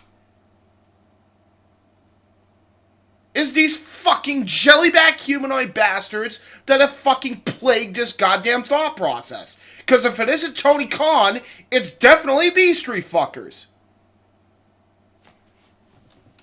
As far as I'm concerned, the way Tony Khan acts on social media, you can lump all four of them into the same fucking pot and kettle. From burying himself with his clown writing and opinions, he's burying Swerve by saying, well, he isn't a draw. Yeah. Okay then, but yeah, he's being paid millions. But Tony Khan can afford it, so it's okay. It's just moronic. Anyway, Meltzer, apart from spelling everything wrong and just adding a sentence that didn't belong, do you know what this is about really? Is that Dave hates Dutch. And the reason Dave hates Dutch is because Dutch, well, he's got no interest in talking to wrestling writers really for the most part. But Dutch corrected Dave or at least disagreed with Dave Meltzer over something Dave said about Memphis, a certain event back in Memphis wrestling back in the mid-'80s, I guess, where he claimed it wasn't a sellout. And Dutch said it was, because Dutch was there, I saw the crowd, I remember it being a sellout. And then Dave has got some third-party knowledge saying it wasn't a sellout. So Dutch said that to him, I guess, on Twitter, and Dave blocked him. Now, Dave blocks nobody, apparently, according to him, because he just loves arguing with people, but then he blocks loads of people, so that makes no sense. And then... but then he also just argues with people on Twitter all the time, because apparently he's got nothing better to do with his life than just gaslight his followers. A lot of them taking him to task on just the absolute crap he's come out with these last couple of years. With fast signs, we gotta fucking see add the visual possibility in your business. Especially. So, that being said, the other reason that Meltzer's got a real issue with Dutch is for the following. Bear with me. Dave Meltzer's idiot podcast rant, where this was at the time saying all these idiot podcasters are sure going to be sorry when AEW announces their new deal, and it's like, well, or like, you know, like we all hated the idea that AEW was getting paid. No one was hating it. No one mattered anyway. I mean, I'm sure Cornette or Bischoff or Dutch or whoever else who's been critical of AEW, everybody's glad that AEW exists. It's great for the business. It's great for bumping up the pay of the wrestlers. It's great for paying hundreds of extra people money and giving them a livelihood. And it's great for the fans who love the show as well. So it's nothing ultimately but a win-win, unless you are too involved in social media nonsense like Dave Meltzer is, and a lot of other people are, that their personality somehow gets encapsulated by encapsulate's the wrong word, but just to counterpoint James here, James counterpointing James here, ironic. It is true that none of us wanted the company to die. We don't. Let me make that clear. That's not the point I'm counteracting. But people that are in too deep into the social media sphere, there are people who are intelligent that know what the fuck they're talking about. Especially, you know, there's little folk with little following, and then there's the big followers, the people with the big following. Okay, that all have said the same thing or something similar of the criticisms within AEW from their management and creative standpoint. And the problem is that if you don't correct those two things, and David Zaslav can't fucking keep that fucking deal going because he gets booted from Turner because he's running that thing into the ground, which, by the way, if you don't know what I'm talking about, look it up, folks. And like, that could be a fucking huge issue. All of a sudden, the money might run out. Might run out in a lot longer of a time. It might not happen overnight like it did with fucking TNA practically, because it did. It took 5 years. It might take 10 with AEW because they got more money than Dixie and Pan Energy ever did. Could still fucking happen. So when we say we don't want AEW to fail and we want them to get this TV deal, but once they get the TV deal, the hard work needs to begin. That's what a lot of people would say. That's what a lot of people that actually want the industry to thrive would fucking say. Because that's the truth. That's honesty. That's fact. That's categorically fucking fact. Simple as that. I can't even think of it. I'm very tired. Anyway, he's too involved is what I'm trying to say. But let's go back to this for a second. There was The Rock, where The Rock had to tell him he was full of shit with saying he wasn't at WrestleMania. There was when he said that Anna White had died when he wasn't. There was the backlash thing last week where, it was at the Tokyo Dome and he got such a little woody over it that he just had to post it, even though it was definitely from a fake account. And then he had to take down the post 10 minutes later because he hadn't actually corroborated that fact at all, which it wasn't a fact, it was false. And then there was also, let's not forget, among all the other things he's got wrong this year, once again tanking his own credibility even further, was posting on the Observant bulletin board, or whatever it is, the board, forum, that's what I'm trying to get at, is there was just someone on a Fightful Discord who just made up a load of fake AEW expenses, all hypothetical, and then Dave saw it, did no fact-checking, and decided this was all true on some Excel spreadsheet screenshots, and then posted it as facts, and then started analysing this nonsense, and then took it down, and never even acknowledged that he did it. So, why don't we move on a little bit more? So, this is the real reason why Dave Meltzer hates Dutch Mantel, is because we take him to task. We don't let him get away with the bollocks that he comes out with, or the bad takes, or calling people bad faith, fans or viewers or whatever. Podcasters. Well, that'll come up in a second as well. But here's another example of just this Twitter war that he's got going in his own head. Let me have a look. NXT beat AEW last night, 619,000. 0.17 and 323.16 for AEW.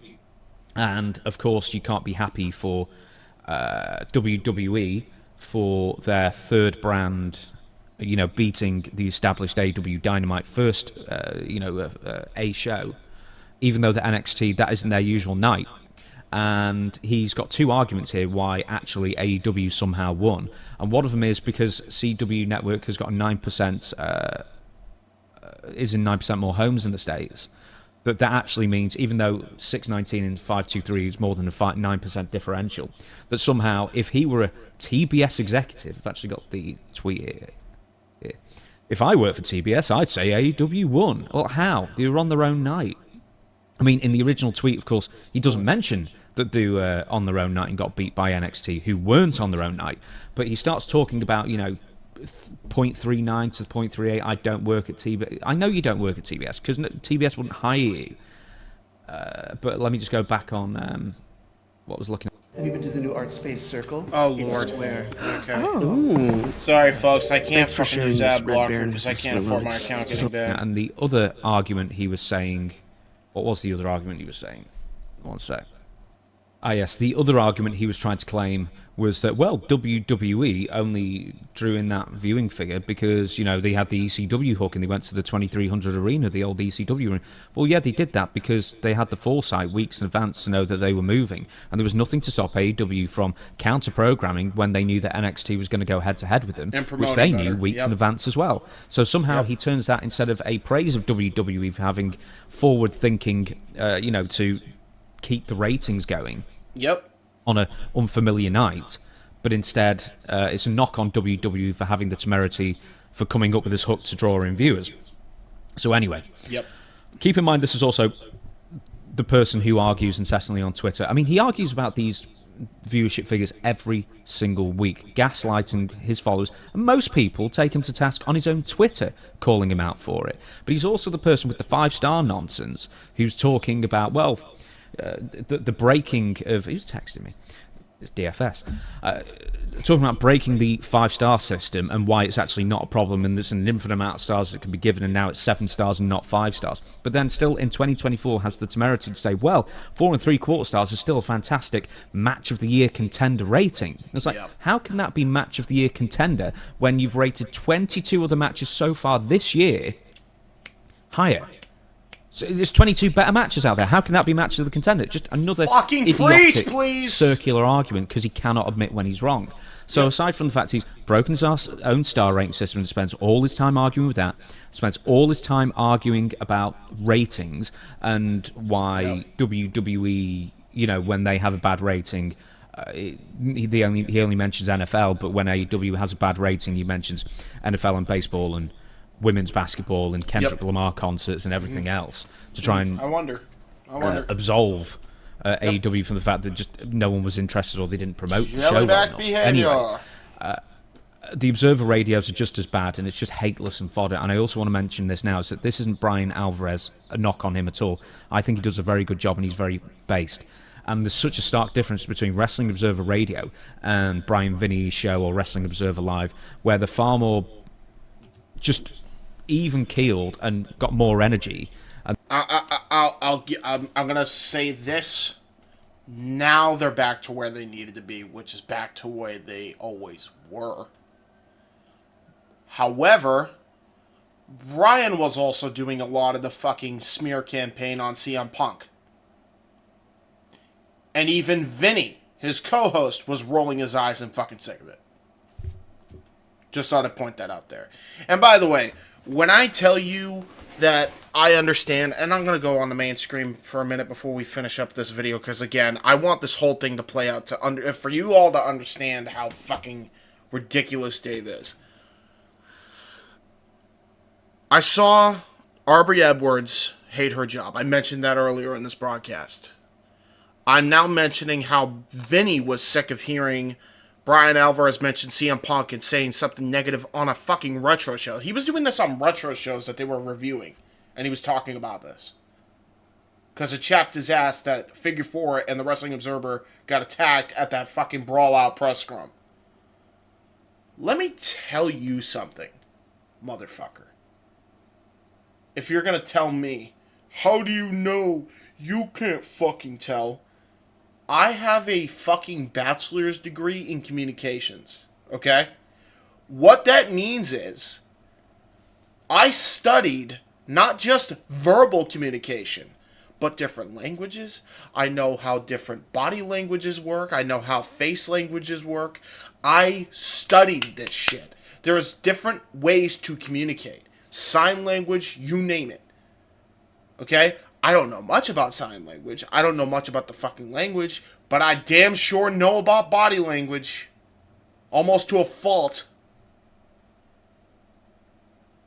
I can tell when someone's annoyed. I can tell when someone's upset. I can tell when someone is not doing well. It's in the expression, folks. People act how they act right in front of your face. They use words to steer you away from the stink. Let that be fucking known. And then Wrestling Observer Radio's Alvarez asking questions that Meltzer has told him to ask, and then sitting there for 20 minutes while Meltzer just rambles on and rambles on. And yes, I know he's not a great public speaker. I'm not a great public speaker. But Jesus, I mean, it's just interminable babbling. And if Brian dares argue a point with Meltzer, then Meltzer will just shout and scream and talks all over Brian to the point that he wins the argument by default because Brian just checks out. And it's just getting just so difficult to listen to. Unlike his co-host on the weekends, who I never remember his name, who just agrees with absolutely everything that Meltzer says. What really gets me is a tweet that Dave made some time ago. I don't have it up at the moment, where he said he made 4 points of why Dynamite and AEW aren't getting the ratings they want, and one of them was they're not promoting enough in advance, which they're not, and the other 3 all seem to revolve around evil podcasters who have an agenda and who are trying to turn off wrestling fans from AEW. And it's like, yeah, we're the problem. Have their own minds to make. Yep. And thank you. He lives in a world where AEW can do no wrong. Once again, this isn't. I'm trying not to be a critic of AEW here. This is about Dave Meltzer and just being some sort of ultra super fan who can't see the wood for the trees. And I just don't understand the maniac thought process. I mean, how weak-willed do you think fans could possibly be, where if Cornette or Bischoff or Dutch or whoever else says something, then that is gospel, and therefore, well, we can't like AEW because we must like WWE because they said so. I mean, it doesn't matter. People have got their own opinions and their own eyes. Yep. Does Dave Meltzer own a piece of AEW?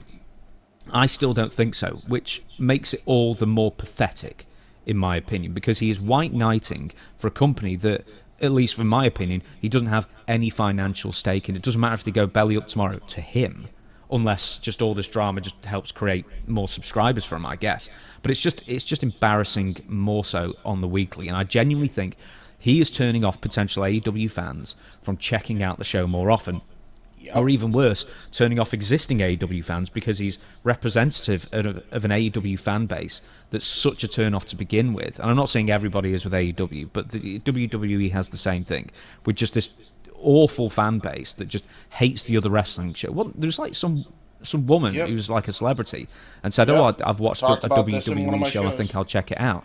Then a load of AEW fans start giving her grief on Twitter, saying, "How dare you watch WWE? You should be watching AEW instead of celebrity." And said, "Oh, I've watched a WWE show. I think I'll check it out." Then a load of AEW fans start giving her grief on Twitter, saying, "How dare you watch WWE? You should be watching AEW instead." It's like, and then she went, "Well, forget it. I'm done with this." But using exactly what I was talking about. Hey, remember how everybody fucking said I was crazy? And that this wasn't turning people off and this wasn't making locker rooms miserable to be in because of the fucking rhetoric that was being spewed on social media, especially in the AEW locker room, because the fucking online toxicity was fucking garbage, especially to people that are just getting into wrestling for the first time, and then they chase them away because of this fucking, "Oh, you should watch AEW, it's way better" rhetoric. Who was fucking right? Who was right? Take that fucking L, losers. Who the fuck was right? Don't ever fucking call my shit into question again. I was right, I've been right, and I'll continue to be fucking right. And I'll continue to be a fucking dick about it. Deal with it. Dutch Mantel's terrible health issues to score points in your own mind to further grind the axe. It's just the most pathetic, weaselly fucking just sad, sorry state of affairs where you've got to turn sort of the milk of human kindness of people donating to Dutch for a good cause, which is basically his health, and just how many people like him to the point that they're willing to give him a bit of money to help with his dire financial needs, is just, it's so pathetic. And here's some free advice for Tony if he wants it. He needs to cut off Dave Meltzer completely. Don't talk to him anymore. Just tell him to stop being such a fucking cheerleader for AEW, because the Bucks at the same time, because they're counterproductive friends for with the him. company. It really is. Mike Johnson said this best of PW Insider. I think Dave has proclaimed for so long that just putting dream matches out there or Japanese-style presentation with less story and just more match-focused, regardless of whether you like the style of wrestling, would work on American television. And now, over these 5 years, it's pretty much been proven that that is not the case. But the fact is that Dave Meltzer is so he can't escape his own reality bubble, unreality bubble, and is digging in his heels now. So any criticism of AEW is a personal attack to him. That's my way of reading from it. And Mike Johnson wrote an article about that some time ago. It's a personal attack to Tony His Khan. entire personality is so entrenched in wrestling and so entrenched with AEW doing well that you just cannot trust him. He's too biased. And it's also already impossible to take a so-called journalist seriously who happens to be friends with nearly every single executive in the company, including the boss itself. Once again, it's not a knock on Tony Khan or the Young Bucks or Kenny Omega. But the fact is that how can you trust somebody who is friends with pretty much every single important person in one company? You just cannot be unbiased by it. So that's the video, really. I just wanted to talk about just, I mean, as I say, Dave Meltzer's just embarrassing himself on the weekly these days, with different examples I gave earlier, but this one's just pathetic. I mean, you can't just be happy for Dutch that so many people like him, that they've given him money to help with his, medical bills and everything he's had to spend out of his own pocket as well to keep him alive and keep his wife alive. But no, you've got to turn it into some crusade against AEW. Against Dutch, because he's criticised AEW in the past. And all you did in your writing was somehow knock Swerve Strickland because he's not a draw, but he's getting paid anyway. So there you go, that's the video. And I'm not recording another one if this doesn't go right. So Don't blame you. Good thing it worked. I'm glad it fucking worked.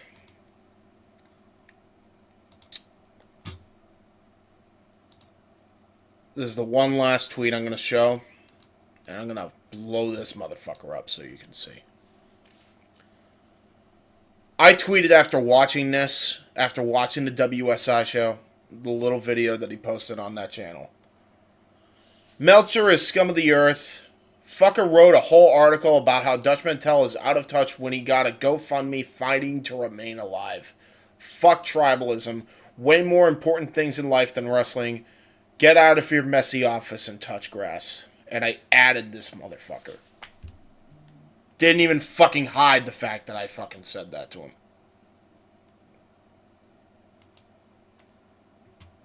Fucking unbelievable. Absolutely unbelievable, folks. And this is the fucking locker room environment that AEW has to operate under, which has created a walk-on eggshells environment that is not managed properly, not regulated properly, and not dealt with properly. And thus, you get all the fucking backstage arguments and fights that you've heard about throughout the rumor mill. I'm going to spare you this, and I'm going to leave you with this. Confirmation. Thunder Rosa and Britt Baker's drama? Confirmed. Cody Rhodes and the Bucks having issues? Confirmed. Sammy Guevara having fights with Eddie Kingston and Andrade, and it was bad? Confirmed. Jack Perry getting fucking scapegoated legitimately by Tony Khan. Confirmed. And the Bucks. Confirmed. The CM Punk stuff. All of that. Confirmed. Frankie Kazarian having problems with AEW. Confirmed. There's a reason he left. He already said it in his promo. We just had to know. We had to hear it from the horse's mouth, pretty much. Cody Rhodes had a slip-up on Andrew Schultz's podcast recently, and he basically confirmed it himself. You could tell when somebody is nervous because he also signed an NDA. I wonder why. I wonder why. So I'll confirm, folks, every bad thing you've ever heard about this fucking company is fucking confirmed. Including, but not limited to, the online behavior of Tony Khan being as bad as everyone says it is since 2019. Confirmed. Confirmed. All of it's confirmed. Period. End of story. I have my sources. I have my receipts that I did not have. I went by what I saw on my television screen before. I can now confirm to you that it is bad. The Ricky Starks drama confirmed. The fucking Jamie Hayter is fucking not nearly as bad as people think it is. But it's fucking up there. It's pretty bad. A lot of it's confirmed. The Thunder Rosa stuff is unfortunately confirmed, much to my fucking dismay. It's depressing. It's really fucking depressing, actually. The AEW heel stuff and how fucked that was and how shoddy of an operation that was. Remember the all-women's fucking elite group? Confirmed. It's bad. All of this shit is confirmed. This company has been managed like fucking ass since day zero. And it all falls to Tony Khan. And it all falls to Dave Meltzer for influencing this garbage. It falls on the two of them. And the Young Bucks are just happy because they're getting the fucking biggest paycheck out of it, and they're selfish and they could care less about the fucking growth of the industry. They could give a shit. They just want to have fun. They just want to have fun. Meanwhile, Jon Moxley's trying to bust his ass, actually trying to make something of this mean anything, even though he's talking in fucking riddles anytime, you know, they don't have any big thing for him. And then you got another fucking takeover that's actually doing better than his takeover angle is doing. And there's two of the same thing going on in the same show. But we're the problem, though. The podcasters are bad faith. We're evil. We're bad faith podcasters. Can't wait for AEW to get a fucking television deal in a year. Great. Glad they got their fucking television deal. Wipe that ass with that fucking cash for all I give a shit. I don't care. I don't care. What are you doing for the longevity of the goddamn wrestlers? Nothing. And I'll leave you with one more confirmation. Arby Edwards, I mentioned her and how she was upset the night they disparaged Punk on that collision. I can confirm that wasn't just a look. So for the fucking people that said, oh no, James, you're taking this way too deep. It's really not that deep, bud. I was fucking spot on. Spot on! Don't ever fucking call my shit into question again. Ever again. Bad faith actors, my ass. We've been calling this shit out for months. We've been calling this shit out for what feels like 2 fucking years of a nightmare that never fucking ends in the wrestling industry. We've been saying this shit. We've been calling this shit out long before I was even involved in the anti-AEW craze. Calling this shit out for years, people have been doing it. And Tony Khan has responded like a fucking jackass to every single one of them. And in turn, also does the same thing to people like Arn Anderson, Tully Blanchard, and the fucking whole goddamn shebang of coaches they have in that backstage locker room that aren't friends with the Young Bucks and Tony Khan. And meanwhile, you got people sitting on their fucking ass, not doing a goddamn thing, and only there to collect a fucking paycheck. It's ridiculous. People wanted to call my shit into question and say I take this thing too fucking deep. I never want to hear that again. I was right about everything. I was more right than I realized. God damn, did I not know all of the fucking details. Now that I know all the details, oh man, am I going to be a dick about it. Oh man, am I going to be loud. Oh man, am I fucking... Have I absolutely fucking had it with the management of this company? Oh boy, have I fucking had it with Tony goddamn Khan and Dave Meltzer and their bullshit rhetoric that is chasing wrestling fans off on a daily basis. I was right on every fucking point. Quote me until the fucking cows come home. Quote people like Duke. Quote people like Maurice Shadows. Quote people like JD from NY. We were right. Pro Wrestling Times, whoever you want. We were correct. Fix it, Tony Khan. For the love of God, prove us wrong and fucking fix it. Do what's right if you can't, and appoint somebody that can. And point the right people to do the wrestling thing, and you be the financial benefactor. Because clearly you can't fucking hack it. Do the right thing for once in your fucking for once in your promoting career. Let the pencil go and give it to somebody else. Let the management go when it comes to promoting and give it to somebody else. You want to fucking book a pay-per-view card? Be my fucking guest. We know he's the king of pay-per-view match quality-wise. He has no business doing anything else. None. Except for that and fucking managing the company from a financial perspective.